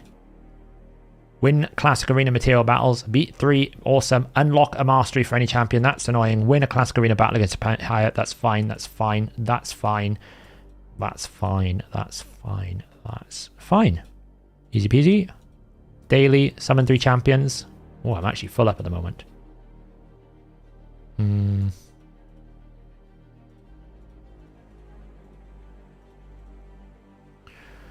Yeah. Transform a champion into an ultimate legend. That's like, I've given him a crappy clan versus clan ring that you gave me that it's not even of the factions I actually have champions for. Does that count as transforming a champion into a legend? Because I don't think it is. Is Minnow still annoying? Not really. Are you my main one? Yeah. Please. Book yourself.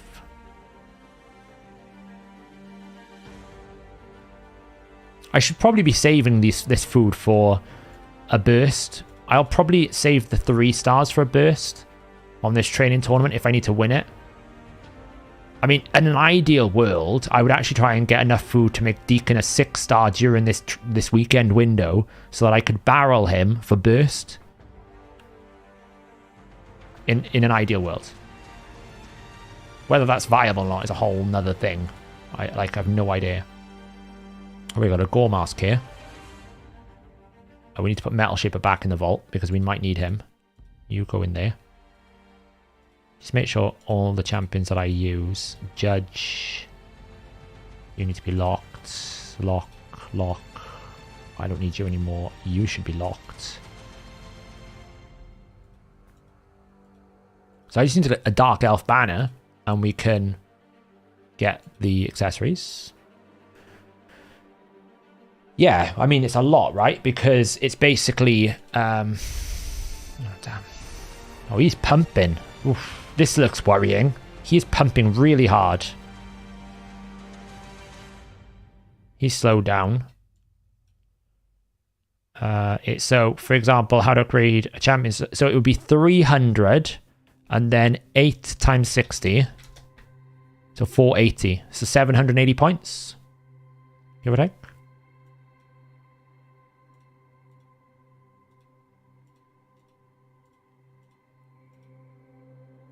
Deek's A3 is on cooldown. We got the cooldowns done now. Deacon is booked up.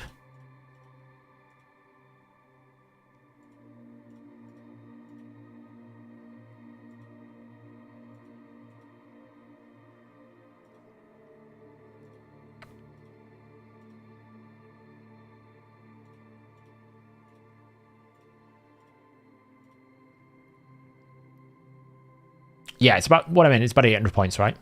Give or take.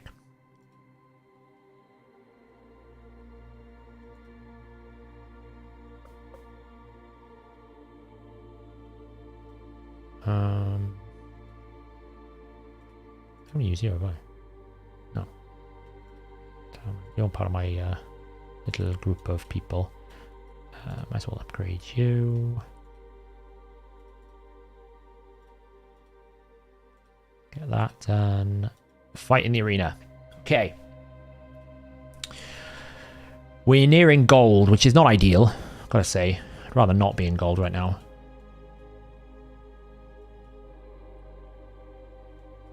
You're an easy win. Oh, I need to maximize people, don't I? I need to fight. I need to be killing 5-man teams. I'm going to assume I'm going to be faster than this. And I need to double check because she is now faster, so I need to do first.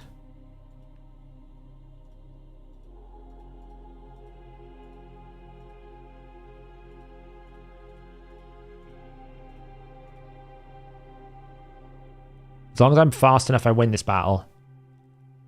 I'm fast enough. Boom. Nailed it. Lonotharl scares me. Same here. As long as I'm fast enough, I win this battle. Which I am.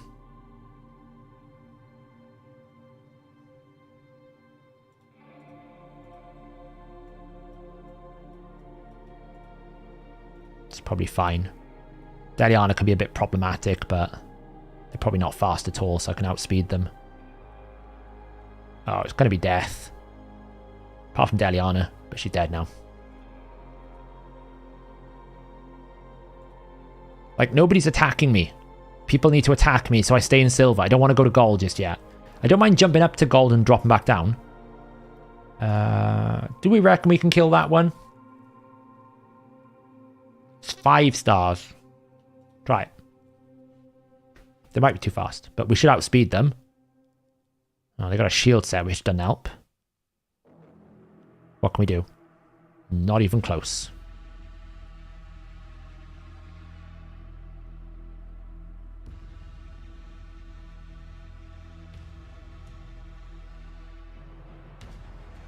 Not even close. Try this one, I guess.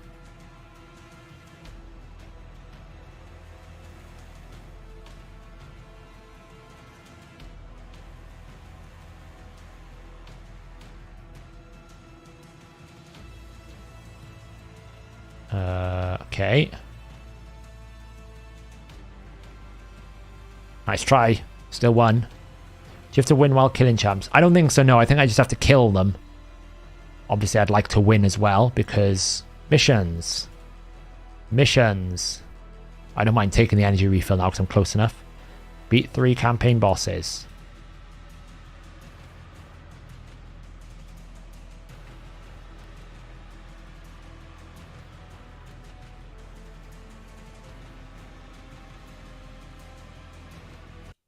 Wow, I just checked time.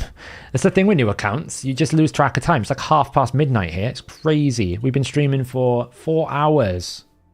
Even though I started late. Crazy. I could have done speed stage. Yeah, you're right. I wasn't thinking.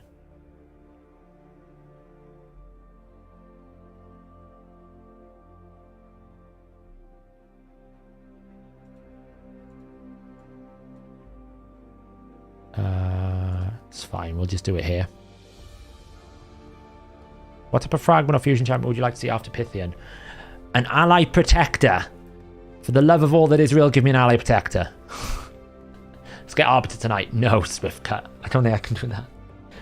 We do need to have a bit of a where are we at kind of check. Is there anything I need to do urgently? That's what we need to have a check for in a minute, because we got distracted by all those new challenges and all the things we could get out of them. Got 459 energy here now. Not bad. I'll probably be able to do the advanced missions as well. So this is a bit more. Have you started 3v3 fragment? I've already got one fragment. I have. I've got one Drexar fragment.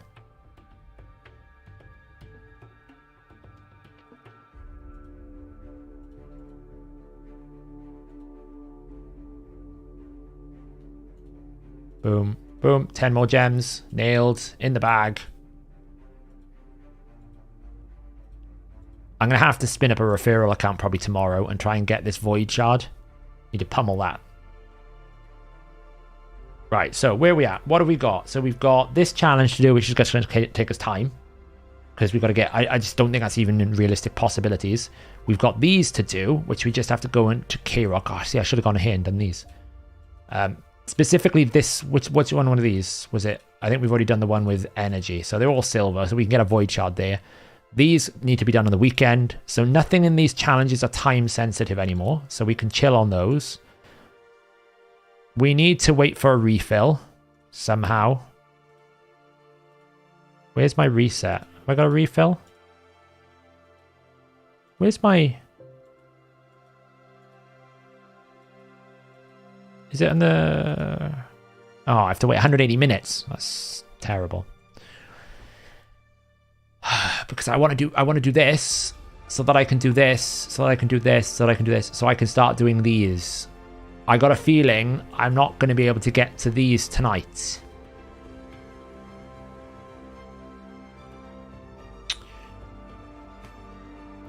What keep is it now? What keep has just come active?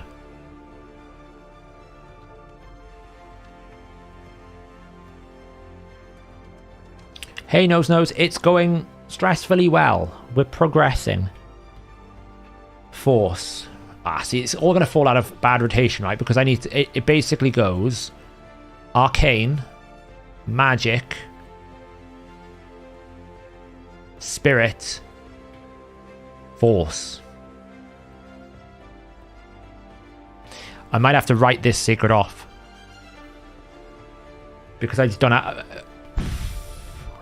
Like, I'd have to stay up. Oh, there's one more refill.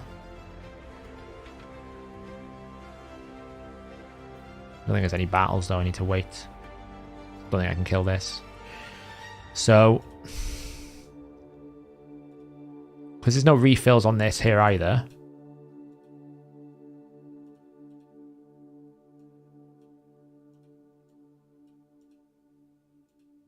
It's 100 gems in that Titan event. This is concerning. But what's more concerning is this. This guy, I don't know if he's going to stop at 1500, but I mean...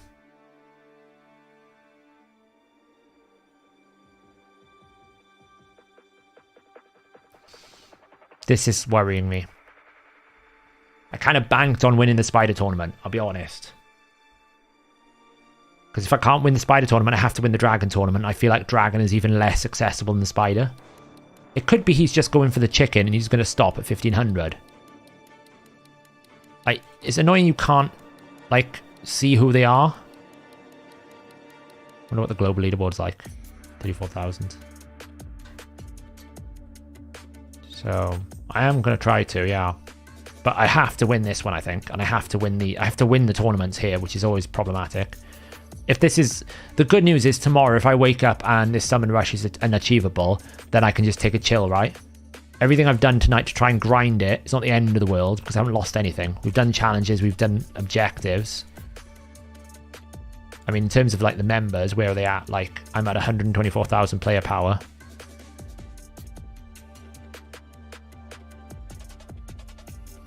I'm pretty sure Hellhades is pumping ahead of me a little bit. He's got a Kale at 50. They've got a lot more food than I have. The thing is, though, as well, what I would as much as I want the Pythian fragments, 6-star Relentless gear, that would be huge as well. You know, just winning the Relentless gear is huge. Obviously, I'll get it for coming second, but I'd want to win.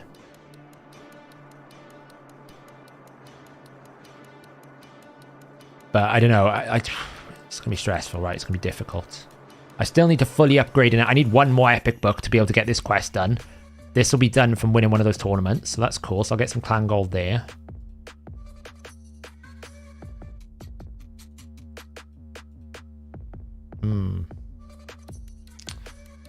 Tricky. What we should do though first is let's just do a clan boss run, because I think we've one keyed easy. We need 3.6 million. Did we one key this, or do we need to do another key here? I need to do another key here. Let's see what we can do here with... I have no idea who's got gear anymore. I've moved so much gear around, I've lost track. We'll just assume this is okay. I don't know. What are you doing, cat?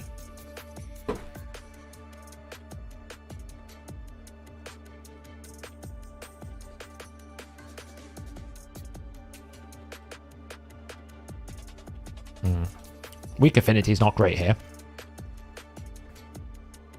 Oh, hello. Rhonda doing some punches. Yeah, I think all these are fine, right? I don't think I took any of these.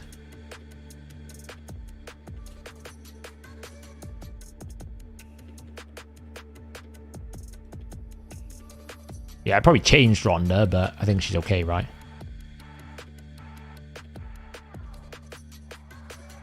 Decreased defense. Yeah.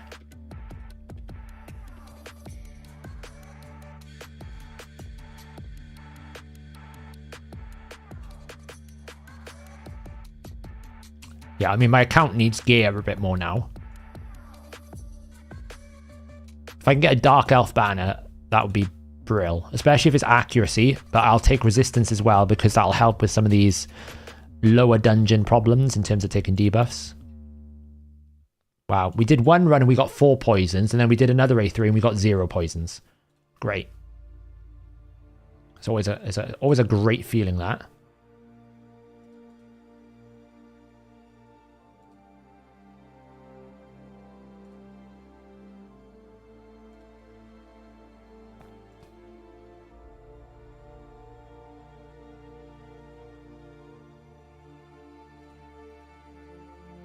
Decreased defense. Yep, nice. Didn't weak hit. You failed your... What did you fail on?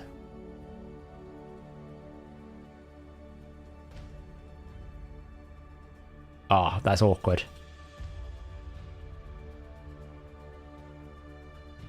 That's awful. To be honest, that I think is just an unless it's normal and you've got some really good champions, it's just really unachievable, isn't it? At this point. I feel like all Rhonda's doing is tickling him, I'll be honest. I don't really think Rhonda's doing much. Right, you're dead.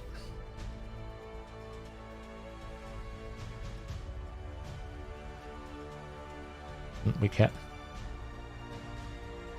Your 2nd anniversary rate. Congratulations.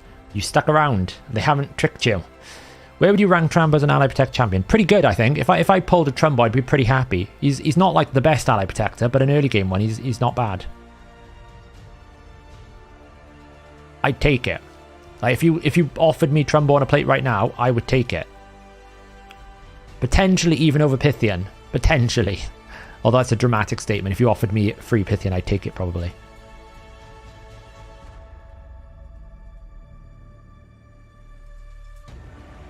Punch, punch, punch.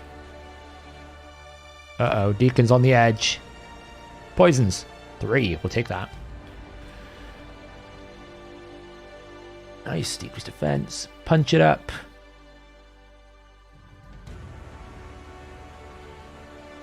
Oh, it's all on Kale. What can he do?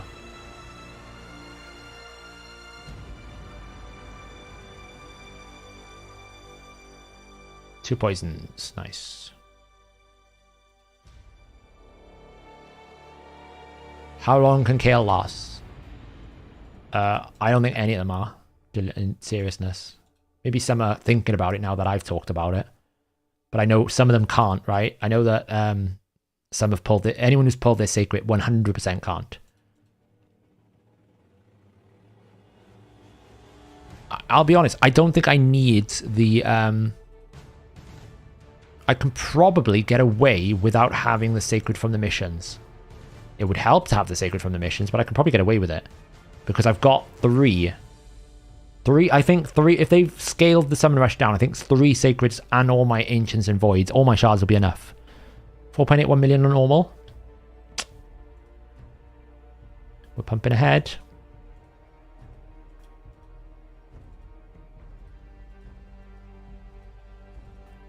So that puts us now 1 key normal, 1 key easy. So I can probably start looking at hard soon. Obviously I haven't got any keys now.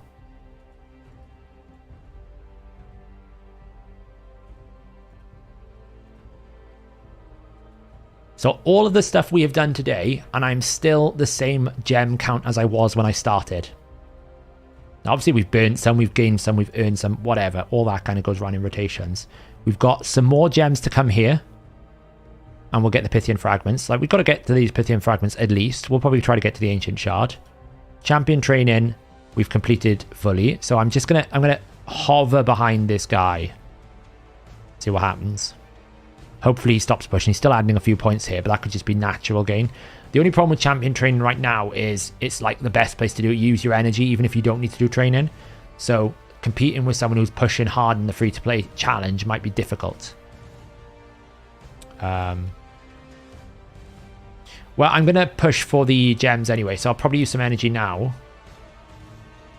In Spider.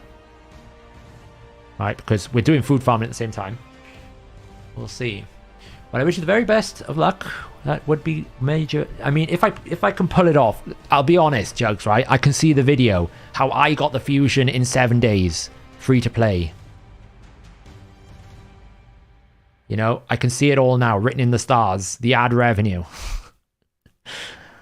But it's all going to come down to the next 7 hours, right? If we get the Summon Rush and it's 4,000, then it's pointless. There's no chance. If it's 2,000, it's on. Because 3 Sacreds is enough, right? I can do those dungeons, probably. And when those dungeons are up there, then I'm probably good to go. You know, because Rhonda doesn't need to be, like, well-equipped to be a solution in the Fire Knight. She just needs to hit 4 times. You know, she needs to A3 and she needs to A1 and A2 and ignore the rest. Oh, this is a bit scary. She's taking a lot of poisons here. What's happened here? Oof, that was close. This is why I said a resistance banner would be quite good right now. Because if I can just get a resistance banner on him, this becomes a lot more stable. Because he won't take any of these poisons. And then all the other dungeon content, it also benefits him, right? Won't get a freeze in the Ice Golem. Won't get poisons from the dragon. Those are the things that tend to kill you. And I don't really, at the moment, need the accuracy per se. The accuracy would be beneficial long term, but in the short term, I would prefer Dark Elf Resistance Banner. So yeah, so I think we're going to let this run through.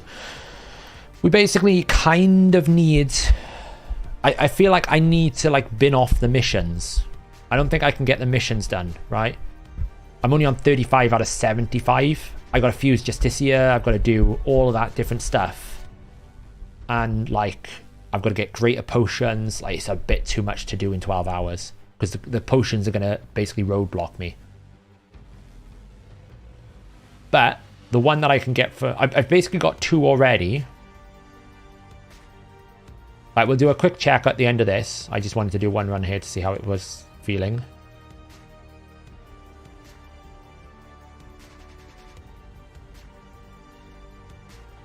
Oh, that's rough. It's going to take a lot of poisons here. It'd be nice if the shield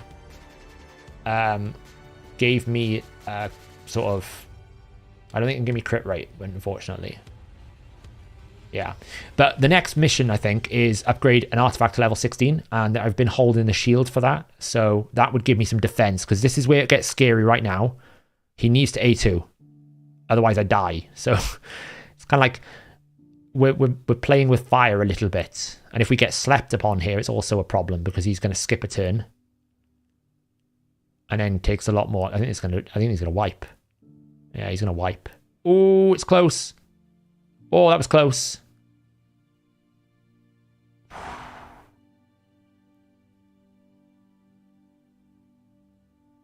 was painfully close.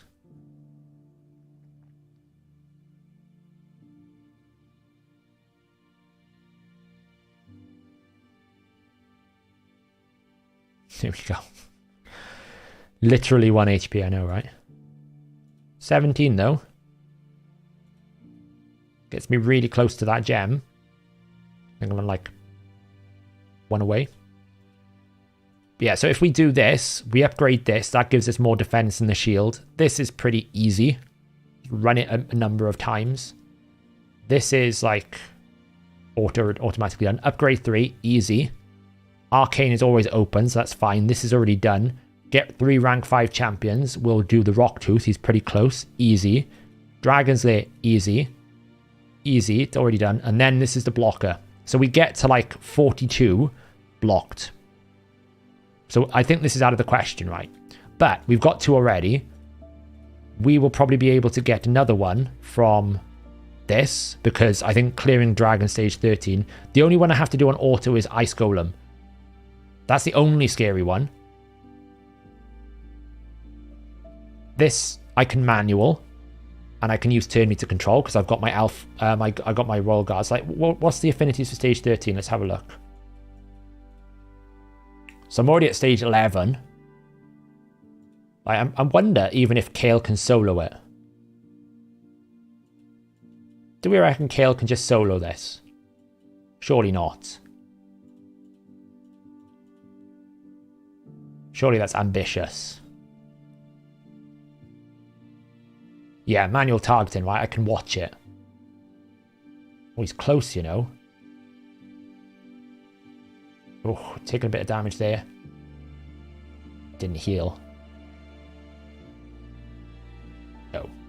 Okay, so you can't solo it. Ambitious. However, we can probably, like, duo it.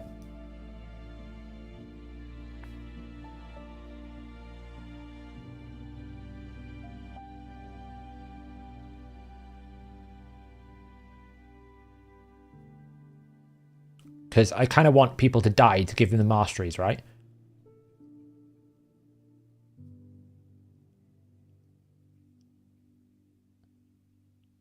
So now this is ideal because he's got all these speed buff masteries here. Obviously, accuracy is probably a problem. He's probably going to resist all over the place. But he's doing a good enough job.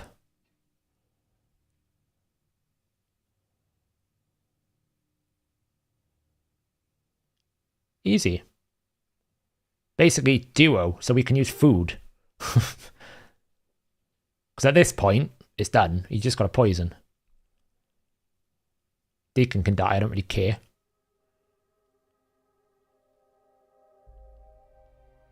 Well, that's easy.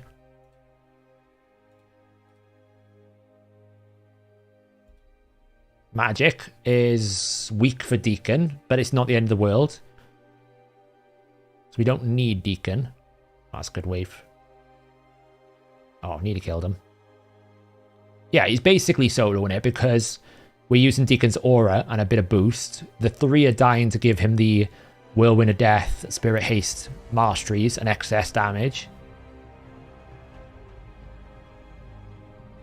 Right, this is where it'll hurt. It's fine. They're basically cannon fodder to take the hit for everyone. We somehow have managed to not get our AoE back, which is frustrating. There we go. Oh, we just poison. It's whether or not he's got enough accuracy, to be honest, to get the poisons out. It looks like he's okay. It looks like it's borderline, but he's doing it.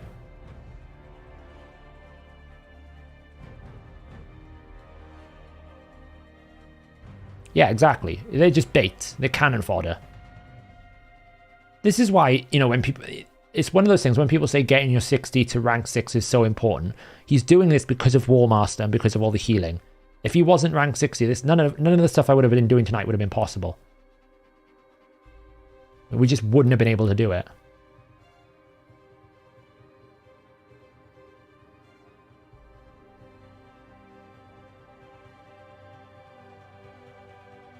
Done.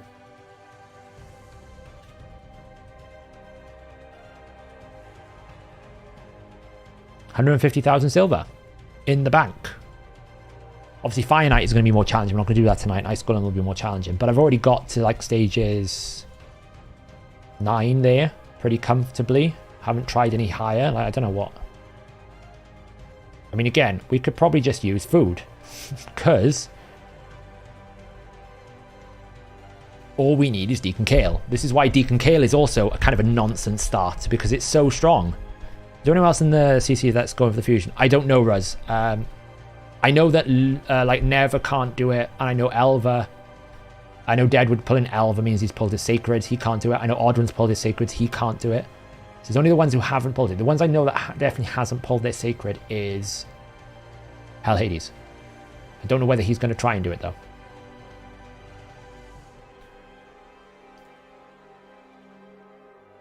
I mean, we haven't even lost our minions yet. How close am I? I need to win 3 of the 4 tournaments.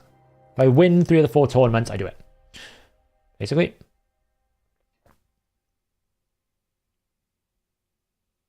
I love how I'm targeting the right ad, but it's decided not to do that anymore. But these duo, like this duo is enough to get me there. It might struggle on this wave. We might need to bring in some support here because he's negative affinity.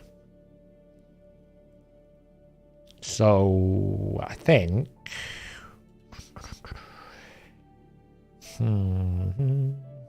strong spirit.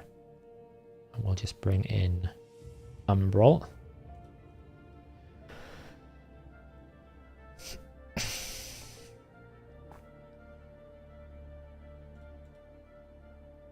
Oh, damn it.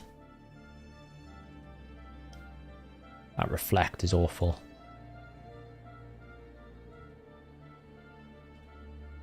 We've got to slowly kill him. There you go. These little bog walker things that basically do reflect if you crit them are nasty. In campaign, they were awful. You building 2 Armigers? I've got 1. I haven't built another one. I've got an Elf Guard for another one. I don't really need 2 meter control here. I can just AoE nuke. Just finish him off. Okay, so let's drop 2 meter. Kill him. Drop again. I'm manual in this one because this is the nasty stage because it's affinity.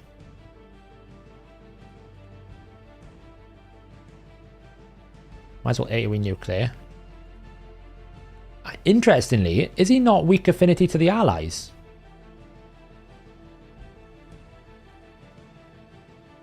Oh wow, weak hit there. Well, we're about to take a lot of damage. Ooh. That's a bad rotation. He's not weak affinity to the minions. Do you notice that, guys? He's not weak minion. He's not weak affinity to the minions. I might die here, be honest.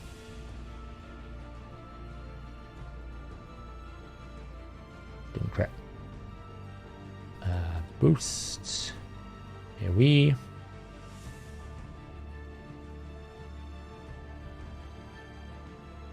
Then we got it though. Yeah, I didn't realize they were void. See, these are the little things you learn when you start a new account that you just, like, it totally ignore. Alright, that's done. Crit damage, crit rate, that's not too bad.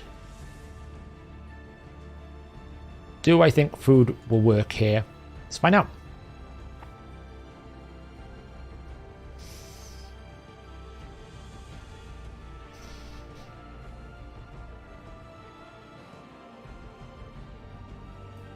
At this rate, I'm going to be on all the leaderboard challenges tonight because I'm doing things that nobody would think about. They'd be like, oh, you just go to campaign, farm, get loads of rank 5s, then go do dungeons. I'm like, Deacon Kale, let me present you with the most OP duo to start an account. Because right now, I am progressing through these dungeons. Like, obviously, a 13 to a 16 jump is a big deal. Oh, God. It is a big deal, right? We know that. Like, jumping the next stage up might be too far.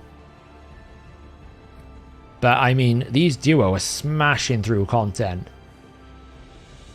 I'm not... It's not even... That was close, because I got bad timing. But I'm using food at stage 13. Like, this isn't the way this game is meant to be played. It's not even like I've got an OP Kale. I've got no banner on it. He's got a 3-star ring. He's got the starter lifesteal gear. Okay, he's got some really strong gloves. Oh, the Shriek is going to kill me here. Got to be careful. Oh, I need to do it on auto. Oh, that was close. Have you full upgrade armor skills? No, I'm picking them up bit by bit. I'm not too worried though. Armiger doesn't really need food. He's an A1 champion, so I don't have an OP Kale. He's strong. Don't get me wrong. I would say my Deacon is better built than my Kale because of the boots. Okay, imagine when Deacon gets masteries here. Deacon doesn't even have masteries. Oh, Deacon's down. Can Kale solo now? Fully on his own? I don't think so. Oh, it's close. Oh, it's so close. It's so close. Whoa! That was like so close, wasn't it? Oh, that was really close.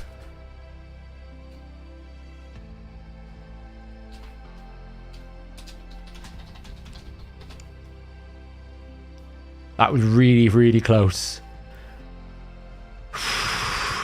It was on like, he had no healing, he had heal reduction, he had nothing. It was basically down to the wire.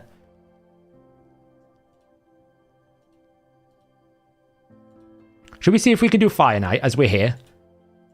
This is total waste of energy.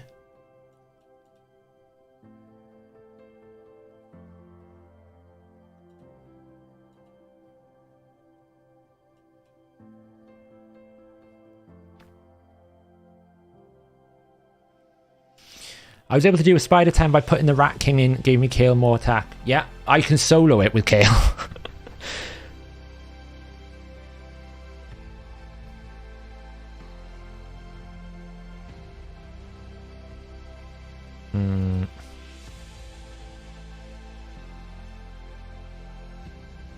I feel like I need to boost here.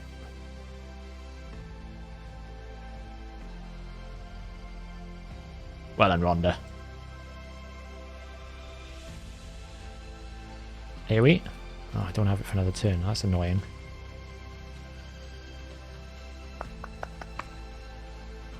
It's fine, we'll do that. Please don't kill my Rhonda. Please don't kill my Rhonda. Oof.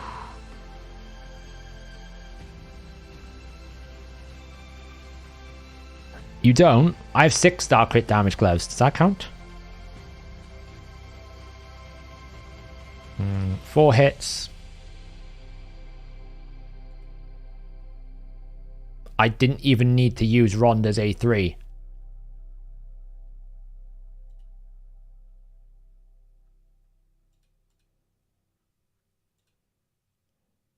OP. It's OP.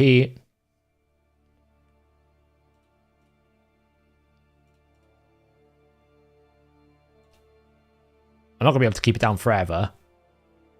But, you know. The key is getting him below 50% HP with Rhonda. Because once we're below 50% HP...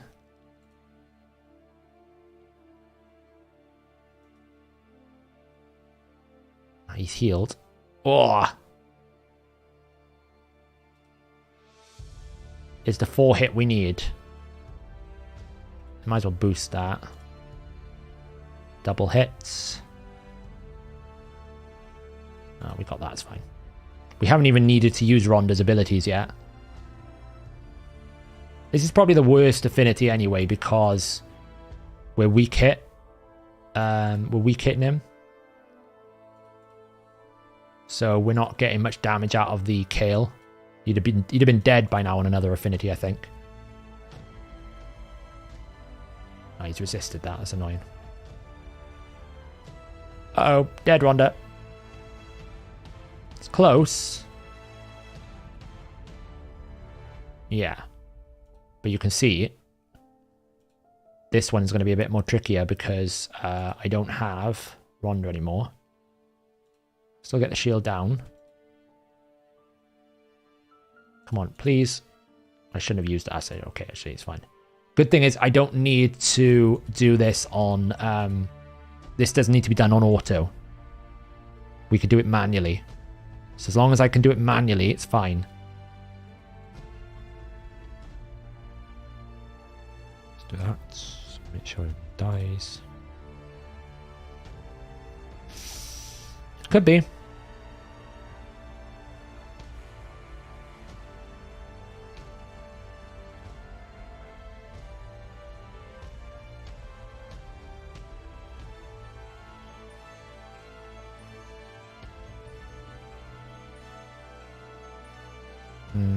Let's just take him out.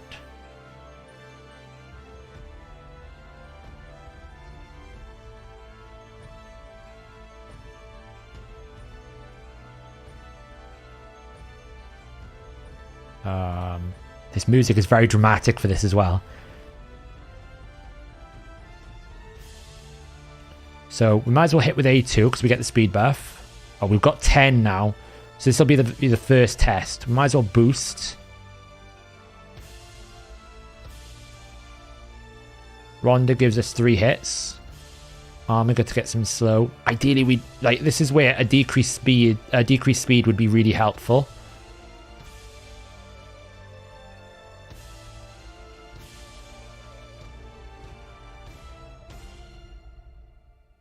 Because he's going to be able to keep it down for a bit, but not on his own. Smash that for some damage. But you can see the difference in affinity here right now. Because we are getting it, we're getting it below half HP a little bit more. Because we are not weak hitting all the time. So now we should be able to...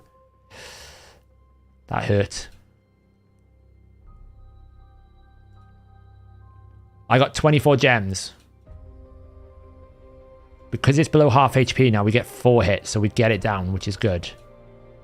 The only problem is Armiger probably needs to be boosted. I'm probably going to have to upgrade him to do level 13.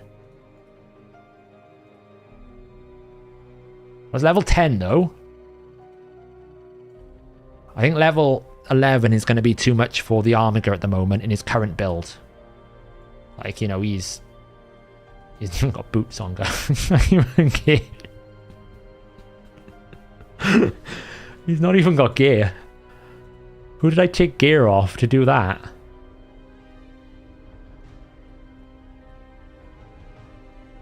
I can't even remember where I took the gear from. We might as well take elf guards for now. I don't know. Imagine accuracy is going to be a problem here. So I might have to take that just to get us up. Alright, he's got speed now.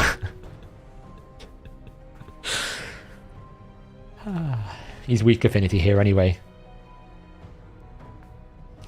So this, I think, is going to be too far right now for me. At least tonight it's going to be.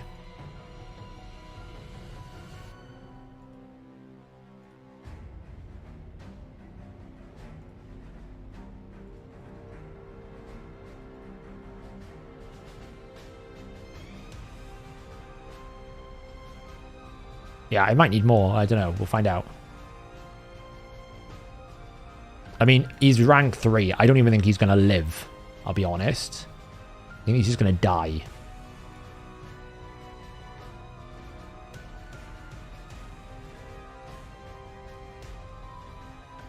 We're about to find out, basically. 4 hits there. Might as well boost. Double hit. Throw that out there. Weak affinity. It's going to be the problem.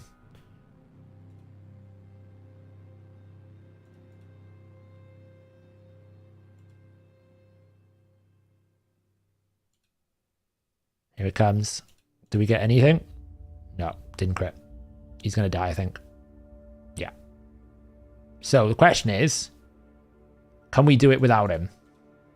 Probably not, because the speed debuff is probably going to do us problems. So we can replace that with an increased speed. It's going to help. At least we take the shield off, but he's going to go back under and everyone's going to die.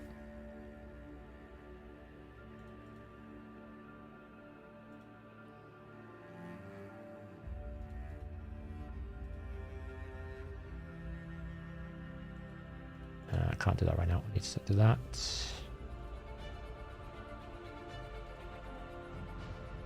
Weak affinity.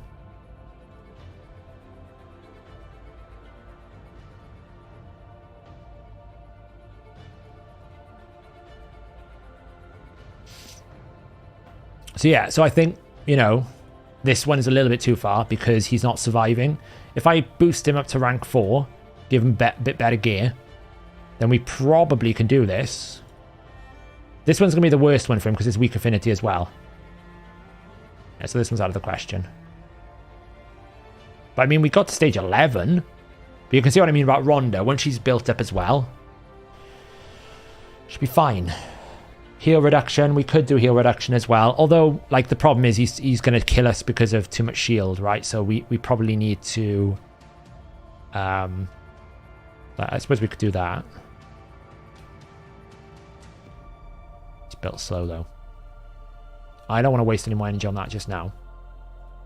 Because I need to do it at some point this weekend. I don't need to do it straight away. What have I got a quest for? Do that. Nice. Oh, I need to do 2 more debuffs. Really?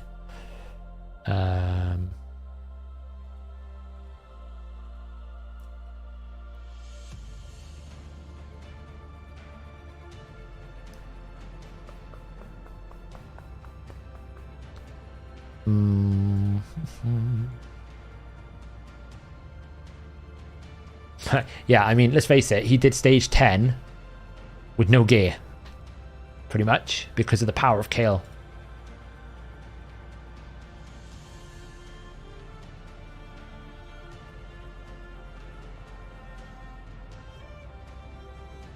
So...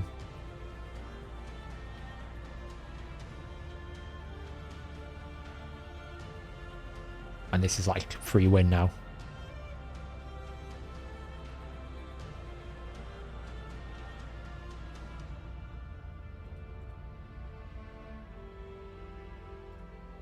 Go on, punch it up, Rhonda. There you go.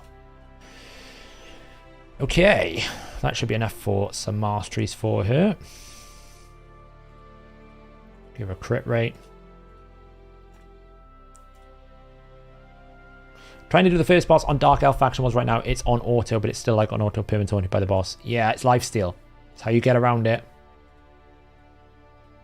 Actually, I should do mine.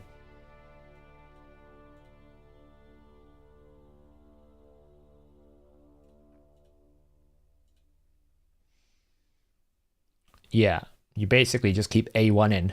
It's just boring, but that's how it works.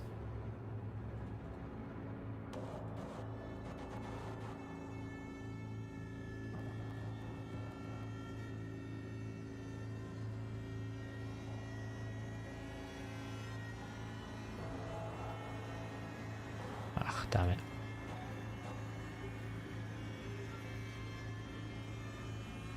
So close.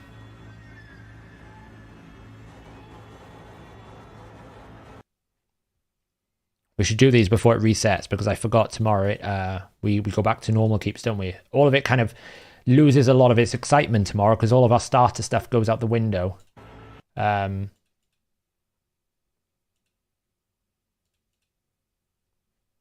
is this?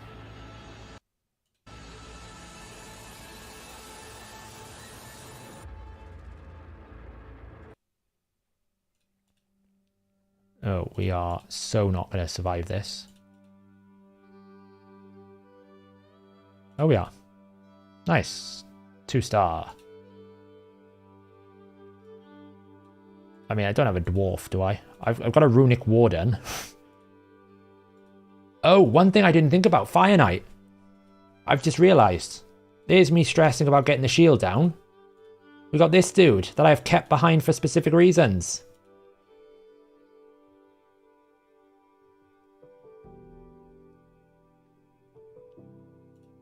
I might actually book him right now because I feel like this is good.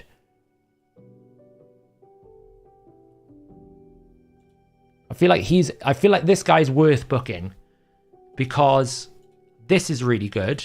This is my only decreased attack that I've got, which if I ascend him, right, we can just ascend him now, right? Because I've got potions for days.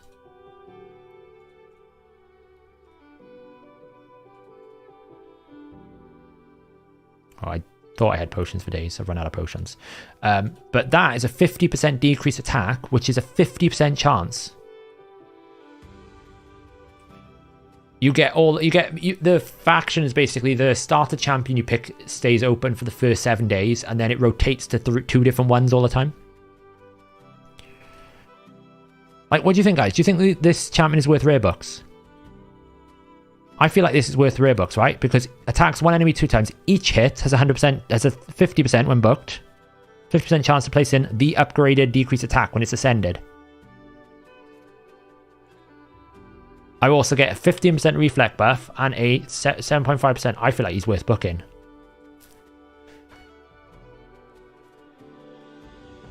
Yeah, I think he's worth it. I'm going to do it. That wasn't a great start. That's a better start.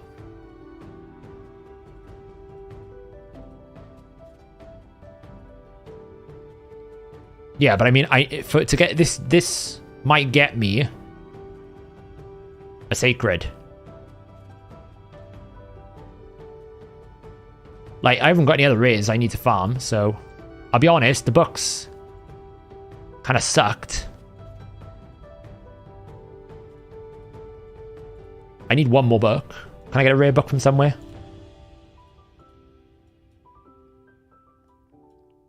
Wasn't there a rare book in the artifact enhancement? Oh, there you go. I'll get that tomorrow. I'll get it sooner if I can kill more champions in the arena. Ooh, that's tempting. Love the silver, though.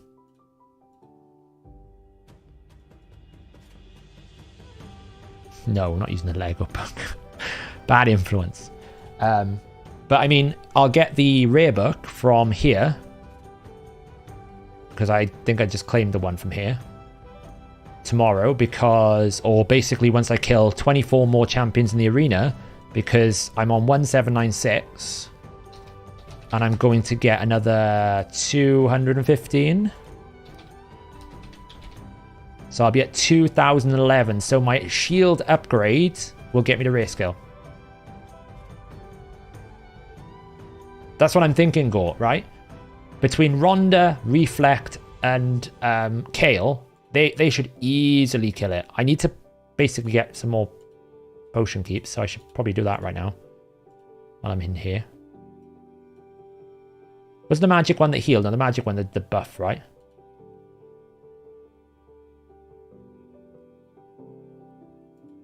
Let's just farm it on that stage so I get a bit more better going of it. Magic is the shield one, yeah. Is the buff one. I'm probably just auto.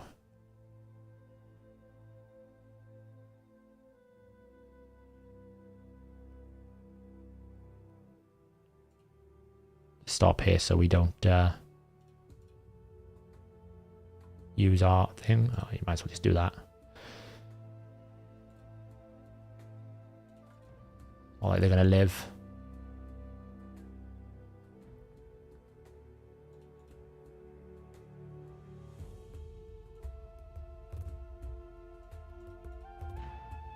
The booking situation is way better than it is now than it was yesterday because Deacon's fully booked now. I've resisted before, probably because I've taken gear off my freaking Umbral. Either that. Actually, no, she's not 100%, is she? I forget that. Sorry, easy.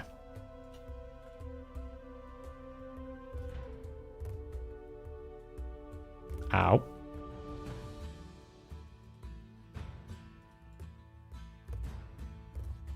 I don't know why I'm farming such a high stage. I don't need to.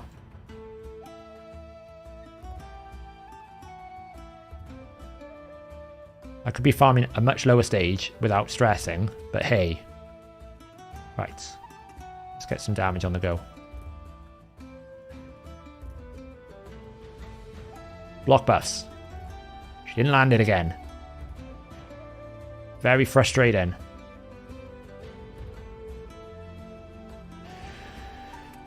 Hey, vey.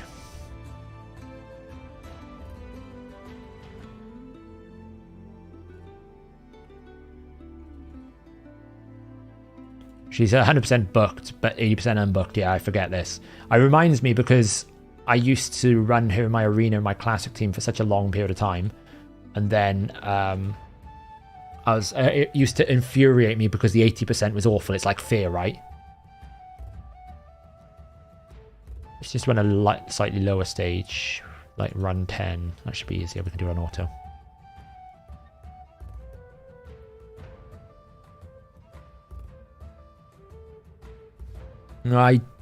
I've been farming 4 3-stars in Spider, which are they're like level 21.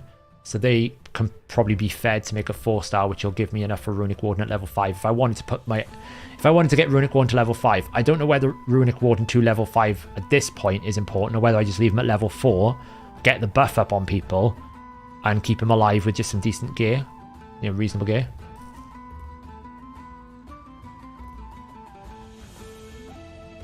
I could drop for food, yeah, but at least most of these champions need leveling, right? So I'm not wasting too much.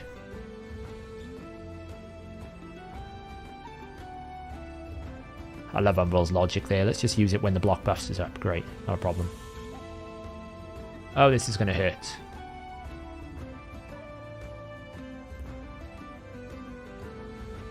Go on, Umbrel. Use all your big brain stuff. Right, Kale, do some damage. Didn't crit.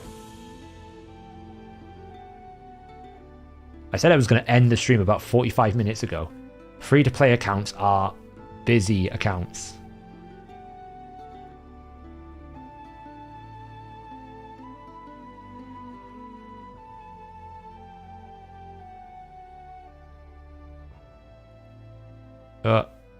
It's looking sketchy.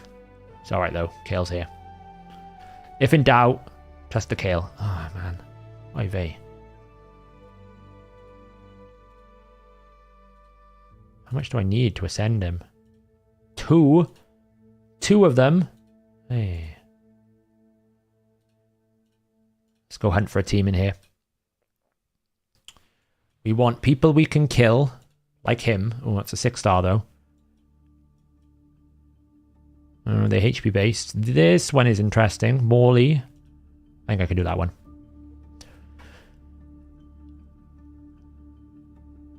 I'm going to have a quick look at the dev trackers I've got. Not fast enough. Oh, Lord. So I can see where I rank now and everything, because I must be quite high on loads of things.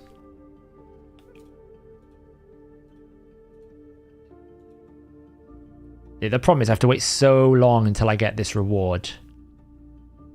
Like another hour. I don't know if I can stay up another hour just to get this, but it would unlock another chain of like things. I don't know. What were we doing? We were just trying to get some this I definitely need to do.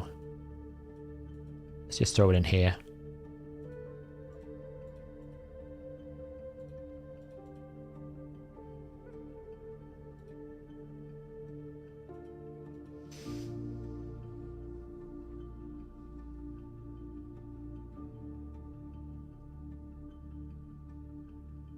Food farming. He probably doesn't even need Deacon here, but hey. I know, it's a monster stream again. It's always like this. You know what I'm like. I get carried away lately.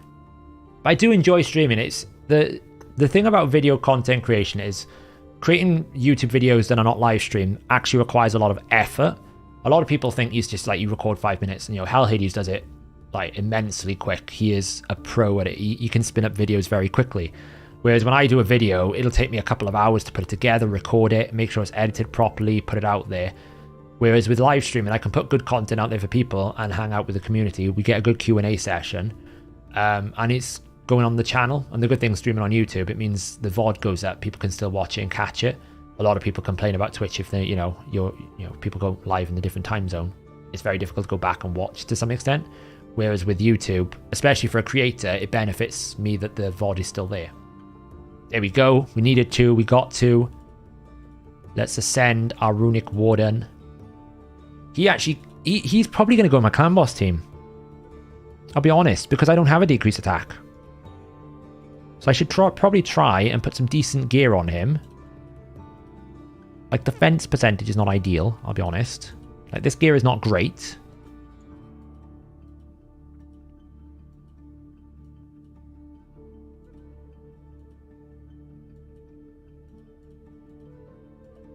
Like, it's a shame that rolled like that. I probably just need to go now get a bit more base gear from different places.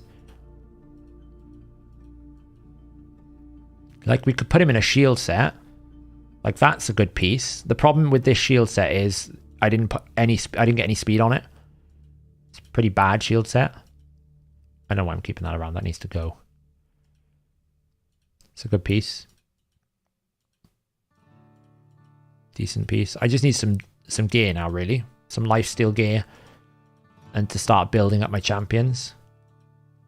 Like, I could put him in just speed gear as well, I guess. Like, I've got some decent-ish speed gear here. But yeah. I think he goes straight into my clan boss team tomorrow. We get a decreased attack, which I don't have. Okay, it's on a 3-turn cooldown, so it's not going to be crazy early on. But it's 3 on a 2. It's probably as good as an A1 decrease attack at this moment in time. So, lock 1. He will get me this Sacred Shard tomorrow. That Runic Warden is going to get me this shard. So we'll have 4 tomorrow's Summon Rush, 3 Sacreds. If I can somehow get the energy together to do a referral account.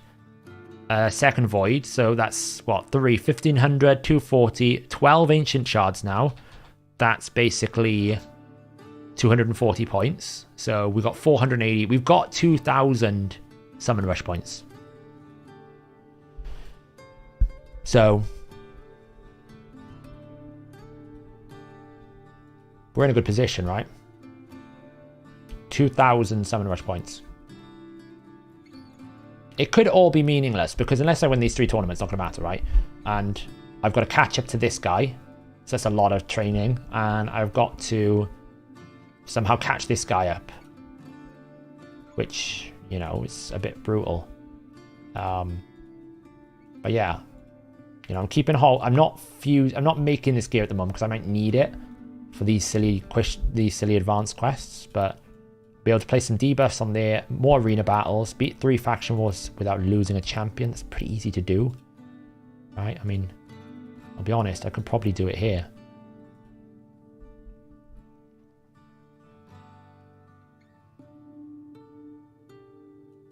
Yeah, exactly. It's not streaming exclusively Pocket, where essentially if you step away, you miss it, right?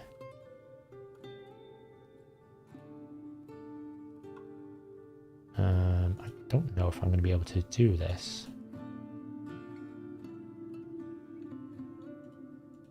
I feel like I have to use that ability. No.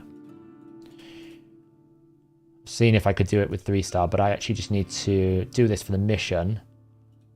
If I take these out, he can pretty much solo all this. So.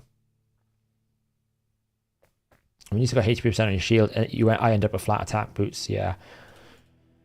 The shield set wasn't great.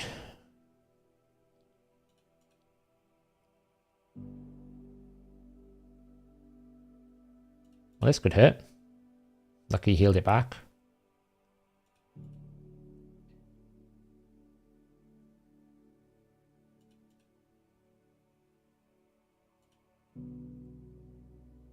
There's also that absolute nugget that pulled Pythian from an ancient and free to play. Really, yeah. Imagine the summon rush is good tomorrow, right? And I pull shards and I get a Pythian. Just imagine the scenes. I'll be like, what the hell?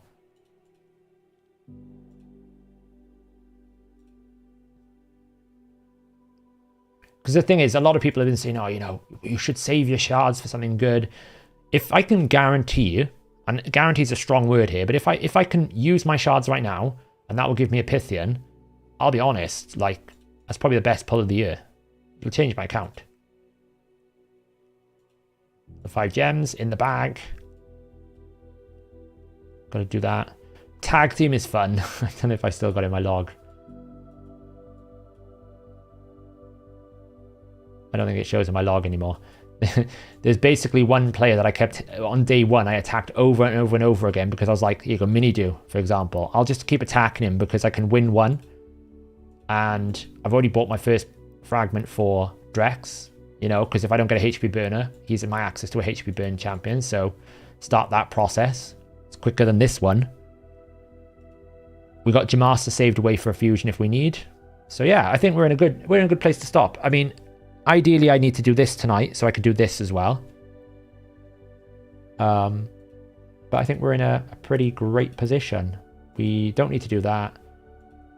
Doom Tower will unlock in 2 more levels. You know, we can sneak into Gold Arena to get this, but it's only an XP boost, so I'm not really concerned about that. But arena-wise, we're kind of sitting nicely. I've actually got 364 silver medals already. I haven't upgraded anything beyond the first day, so I'm saving them for when I need them. I could get some accuracy here if I need it on the specific champions that I'm struggling with accuracy. But I'll probably be focusing on like magic and spirit first. Because even the runic warder is magic, right? I got magic, magic, magic, magic, spirit, magic. So I think magic and spirit is a way to go to start with. But there you go. So guys, that is 5 hours into the stream. Thank you to Jessica, if she's still in the chat. Great. Thanks for getting that void. That really helps. Tomorrow we'll find out whether or not, in 6 hours and 30 minutes, we're going to find out whether or not Pythian is on the table. Because we might open it tomorrow, it's 4,000 shards, and then all of the conversation tonight is over. But I still think the progression that we've made is actually insane. Let's just check my new little trackers thing. I'm now top spider, top dragon. It hasn't updated my Fire Knight. Have I beat Fire Knight 11 or did I get stuck at 10? Yeah, I got stuck at 10. So I'm number 2 at 10 on Fire Knight. Top Ice Golem. Where am I at here? Top Arcane Keep. Second fastest champion. Top Void. Top Spirit. Top Force. Top Magic Keep. You name it. These trackers will be going live tomorrow, hopefully.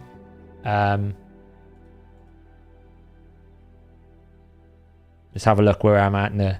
So in terms of the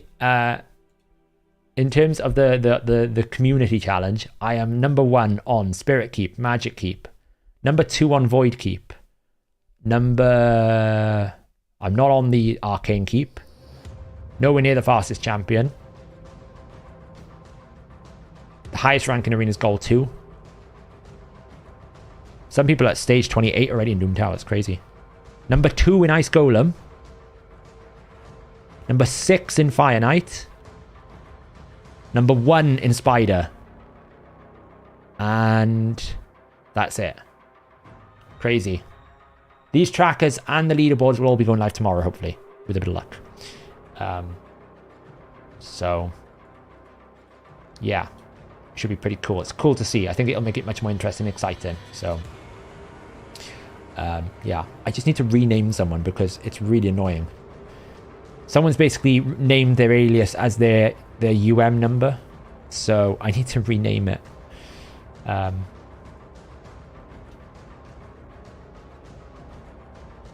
might ask our dev to do that.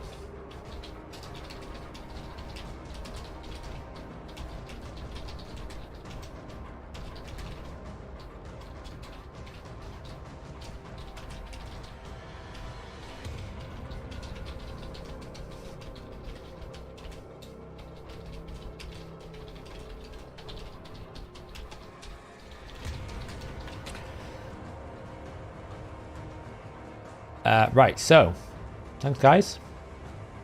What else can it track? So I was going to give you the full list. Right, so basically, we are going to show you there's going to be two sections. There'll be a tracker, which is more of a live data on a leaderboard. The leaderboard is going to show you who was the first to get a rank 6, who was the first to clear the dungeons 14, 17, 20, and 25 stages, who was first to clear potion keeps 15 and 20, first to clear minnow 15, who was the first to reach each maximum chest of clan boss. We're going to be looking at who gets to each stage of the Doom Tower eventually. We need to do a bit more work on the bosses, but essentially, you know, how long it took each person, the people to get to the highest stages of all the bosses. First brutal campaign clear, first nightmare clear.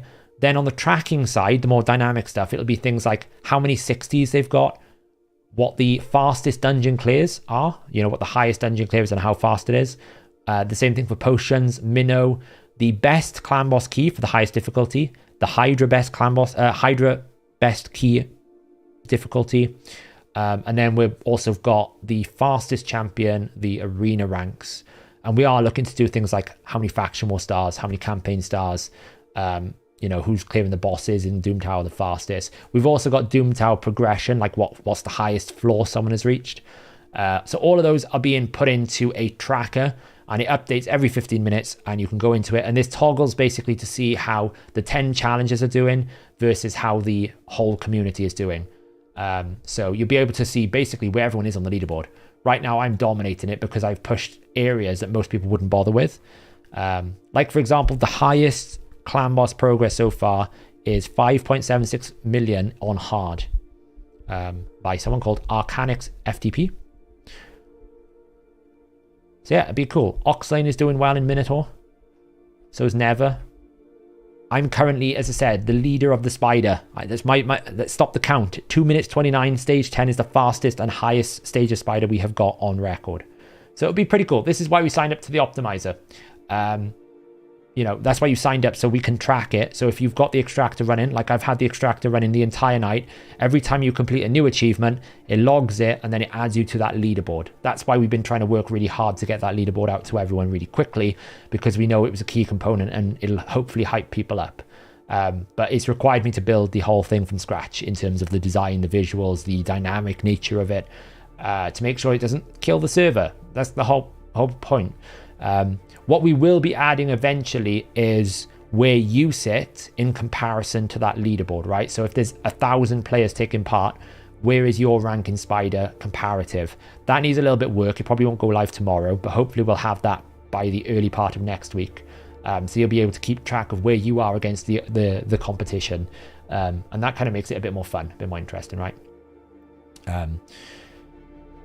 I'm curious, how does it tell you who spent money? Mailbox tracking, look for the tech shop or something. There's actually, without going into too much detail, there's actually like a Boolean variable on your account. So when you go in, obviously we read your champions, your heroes, right? There's different like user wrapper entries. It's like technical stuff, but it's basically like a toggle. Has this account spent money or has it not? We don't actually look at anything like payments or anything like that. We don't have any of that history. There's just like literally a toggle in your account that kind of says, do you have money? Have you bought something or have you not bought something? So we're able to basically check that. And then retrospectively, if you've created an account, you enrolled and you do another account dump, if you have bought something in the game, the competition goes, this flag is showing that they've spent money, disqualify them. Because obviously, I think, you know, people will be sensitive about different things. Like, we don't read any payment information or anything. It's literally a game variable, just like champions are an object, just like artifacts are an object, just like, you know, my arena rank, whether I have an XP boost. We're actually looking to see if we can get like lifetime values for things, because I'm pretty sure that the account stores things like how many total shards have I earned, how much total amount of silver have I spent. Because that's interesting stuff for people. Like, if I can tell you, in the lifetime of my account, I've used 1.5 billion silver. That's interesting stuff. So, it's basically that, Mr. Cat. It's as simple as that. There's a variable, it's a Boolean that says, has this account spent money? If so, do something. It's pretty simple like that. So, but yeah, so I'm pretty sure, like, I've used some of the old readers, like I think there's other readers out there like Raid Toolkit and stuff. One of them used to basically show you how many shards, how many silver, not necessarily what you got out of them, just the total quantity that account has ever accrued, like a statistic. You know, it might say like 1,000 ancients or something like that. It's interesting to see how many shards you've got over your lifetime. So, yeah. Is that stat based on the account when it started from on last Friday? So the account when we dump your data has a creation date. So I know exactly when I created my account. That's how we could qualify whether or not you could enter the competition. We basically said the account creation date within your account ID had to be after a certain point. So all of the like first to achieve something is based on when the account was created and entered into that tournament. So even if you create an account today and entered the tournament today, if you manage to do it within a day, you might be able to get there before someone else, if that makes sense. So if I spin up an account today and my only goal was to be number one of that leaderboard for the first to 60, I could do that still, even after the tournament has started, because it's looking at when did I create my account versus when did I actually achieve that achievement. So did it take me 10 days to get to free to play? So it's more interesting, right? The achievement leaderboard is more static in the sense that probably nobody's going to beat the first 60 within 24 hours. But someone can still come along 2 months into this challenge and go, oh, I really like this. This is still going. I want to join in, and be able to feel like they're still participating. They can get on board the trackers. They can try and beat some of the leaderboard objectives. Heck, some people might even respin up another account to see if they can beat someone else on the leaderboard. This is what we're trying to achieve with these challenges, especially in just this one, is can people have a lot of fun with the game beyond just like the negativity around spending and whaling and all the events. It's such a good game for different things. You don't necessarily need to harp on about all the bad stuff. Can we do something to make it better? Obviously, we can't like program the game. We can't do anything with the game. We're not developers for the game. But there's no reason why we can't run community challenges and community activities on the side so that people can get involved and join in and feel like the game is still like fun and there's different objectives and challenges to do. So that's the idea anyway. Can MSH? Who's MSH? Yeah, mini speedrunning competitions, yeah. I mean, you know, there's potential down the road. We run tournaments or something for people using that's the value of the optimizer, because it tracks your data organically, automatically in the background. A lot of the problems with these things is like, you know, people have said to me, oh, can you do clan boss analysis? Well, I need so many data points. The good news is the optimizer for the last month has been tracking all of your data when it comes to collecting clan boss chests. So I'll be able to give you soon a literal calendar of every single clan boss chest you ever got and what you got in it, so you can see over a 30-day period, are my averages up? Are my averages down? Am I getting lots? How many sacreds did I get this month? Did I get a lot more, a lot less? And when we have that much volume of data, then we can do statistical analysis on something looks a bit funky here because the averages of the community show that we're getting more epic books. Whereas a lot of the time people will just give you an Excel spreadsheet with like 30 rows and go, I didn't get a sacred this month. And I'm like, you need like 10,000 rows the way that it calculates. So that's what we're moving with the optimizer this year, is having it more than just be an optimizer tool, but actually a companion to your game account where you can join in with community activities. It gives you more informative analysis and statistical breakdowns of your account and what you can do with it. And then you're finding it more than just, I need to optimize a champion. It's what has the optimizer got for me today? That kind of stuff. So the old, in terms of how old a champion is awkward, right? Because the way that the game is programmed, every time you ascend a champion, because each individual ascension level is effectively a completely different champion within the game code, it regenerates your object. So for example, if I pulled Runic Warder, where is he? When I pulled him 3 days ago, or 4 days ago, he was 4 days old. Now that I've ascended him, he's effectively a brand new champion, because 3-star ascension is a different model. That's how they can do things like base stats differences. That's how they can do like ascension differences, because essentially model 3 has a different skill ID to model 2. So unfortunately we can't really tell you when you actually got the original pull from that shard, or when you picked up that champion. It's going to always be when's the last time you ascended it. That's why you've noticed some things within the optimizer where when you have ascended a champion, it goes buggy and weird. Something weird happens when you ascend a champion with the account generation process because of the way that it loses a champion and gains a champion. It's the same champion, but it essentially loses it, goes somewhere and regenerates it elsewhere. It can cause a bit of a funky behavior until you refresh the browser. But yeah, so if I was to go into my champions here right now, right, live refresh, and order by latest, because we do have a filter in here. Let me show you this. If I was to order this account right now by, where is it, latest ascended, you'll see that Runic Warder comes in as like the last champion I got, because he's the last one I ascended. Deacon, I ascended him today. He's the last champion that I've ascended. Rocktooth. That's the issue with the way that the ascension works. It's a bit awkward. The optimizer only tracks and gathers data if it's open while you run. Yeah, so basically, if you want to track your clan boss chest data, make sure the extractor's open before you open the chest, because the clan boss chest data is all server driven, so it has to physically read the screen.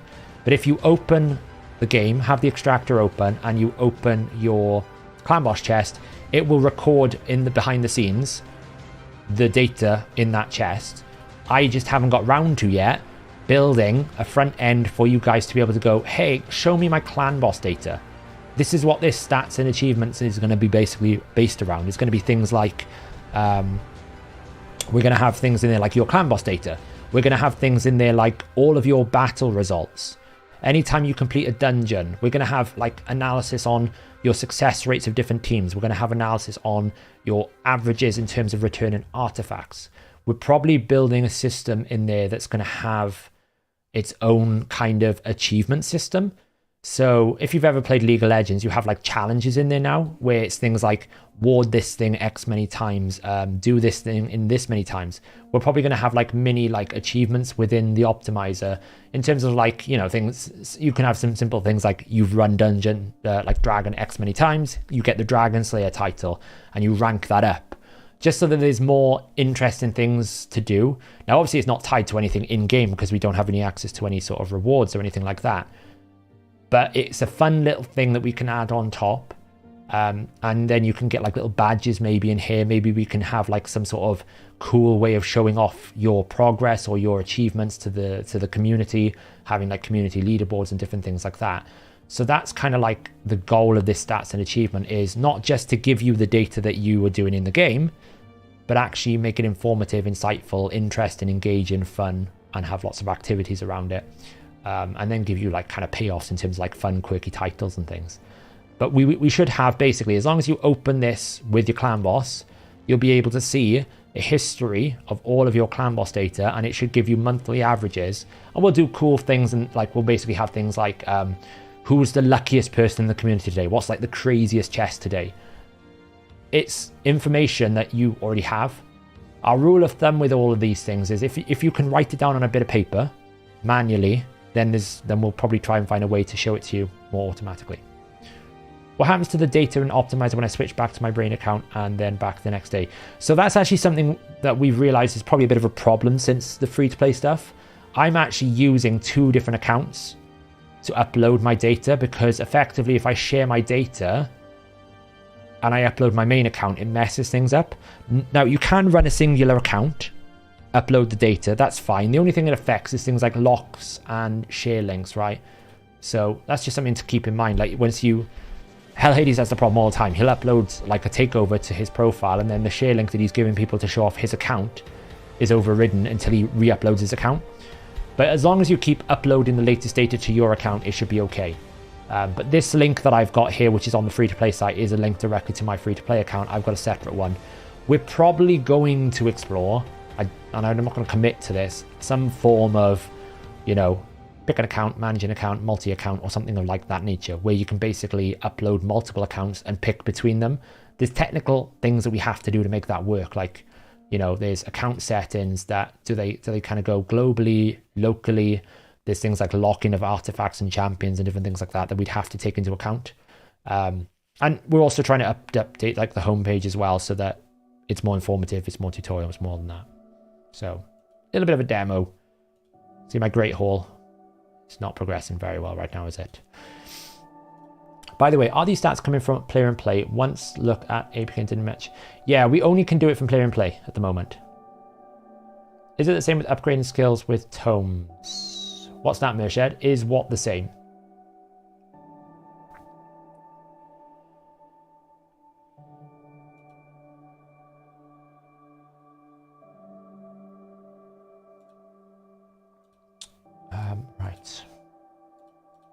Pick up some more silver there. We got ourselves 957,000 silver.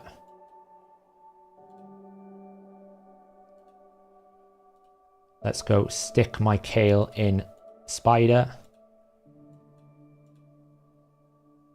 Spider 10. Food farm. Might as well use the energy tonight. Thanks for all the work you're doing, man. Making it an exciting time. Exactly. We can't control what happens in the game, but we can certainly try and run community events. You know, different things. You just beat stage 29. Are you Lady Ruby free to play? Pocket. Is that your alias on the leaderboard? Lady Ruby free to play.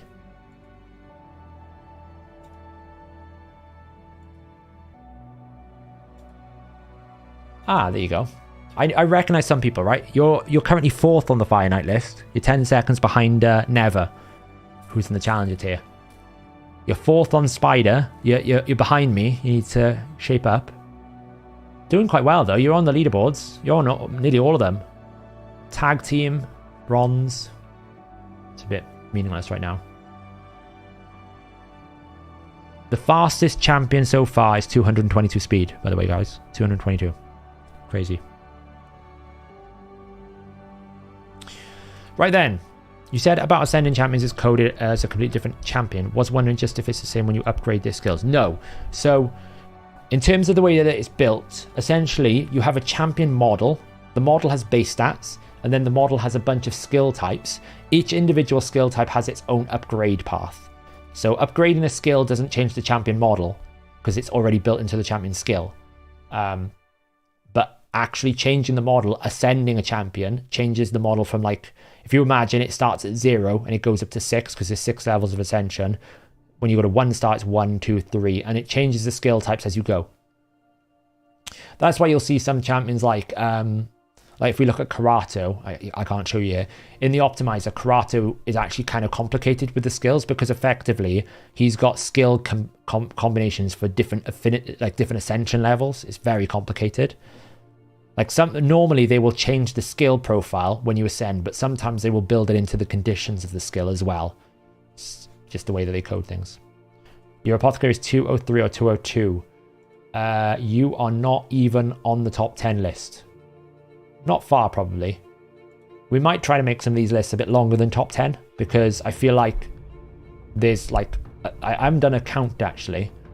Let me see if I've still got the list. I haven't looked at how many people has signed up in a while. Let's have a look.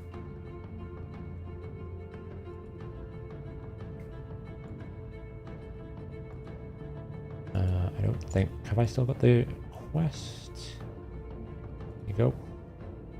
So we've had 16,055 people. 16,655 sign-ups to the tournament so far, or the challenge, as we're calling it. So we might need to make it more than top 10. Just because it's not a lot. The leaderboards will probably be like 1 to 100, I'd have thought, because there's more capacity for that. The live trackers, because of the way that it's designed and the amount of different op blocks there are, it might be a bit more challenging to do that. It might not really make sense, so we'll have to see. Do you have a list of disqualified people? Will there be a wall of shame? I don't think we've listed them. I think we've just removed them from the tournament. So if they were enrolled, they get unenrolled. So...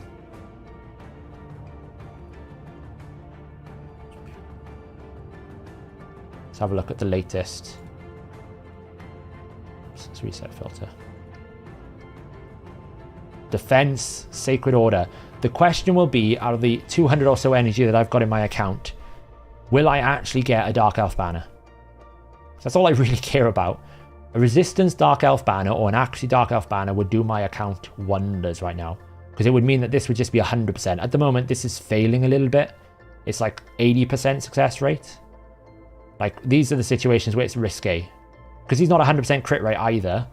If he doesn't kill all the spiderlings, then I take a few more. Because 10 obviously is neutral affinity, so I don't gain anything. I get 15% crit rate on his A2, but he's only at 74%, so...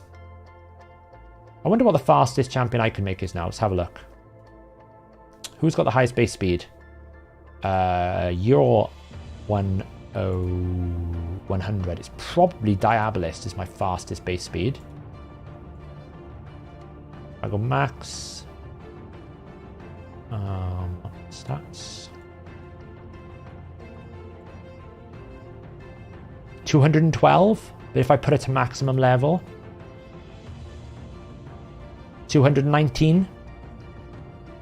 I don't really have any banners though, so I can get to 219 if I wanted to. Can I look up your account to see when I can you look up my account to see when I created my account? Yes, but it needs to be done in. You need to send me your number. So, Casey, have you joined the Discord, Casey? Are you on the Discord?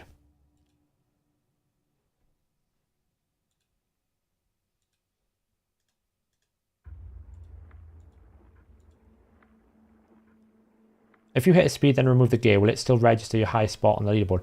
It registers basically when a battle is completed and you have a new top speed, it registers that speed.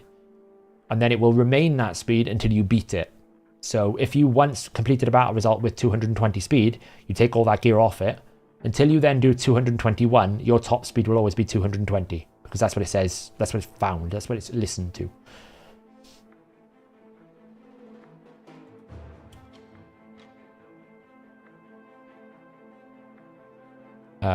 So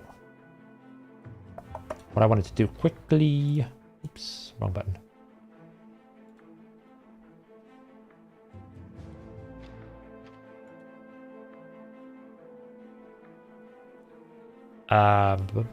We can put, yeah, we can get Gembo. I'm going to be getting Gembo with Prime. Cheeky. It told me I was ineligible and it showed me when it was made. Yeah, when you go to the actual sign up page over here, when you go to the sign up page over here, I think that's where I'm on. Am I on the right screen? Yeah. When I go home, go to challenges, it should tell you when it was created here. See? So mine was created on January 13th. So I'm eligible. Obviously, we long term will update this to be more logical. Like it'll say you're already signed up and stuff like that. But we've been kind of like chasing our tail to get this live a little bit. So for the time being, it kind of just shows you here. And it'll show you your number. So if this will tell you when your account was created, actually. It's easier than me looking. So basically, your optimizer can't update the data without player and play calling the API then. That's interesting. So yeah, it reads your player and play client, right? When you run the game, it reads the client, the Unity engine, and then it obviously maps itself and it injects itself into different battle result indicators, right? So when a battle result is completed, it creates a file in the Unity engine. We read the contents of that file and restore it into our database. So it's like a listener service. Unlike RSL Helper, which directly interacts with the client, our extractor isn't actually doing anything interactive. It's not going into the client and changing anything. It's just listening behind the scenes going, you've done this, you've got this champion, you've completed this. Did I fail? No, I didn't. Ooh, look at that. Attack banner. It's just listening, basically. It's not actually doing anything. Which I know a lot of people say, oh, it's hacking, and it's actually just, it's only injecting itself so that it can listen, whereas RSL Helper, the reason why it goes down so long is he's doing a lot of stuff in terms of like click actions and telling it to do different things and interacting with the client. We don't ever have to worry about that. All we need to do is make sure that we can read the different endpoints to what we want to collect. So yeah. Yeah, man in the middle. Possible to use the extractor with two rated. So there's a way to do it with where you can pick the instance homebound. If you go to the home page and click on the troubleshooting guide, there is a solution as to how you can like program it with a PID, like a process identifier, and then that will basically make sure it reads the data from the right client. Again, like we don't really support multi-accounts in the sense that there's no like build. It assumes you've got one account you use, when really it should. We like long term we might have to look at like a proper multi-account system, but that's for a topic for another day. Anyway, it's 2 a.m. I really need to get offline. I need to go rest. I need to get these trackers up tomorrow, so keep an eye out tomorrow. We will hopefully get them all up tomorrow. And then, yeah, it's the next phase of the free-to-play. 1 week on. Probably me and Hellhades might do a bit of a video collab as well. Thanks for hanging out, guys. It's been fun. I will be back on Monday. I will probably be doing a patch notes video tomorrow on the champion Akintem. So if you're interested in knowing how Akintem's passive works, I will explain it in full in the patch notes video tomorrow. That should hopefully go out around about 4 p.m. UK time. It's a bit late going out today because I uploaded the wrong video. My bad. Have a good evening or night or whatever it is. I'll catch you guys tomorrow, Monday. Good luck. Pray for a good summon rush. It's been a pleasure.